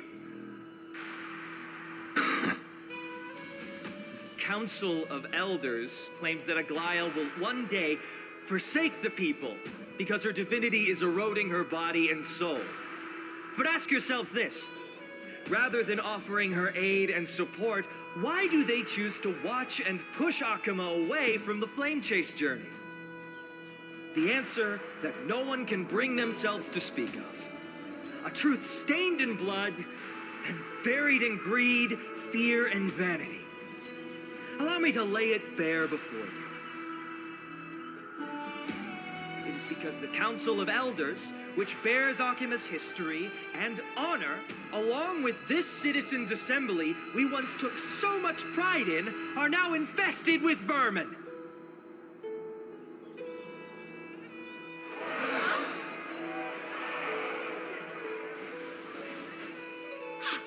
You insolent whelp! How dare you? It is true that Aglaya has reached her limit. Why? Because she has been working tirelessly to weave the defenses of our holy city against the encroaching evil. All while these vermin are making up baseless accusations about her and scheming in the shadows. Not once has she ever failed Akama. Yet these vermin attempt to tear her apart, tarnishing her name with unfounded allegations. She may have been blessed by divinity, but hasn't her heart always stayed true to humanity? They attempt to mislead you and reduce this assembly to a crude standoff between gods and humans, but citizens of Akama. Once more, I implore you to open your eyes and look at those around you. Examine them closely. Beneath all that finery, do you see the good heart of a human or the poisonous glands of a pest? Make your judgment, then turn your gaze to the demigods whom so many of you regard as cold and merciless.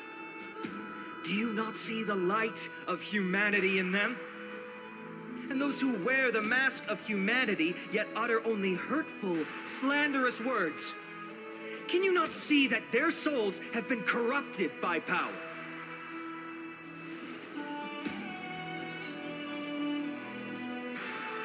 Yet, no matter what your answer is, and no matter who your vote goes to, rest assured that you have nothing to fear. For Aglaya, Trebios, and I will remain your faithful guardians and pledge our lives to upholding your decision. And this vow will stay true until the end of our days, where it will be passed on to future flame chasers.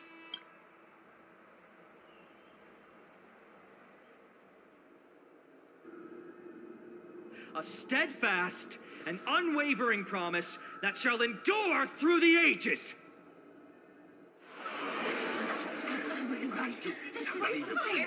Only our best interests in mind. I still don't understand it. I will never believe these have to end. So.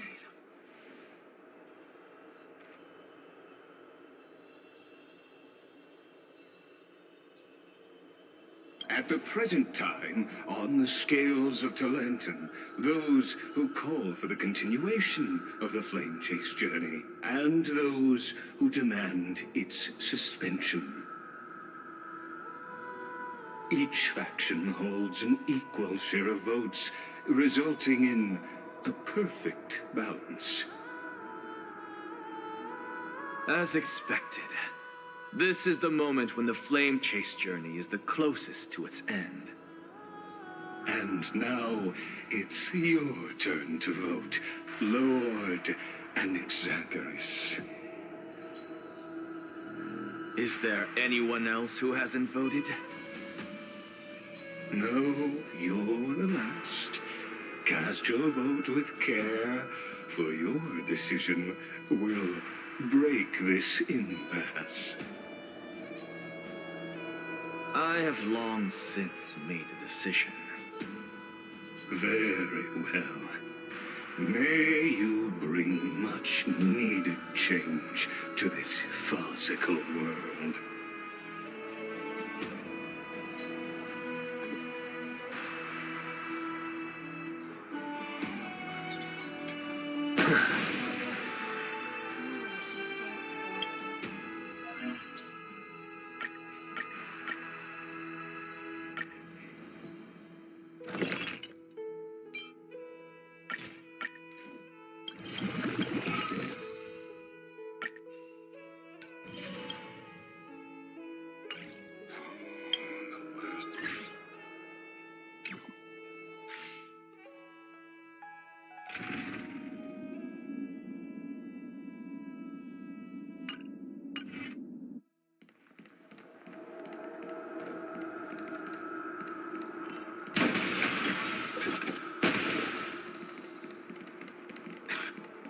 Always the performer.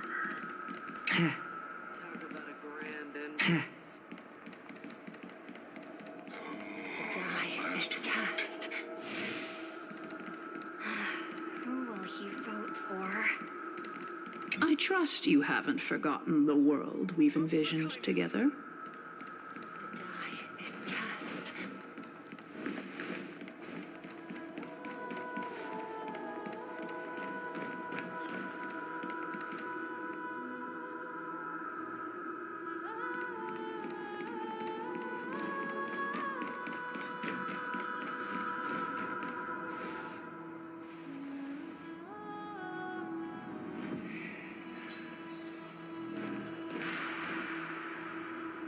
You've done well, Finan.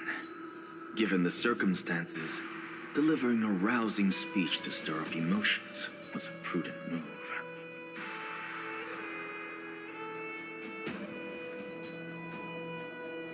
Thank you all for your patience. On behalf of the 7 sages of the Grove of Epiphany and the scholars of Amphorius, I, Anaxagoras, am ready to cast my vote. But before that, in the interest of fairness, Lady Goldweaver, I pose a question to you before all who are gathered here. Will you, as Finan has promised, stand by the decision made in the Assembly, regardless of outcome? In the interest of fairness, I make no promises, lest it should influence your decision. Very well. I thank you for your honesty.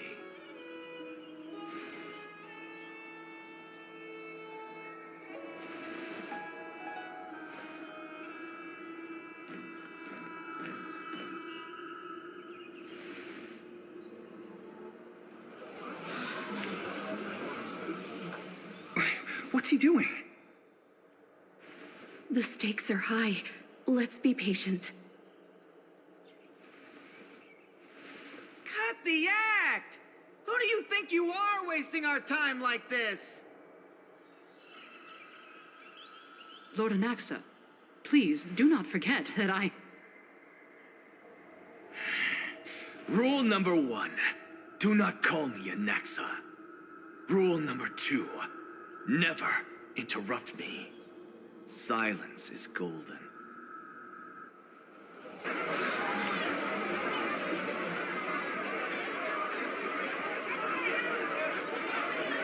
Just vote already. What are you waiting for?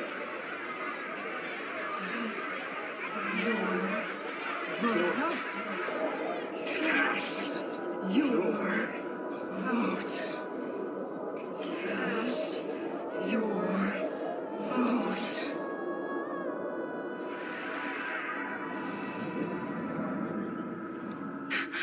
I cannot help but wonder, is every hardship in the world something you will exploit and use to your advantage?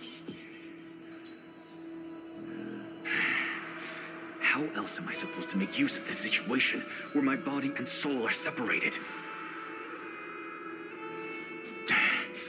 Oh, Circes. Or should I say Calypso? Accompany me on this final journey. Let us journey to the Netherrealm and see how she will substantiate the answer to your question and validate my decision. We need only to follow the sound of the tides.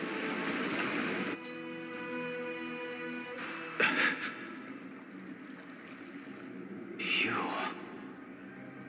are... Well done, child. Just as I foresaw, you have achieved great things. Teacher. What a twist of fate. A blasphemer raised in the doctrines of the Venerationists. It's like a foal kicking its mother in the belly after taking all her milk. I respect you immensely, sir, but... You cherish the truth even more. So, child, do not be troubled by the criticisms I have poured. Do not let those voices hinder you as you forge ahead. As the sage of the Venerationists, I am duty-bound to oppose you. But, as your friend and mentor, Anaxagoras, I say, go forth, for the truth is already in your hands. I will keep that in mind. Go now, child. Your lonely pursuit is about to welcome a new chapter. And when you reach the end of this journey, may we meet again with the truth before us. You have my word, sir. May Circes safeguard your thoughts. May Circe safeguard your thoughts.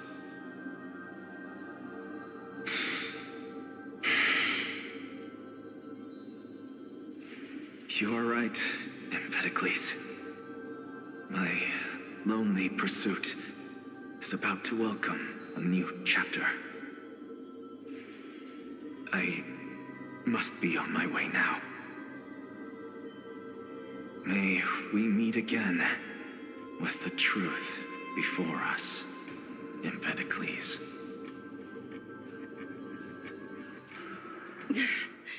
What are you waiting for? Just cast your vote. Silence! Silence, everyone! Behold, Circes, here at the center of the world, I shall write the final step of my proof. For this place is but one step away from the truth.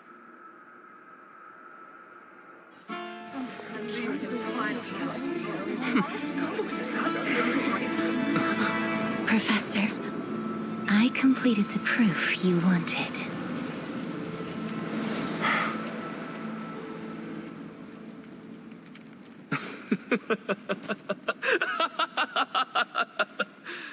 Thank you, Castorus.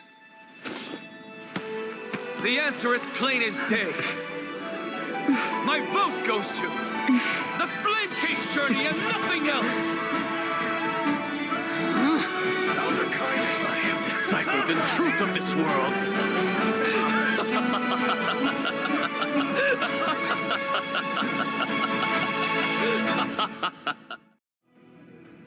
With the balance shattered, the result is clear. By carefully and Lenten above, as the Theoros I have observed. No! Ligus, you can't! Anaxa, what have you done? Have you lost your mind? I hope you are prepared for the harsh punishment awaiting you. Mark my words, I will make sure that clever head of yours never forgets the price of betrayal. Have you forgotten? I told you that happens to be one of my rare talents. You put on such a grand performance, just to aid their preposterous flame chase journey? Performance? No, you are quite mistaken. I may be paranoid by nature, but I've always been known for my honesty. If you really understood me, Lady Kindness, you'd realize that I never had any interest in your pathetic little game of politics. Factions, standpoints, they are jokes in my eyes. I have never once switched sides. Because I, and I alone, am the truth. Lady Kindness, with all the citizens here as witnesses, we should honor the spirit of democracy and respect the decision of this assembly. I have observed that Arkema has chosen her destiny. This citizens' assembly has resolved to continue the flame chase journey. This resolution shall be put up on the wall of heroes, such that all citizens are aware of the city's way forward. you! It seems not everyone is ready for the assembly to end. Very well. Let me entertain you for a little longer. By your leave, Lord Lycus. Interesting. Elders and citizens, your attention, please. Stay for a moment more, if you will. Anaxagoras of the Grove of Epiphany has an announcement for the assembly. What is this performer up to now? What do you think he'll continue? So apropos. Just moments ago, all of you made a decision on the fate of Amphorius. As a supporter of the Flame Chase journey, it pleases me to see the choice you have made. But I regret to say that I still harbor doubts about this outcome. Thus, I hereby challenge this resolution. Tell me, who among you dare swear to Kephalli's name that Era Nova will truly welcome the fairy tale ending that the Chrysos heirs have promised? A beautiful new world free of calamity and madness? Nonsense! What is he getting at?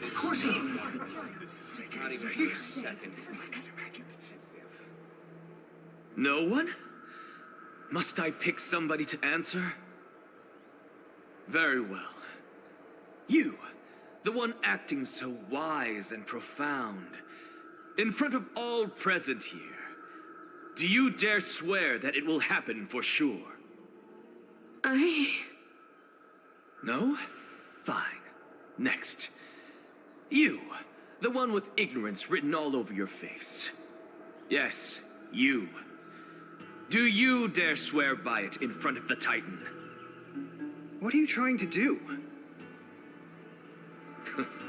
Useless. Your turn, then. With that smug look of yours, you must be confident that the Flame Chase journey is the best course to take, right? Hey! Mind your tongue! So, no one? I see. In that case, Finan, answer me this. Your speech was filled with such passion just now. How confident, then, are you in making this promise? Professor, what are you doing? Let him continue with his performance.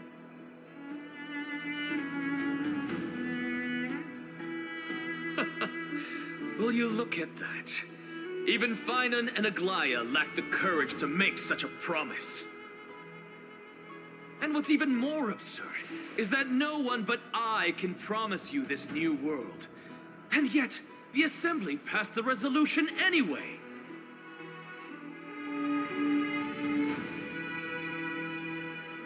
But you needn't worry, because I knew better than to trust you good-for-nothings. That is precisely why I am here today. To give you one final lecture.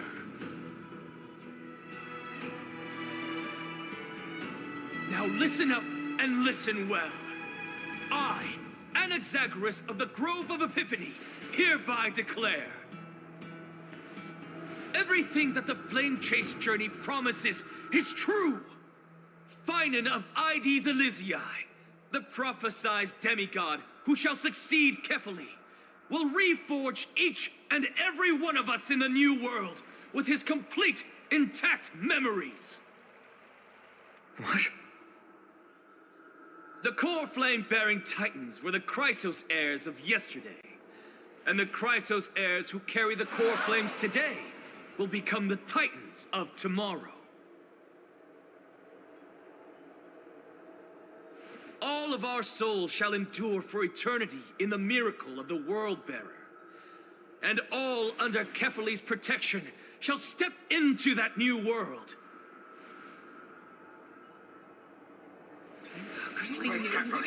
This is your blasphemy! It's impossible. What? Are you saying that we must bow down to you and worship you even in our next lives? Enough, you blasphemous imbecile! How dare you try to deceive us with all these lies and falsehoods? How can you prove? I told you, don't interrupt me. But since you've asked, I shall be kind and indulge you. My statements are based on my experiments on the divine body of Kefali themselves. You heard me correctly, everyone. With the tacit approval of Kindness and the Council of Elders, I fused my soul with a god through alchemy and learned the truth behind Era Nova. What is he talking about? Isn't that pure blasphemy? I, the vile, wretched blasphemer, deserve nothing less than death for my sins. And the Council of Elders, which granted me consent and aided in committing this atrocity, should face punishment alongside me. By the gods, even Kindness has betrayed Akuma. The catalyst. Be careful, Leopold.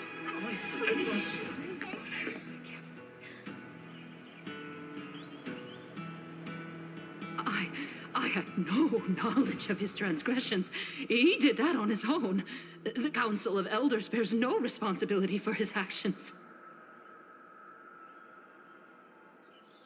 Lord Lygus, as the esteemed Theoros, are you going to simply stand by and allow the Council of Elders to be dragged through the mud?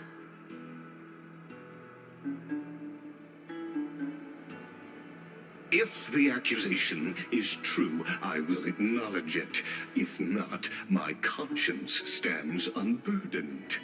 Lady Kindness, the reputation of the Council of Elders was not built in a day, nor will it be shattered overnight. Repercussions await those who fool the people, and punishment must be meted out on those who abandon their vows. We should respect this beautiful city and her people. You... Lady Aglaya, the Gold Weaver, I humbly ask that you take on the responsibility of overseeing this judgment in the name of the fairness of Talantin and the justice of Kefali. Considering the circumstances, and in accordance with Akuma's codex, as the only demigod among us, you shall rightfully wield this authority. The honor is mine to bear. How is this permitted? They can't let this happen. Somebody do something. This is how we're supposed to go. Elders and citizens, silence, if you please. Anaxagoras of the Grove of Epiphany has made his statement clear. As per Akuma's codex, I request all present citizens to stand with me in exercising the right of judgment. First, Elder Kindness of Akuma and Lygus the Theoros stand accused of neglecting their duties and abusing the law, leading to the egregious blasphemy against a god. In the names of Talantin and Kefali, Akuma is to form a committee before the 7th action hour to conduct an investigation and disclose the findings to the public for subsequent judgment. Yes! That's what we deserve! Agreed! Curse you! Now, concerning Anaxagoras of the Grove of Epiphany, He has confessed to grave blasphemy against Kepeli. In the names of Talantin and Kepeli, the accused must be allowed to hear the people's voice prior to the execution, for a chance at a reduced sentence and possible pardon.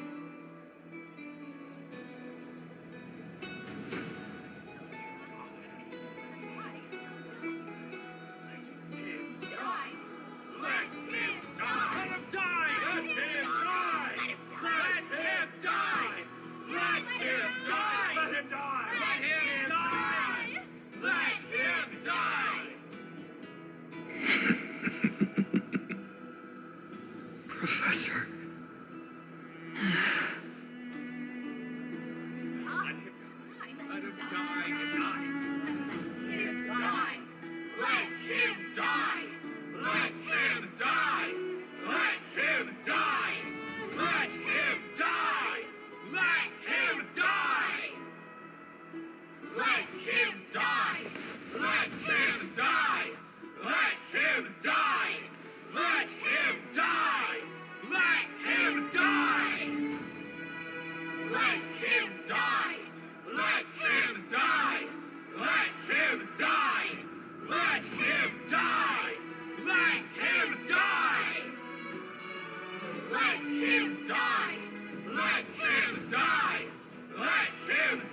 What decision will you make, Lady Goldweaver?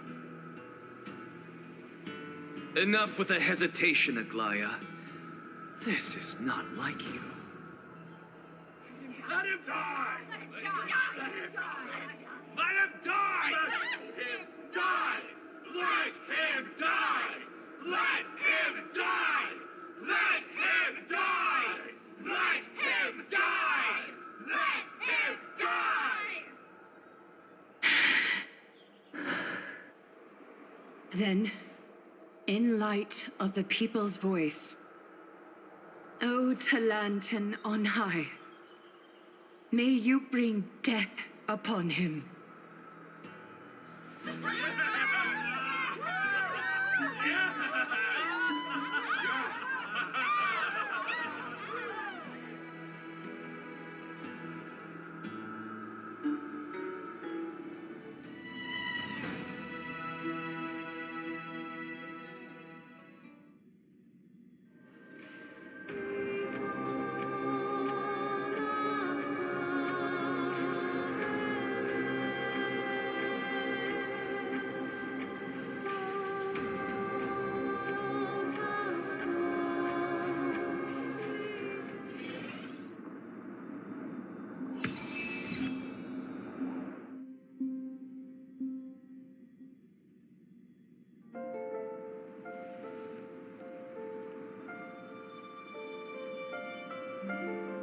A sea of flowers. What is this place?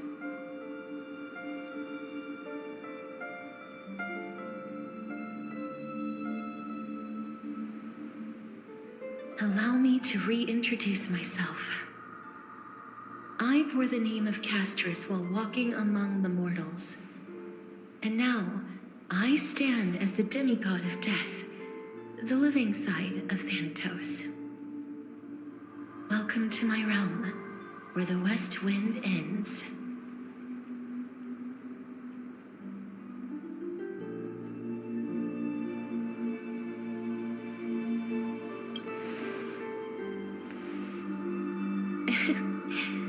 Every departed soul who has arrived here has expressed the same.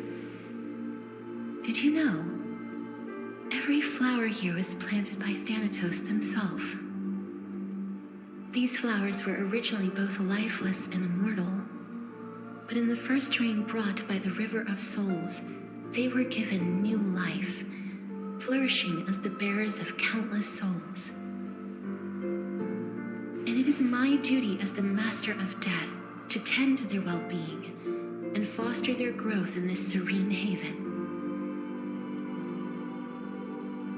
Similar to the structured cycle of life and death in the mortal world, these flowers too shall wither and fade, returning to the earth and then ascending to the sky with mist and tides. Eventually, they will descend to the mortal land as gentle rain. Every soul undergoes the perpetual cycle of reincarnation, albeit in varied forms, until the world meets its end. Yet, sadly, there's no time left for Emphorius to wait for when the flowers bloom again. No, death is the power at my fingertips. It once led the souls of the deceased here, but I shall open the gate of the netherworld and return you to the realm of the living.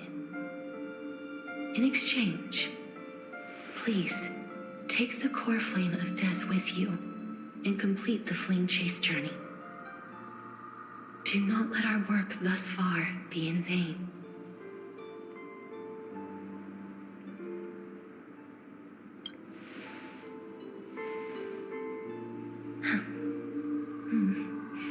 Just like the other demigods, I will stay here and embrace my destiny. That being said, it is not easy to guide a lost soul back to the mortal realm. The whispers of death are sweet and alluring. If your determination wavers, you will succumb and be forever ensnared by the netherworld's grasp.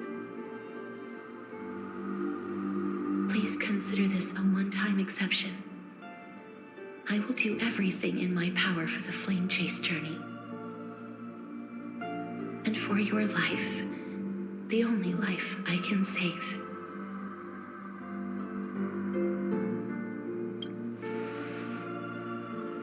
I am glad to hear that.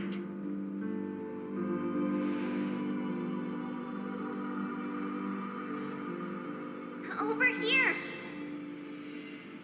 Keep moving forward and don't look back. Keep going. The Express is right here with you. I believe in you.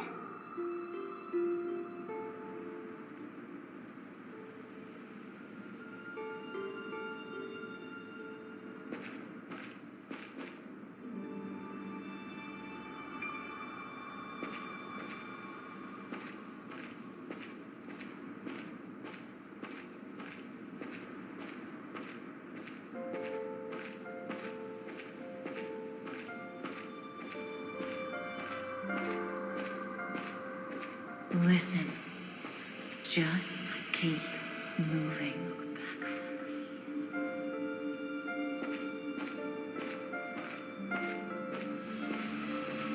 Just forget about all the hardships of the mortal realm.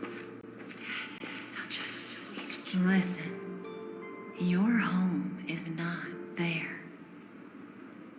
Just forget about all the hardships of the mortal realm. Listen, your home is not there. It's such a sweet joy.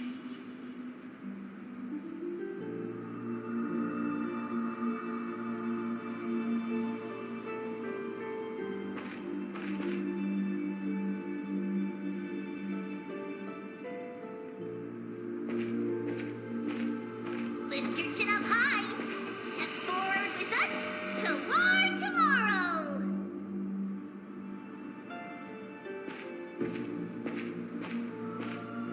That's right.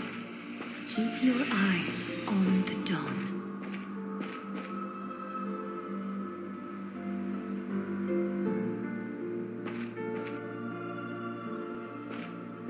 Just forget about I beg you, Chips. Look back for me. Little Gray, you won't find tomorrow there. Please, I beg you. Look back for me.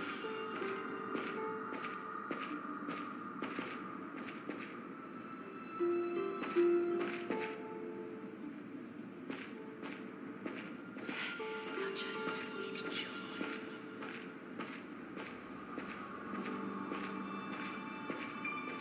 Onward. Show me your courage.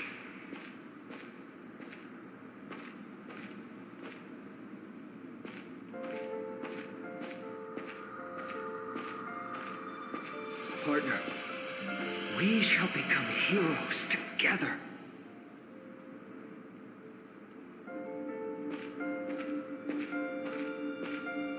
Almost there.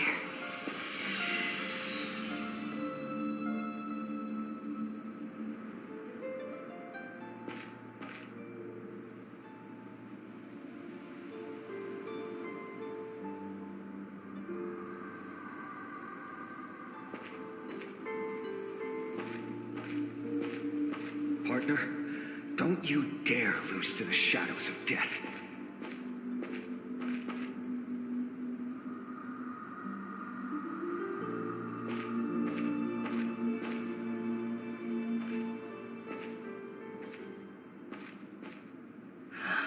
Finally.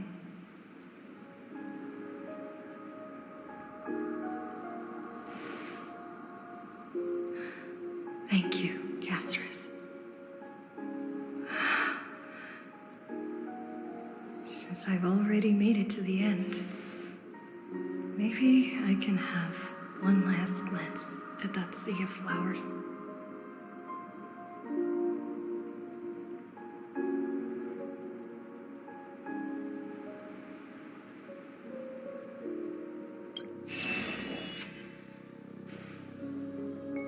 Fear not, as a touch of red will be awaiting you at the end of the path.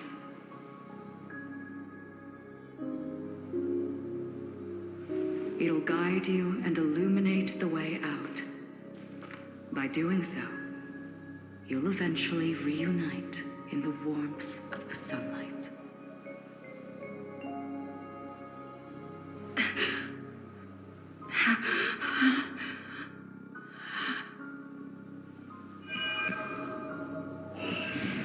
What's this?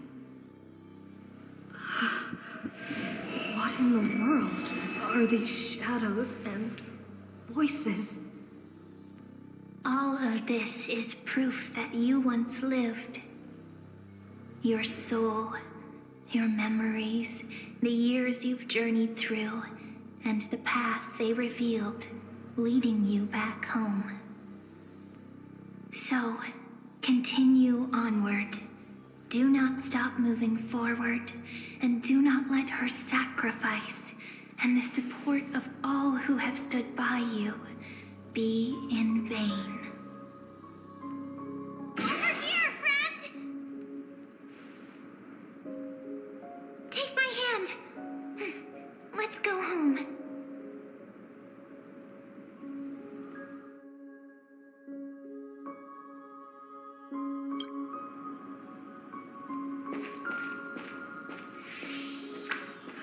Let the trailblazing continue.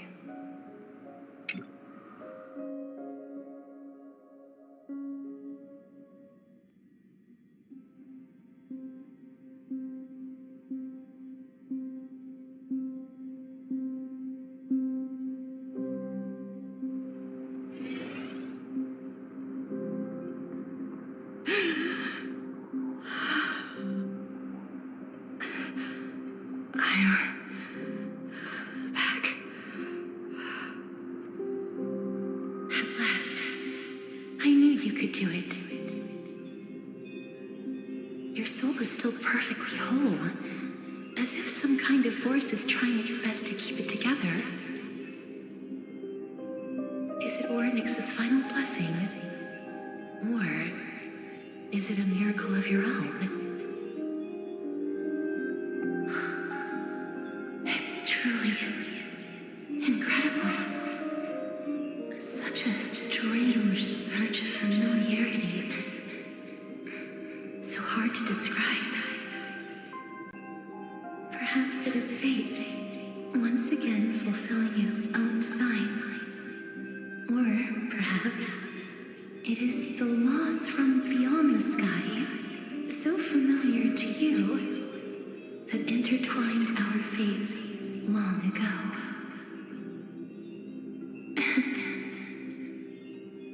It seems that this is a riddle which cannot be solved anytime soon. The sensation of becoming a demigod is truly wondrous.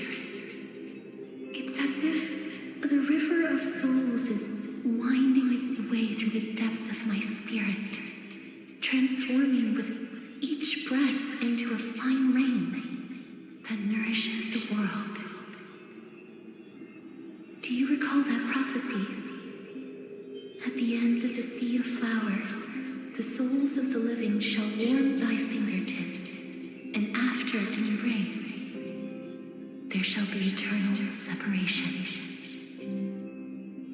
I promised you that I would do everything in my power to give it another meaning.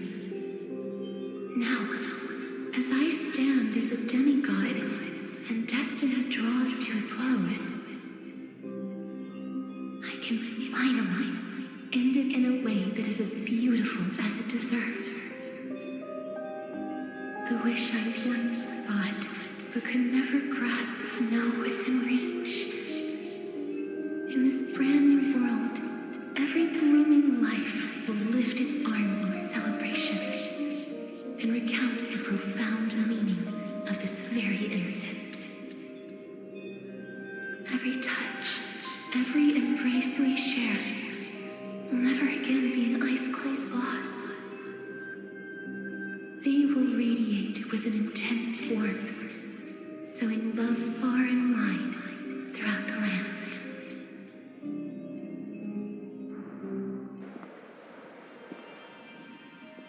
The other shore is very cold.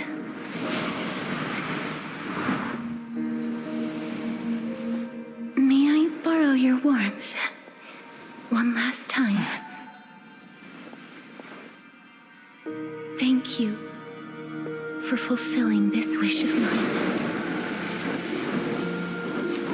The place I'll be going to is what humans call the Land of Sorrows.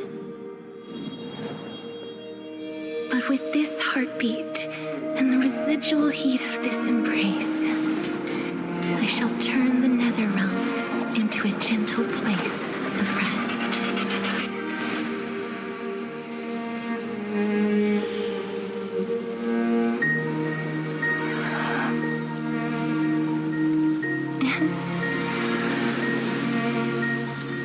This embrace may be brief, but it's the proof that I once lived.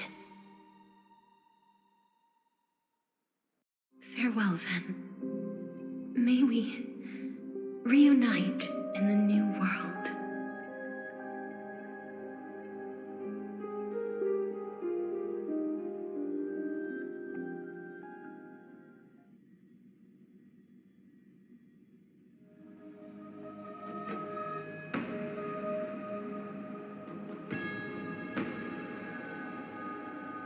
That grand and absurd performance was what you've been seeking your whole life? I gave up everything in search of truth, and it culminated in this very moment. You, on the other hand, performed as I expected. You did not hesitate when you saw the chance to attain power. It's as if you Crave power, like a fly craves rot. Those are your words, not mine. But what you said at the end, did you already know what I had planned for Finan? I may have lost an eye, but my vision is clearer than anyone else. You've nearly exhausted your humanity. You're no different from my current state as a walking corpse. That's true. I've long since burned to ash over the past 1,000 years. Only he is capable of unleashing a raging fire that rivals our final great enemy, Aquila. So, this is our last chance. How about we let go of the bad blood between us? May I resonate with your core flame, Aglaya? Please do. That's impossible. To persist with your soul thinned to such an extent. You're insane. Just as you fight to to lug your corpse onward to complete your unfinished goals. I have my own reasons for doing this. Until Finan grows into his position as the prophesied leader, I must continue to lead everyone on the flame chase journey. I must keep inching forward, even if only as an empty shell. I've long predicted this was the case, but I didn't think you'd already lost so much. How ironic. We would have avoided so many misunderstandings if you and I had just spoken this candidly before. But casting aside our ideological differences, there is one thing you and I agree on. Finan. Yes. He was born to be a hero. He understands the hearts of the people, and I can confidently say he is a far better leader than you. Only he is capable of fulfilling your mission. Sadly, he is a man cursed by Nestia. But by my estimates, his horribly elaborate sense of style should not impede Aranova. Congratulations are in order. We found common ground at the very end of our destined paths. When you put it that way, it makes me want to take back what I said. Glaya, we're back. Come welcome our great hero reborn from the ashes. I hope he didn't hear your earlier assessment. It wouldn't be the first time I criticized him. A man should be aware of his own shortcomings.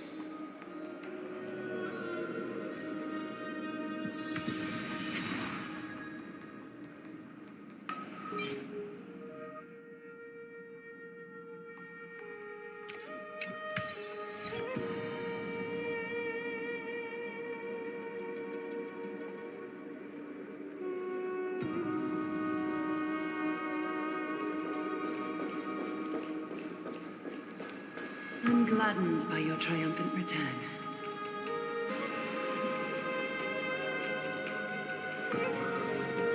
But I don't see Castris among your number. It looks like she not only helped me prove my theory, but helped you fulfill your mission as well.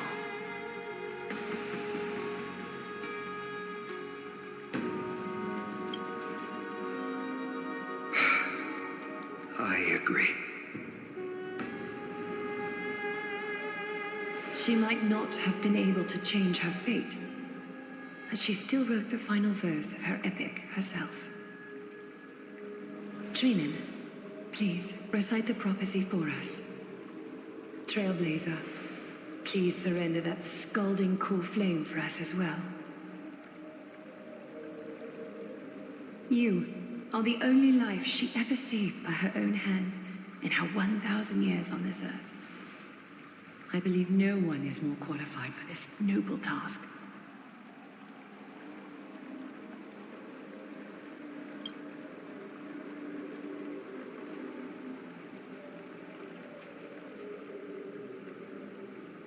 O gods who have returned, and gods who are still watching, today we bring you a soul laid bare.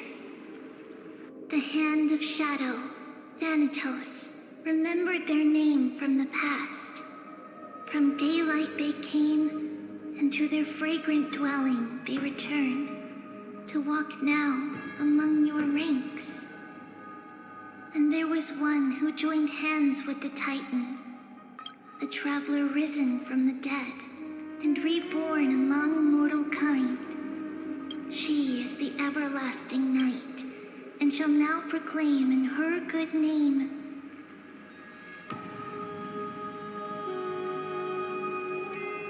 O Majesty of the 12 Titans, pillars of the world, we seek your divinity to mend the rifts of the world. Fill our bodies bodies with blood of gold, till we wither in willing service to the prophecy. Step forward, trailblazer from beyond the sky, and together with us, surrender the core flame and carve their star into the sky.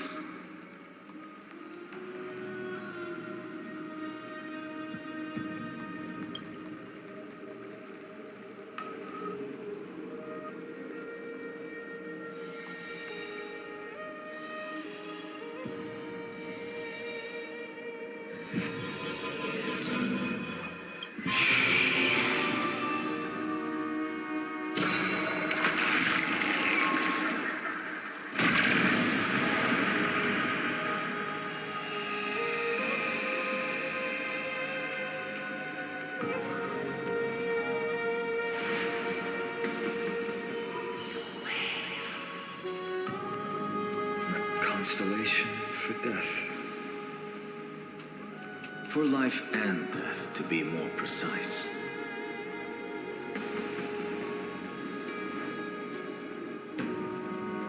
Look, it's...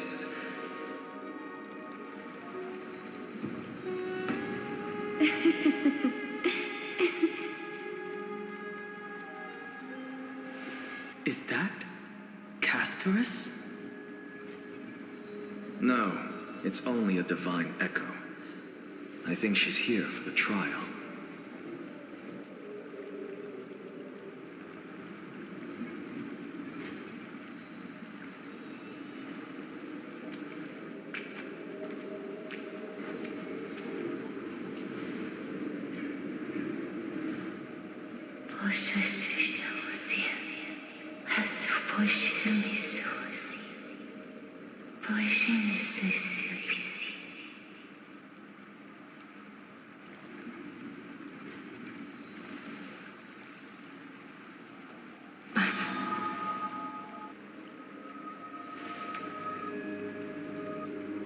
What did she say? That's the language of the Titans. Castorus... No. The Titan. They said... I have illuminated the cold shadow of death.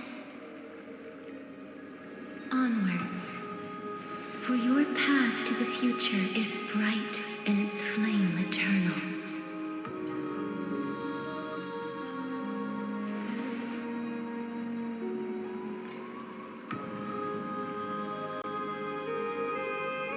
Do not forget.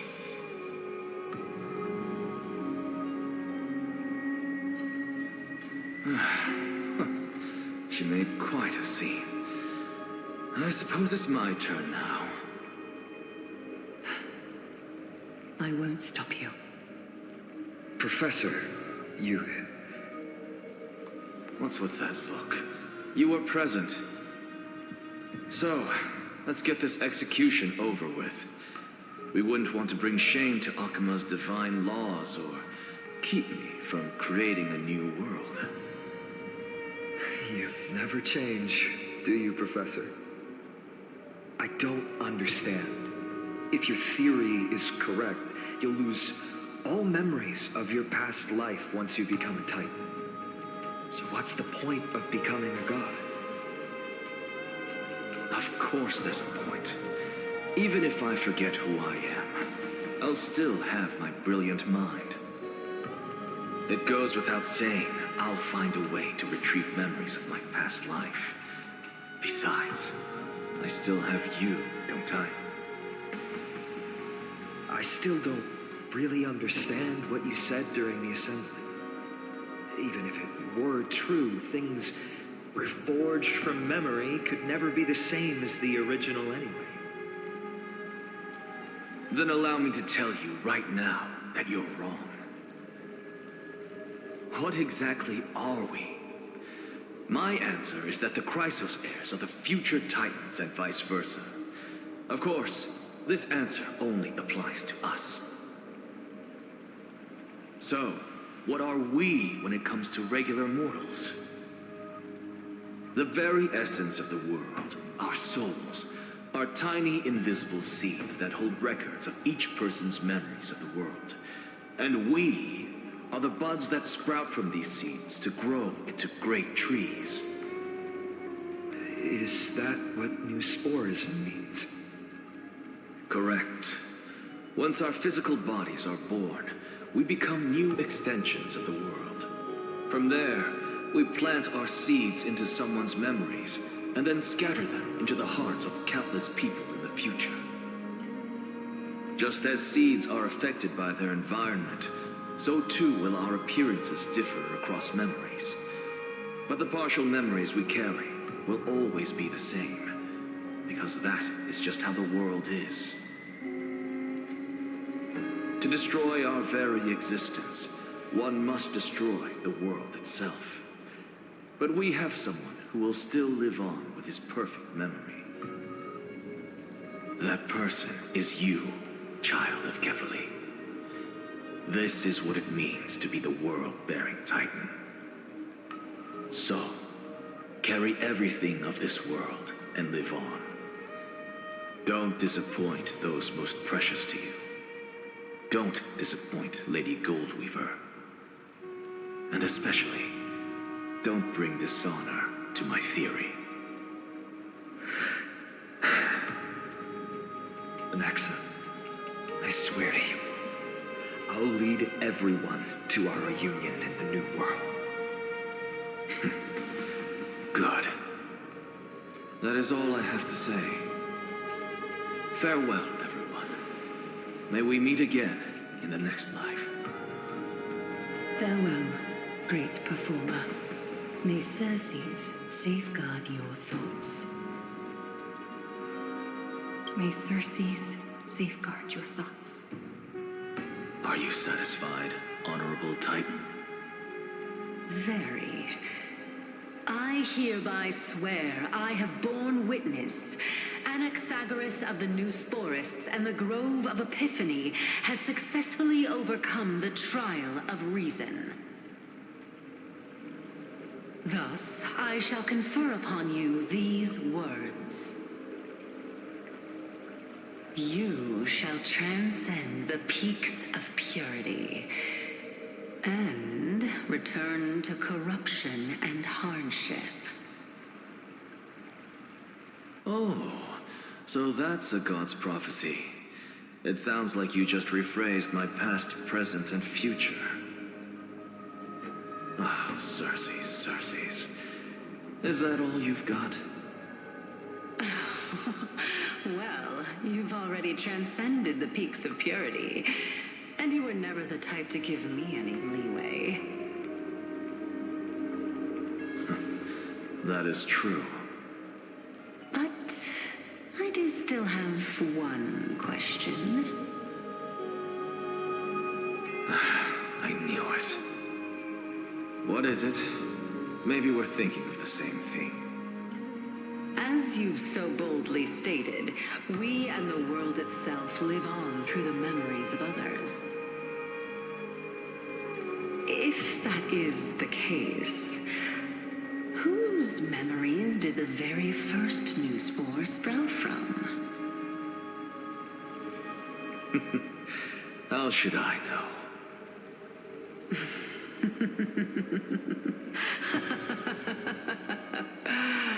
Oh my. But, since we are both equally curious, we should allow the children of humanity who come after us to investigate in our stead.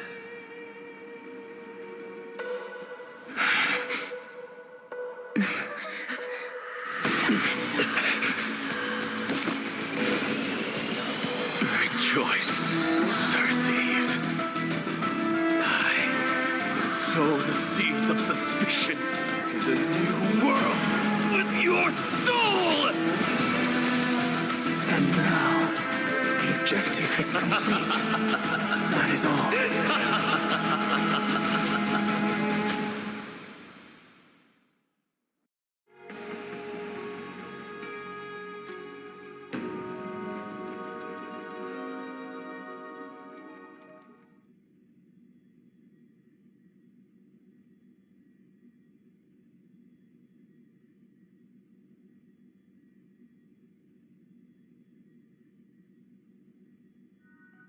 Thankfully, she's still alive. Was March 7th also in this condition when she was first rescued by the Express? Her condition was very similar. It's just that at that time, the Express did not have a memo keeper who could diagnose her condition. But she still woke up naturally. Looking on the bright side, that might happen this time as well.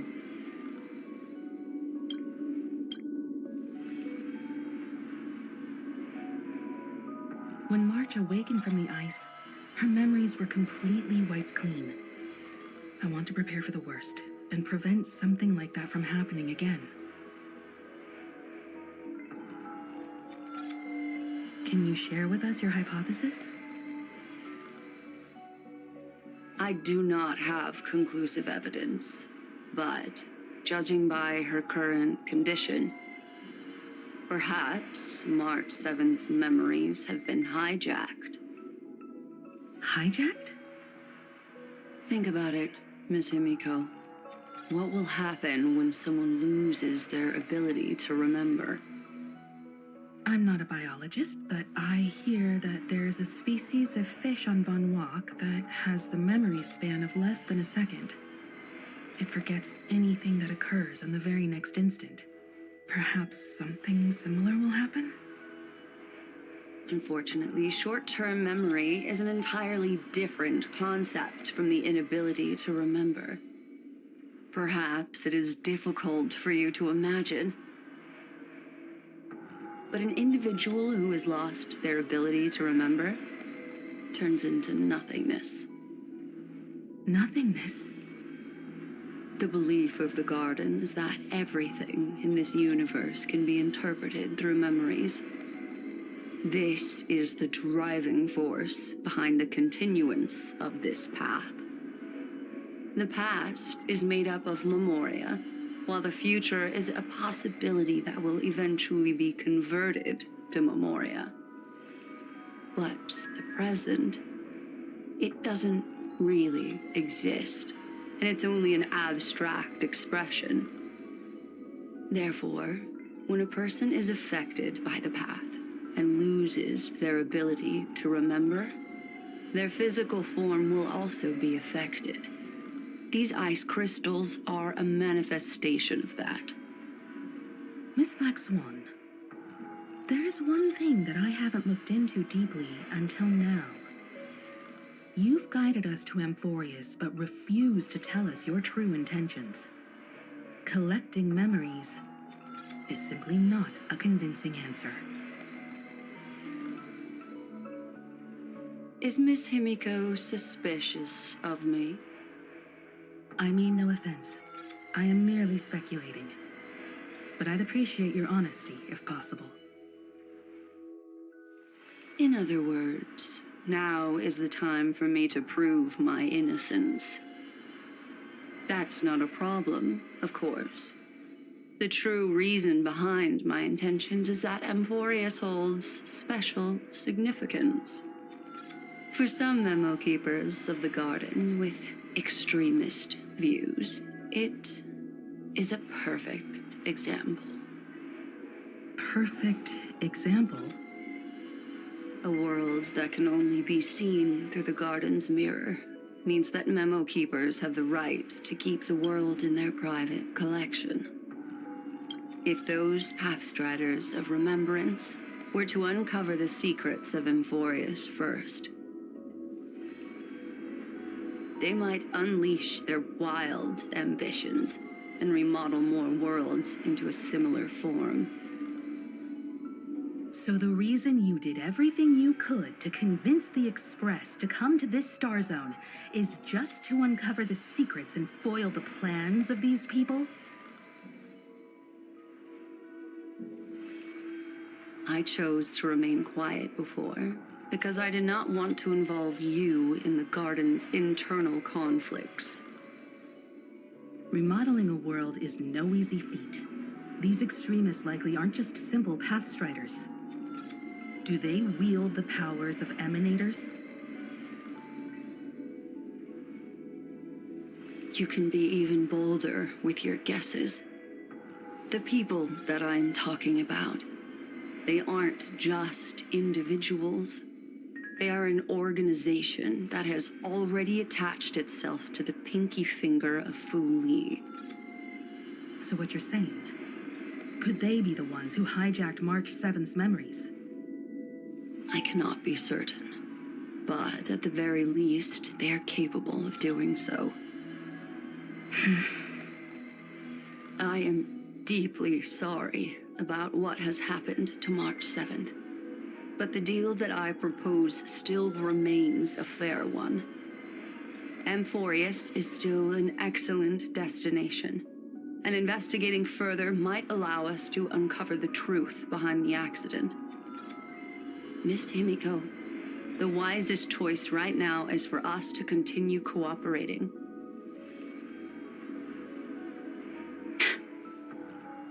What's wrong? Let me take back a part of what I said just now, Miss Himiko. Although we indeed struck a deal, it seems like I have involved you in some unforeseen danger. Please accept my deepest apologies. Has something changed? It's Fu Li. Their gaze has just swept across Amphorius.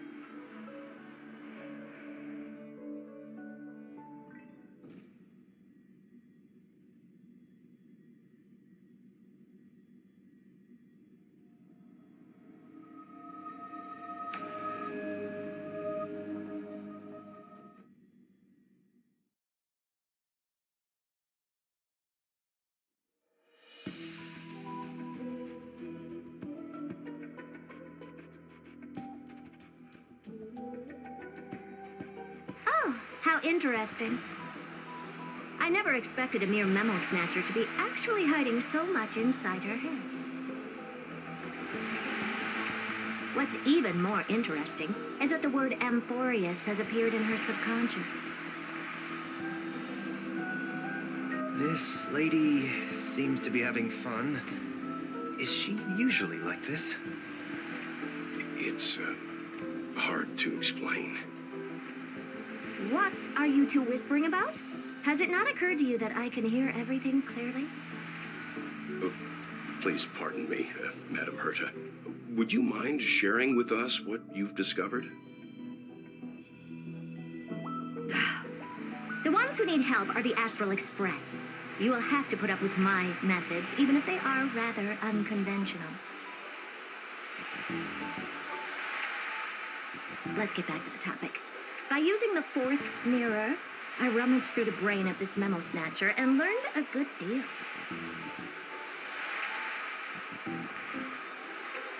Not only does this person know of Amphorius, but there are also many memo keepers who are interested in the place. I searched through her consciousness and found the following terms: the Eternal Land, the Rejected Land, and the private collection of the Garden of Recollection.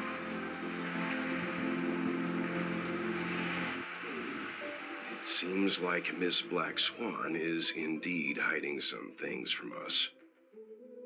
Since I'm not able to find any useful clues from the outside, why don't I personally visit this mysterious Amphorius? You're planning to head to Amphorius yourself? Yes, but not in the flesh like you all foolishly did. See these Herta mirrors? With them, I can project my data spirit entity to any corner of the cosmos through spatial warps, without even needing to leave my room. But of course, these corners of the cosmos must be within the coverage zone of inter-astral peace communications. After all, this is collaborative technology. I see. You do seem like the more indoor type. Although that star zone is not within the network of the IPC, the Express itself can serve as a signal station. Come, give me the astral chart coordinates.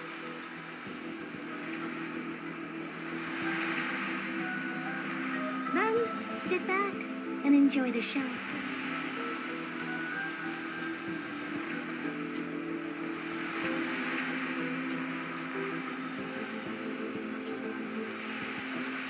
All right, now that everything is ready, mirrors, get to work.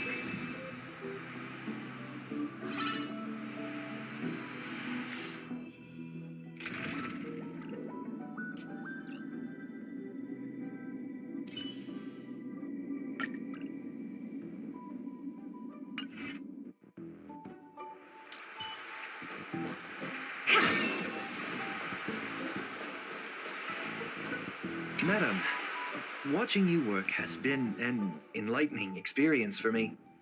It's hard to imagine that an outstanding scholar like you could maintain such a relaxed manner most of the time.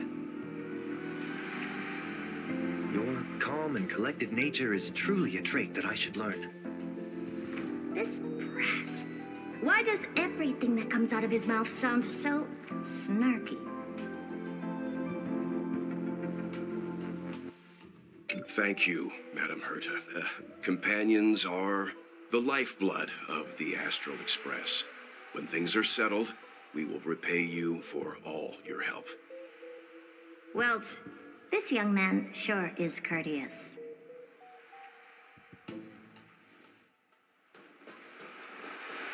First mirror, input the coordinates. You'll be in charge of the spatial warp. As you command, Madam Herta. The preparations are complete. I wish you a pleasant journey ahead. Second mirror, prepare for the thought refraction. There's still some distance from the Astral Express to the Emphoria's celestial body. You're in charge of sending me over. This time, raise the power to the maximum. Don't be stingy. Okay, I won't fail the mission, Madam Herta. Third mirror, you're in charge of generating the data spirit entity. I'm happy to help, Madam Herta. What kind of appearance are you planning to use this time? Good question. Let me think. Forget it. Just use my own appearance. There's no one there that'll recognize me anyway.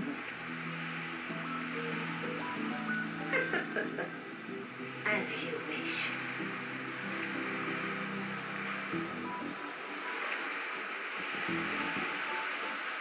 Fourth mirror, you'll be in charge of...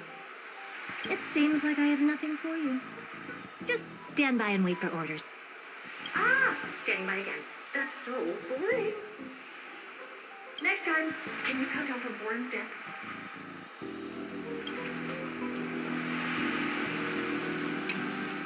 Preparation of the data spirit entity complete.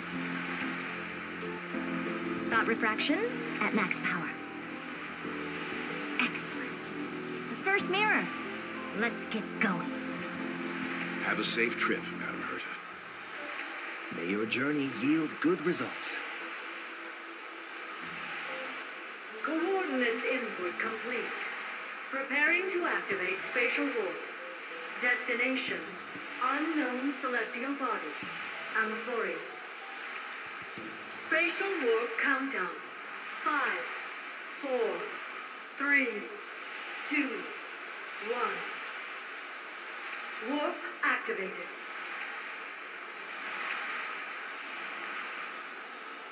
Oh! So that's Emphorius? Its appearance is... well, sure is unique. Second mirror. Prepare for thought refraction. It's time to send me in. Alright, please read the safety protocols carefully.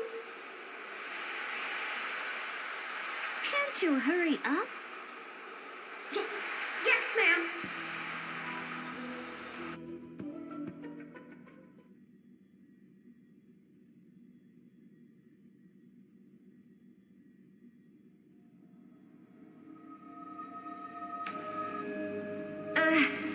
I didn't expect it to be so turbulent.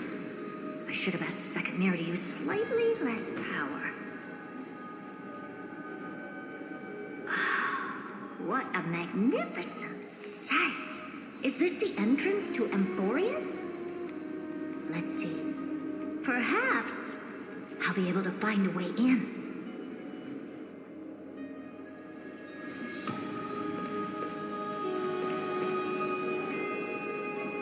What's this? A statue? It's ugly. I don't like it.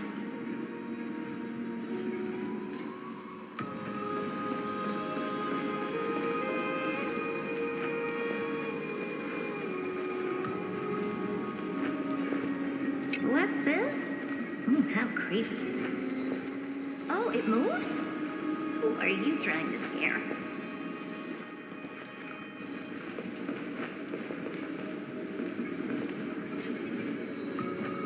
Oh, I finally found your traces. How esteemed must you be for the great Herda to come out personally? When we return, get ready to become free labor for the simulated universe for the rest of your lives. It's either a projection or a fake. There doesn't seem to be much to take note of. Now then, how am I going to get into Emphorius?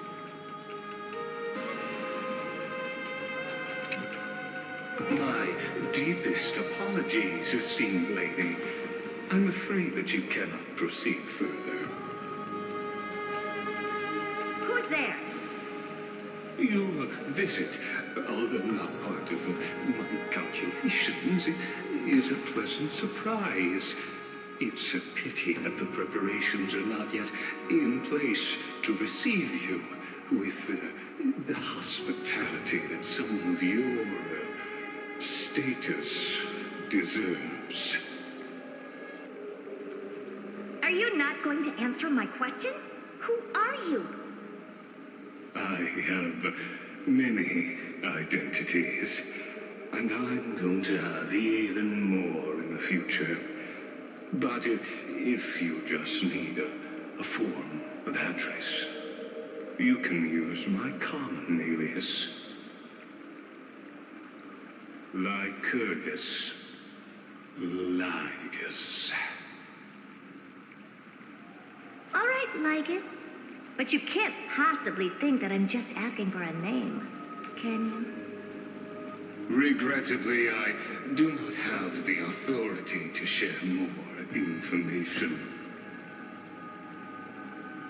However, standards are always flexible. While not violating the ultimate protocol, I'm able to disclose this piece of information. As you thought, this is the entrance to Emphorius. Now, please, kindly turn back. Emphorius is not a world that you should be involved with, regardless of what kind of magnificent achievements you have accomplished. This place will not open its doors so easily. You seem to understand me very well. Then you should know that I have no reason to listen to you. Your reaction is completely within my calculations. Despite my long years as a watcher, it seems like my assessment of human nature still remains accurate. From you, I'm able to sense a beautiful desire for knowledge. But my answer remains unchanged. Madam, it is with the utmost goodwill that I suggest you return to where you came from. Let's assume for a second that I'm not so well-mannered, and that I insist on uncovering the secrets hidden behind you, Mr. Lygus. How do you plan to dispel this notion of mine?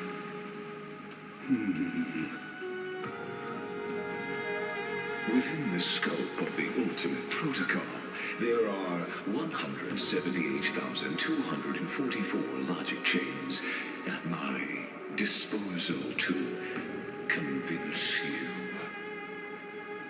After filtering through them, I have determined that I only require 3 to attain the results that I desire.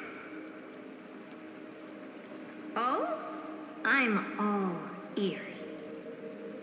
First, for reasons that cannot be disclosed, Amphorius is a completely isolated celestial body. Apart from me, no one else will be able to help you enter. That's not a good argument. Second, if your plan is, as you've alluded to previously, to force me into cooperating by showing hostility, do know that, just like you, I have basked in the gaze of the erudition. I stake my honor and assure you that in the worst case scenario, our mutual destruction will be inevitable. Oh. No wonder I couldn't find a back door. When I did a scan of our surroundings, the safety protocols on you are comparable to Screwy's. How interesting. I assume that you still wish to hear the third logic chain. Of course. Why wouldn't I? Third, even if you exhaust all your means and find a way to break through, you will surely give up once you understand the consequences of your actions.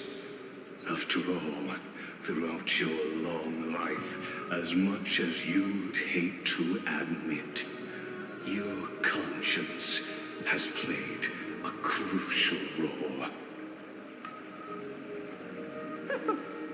What a brazen robot. You think that you can actually understand me through your paltry calculations? But since you put it that way, why don't you tell me what these consequences will be? It concerns the third path that is entangled with Amphorius. A path that you and your friends still very much lack understanding of. The destruction. So, if you ignore my warnings and persist in your ways, you will break the shackles of a Lord Ravager. And when that happens, their fury will engulf the cosmos.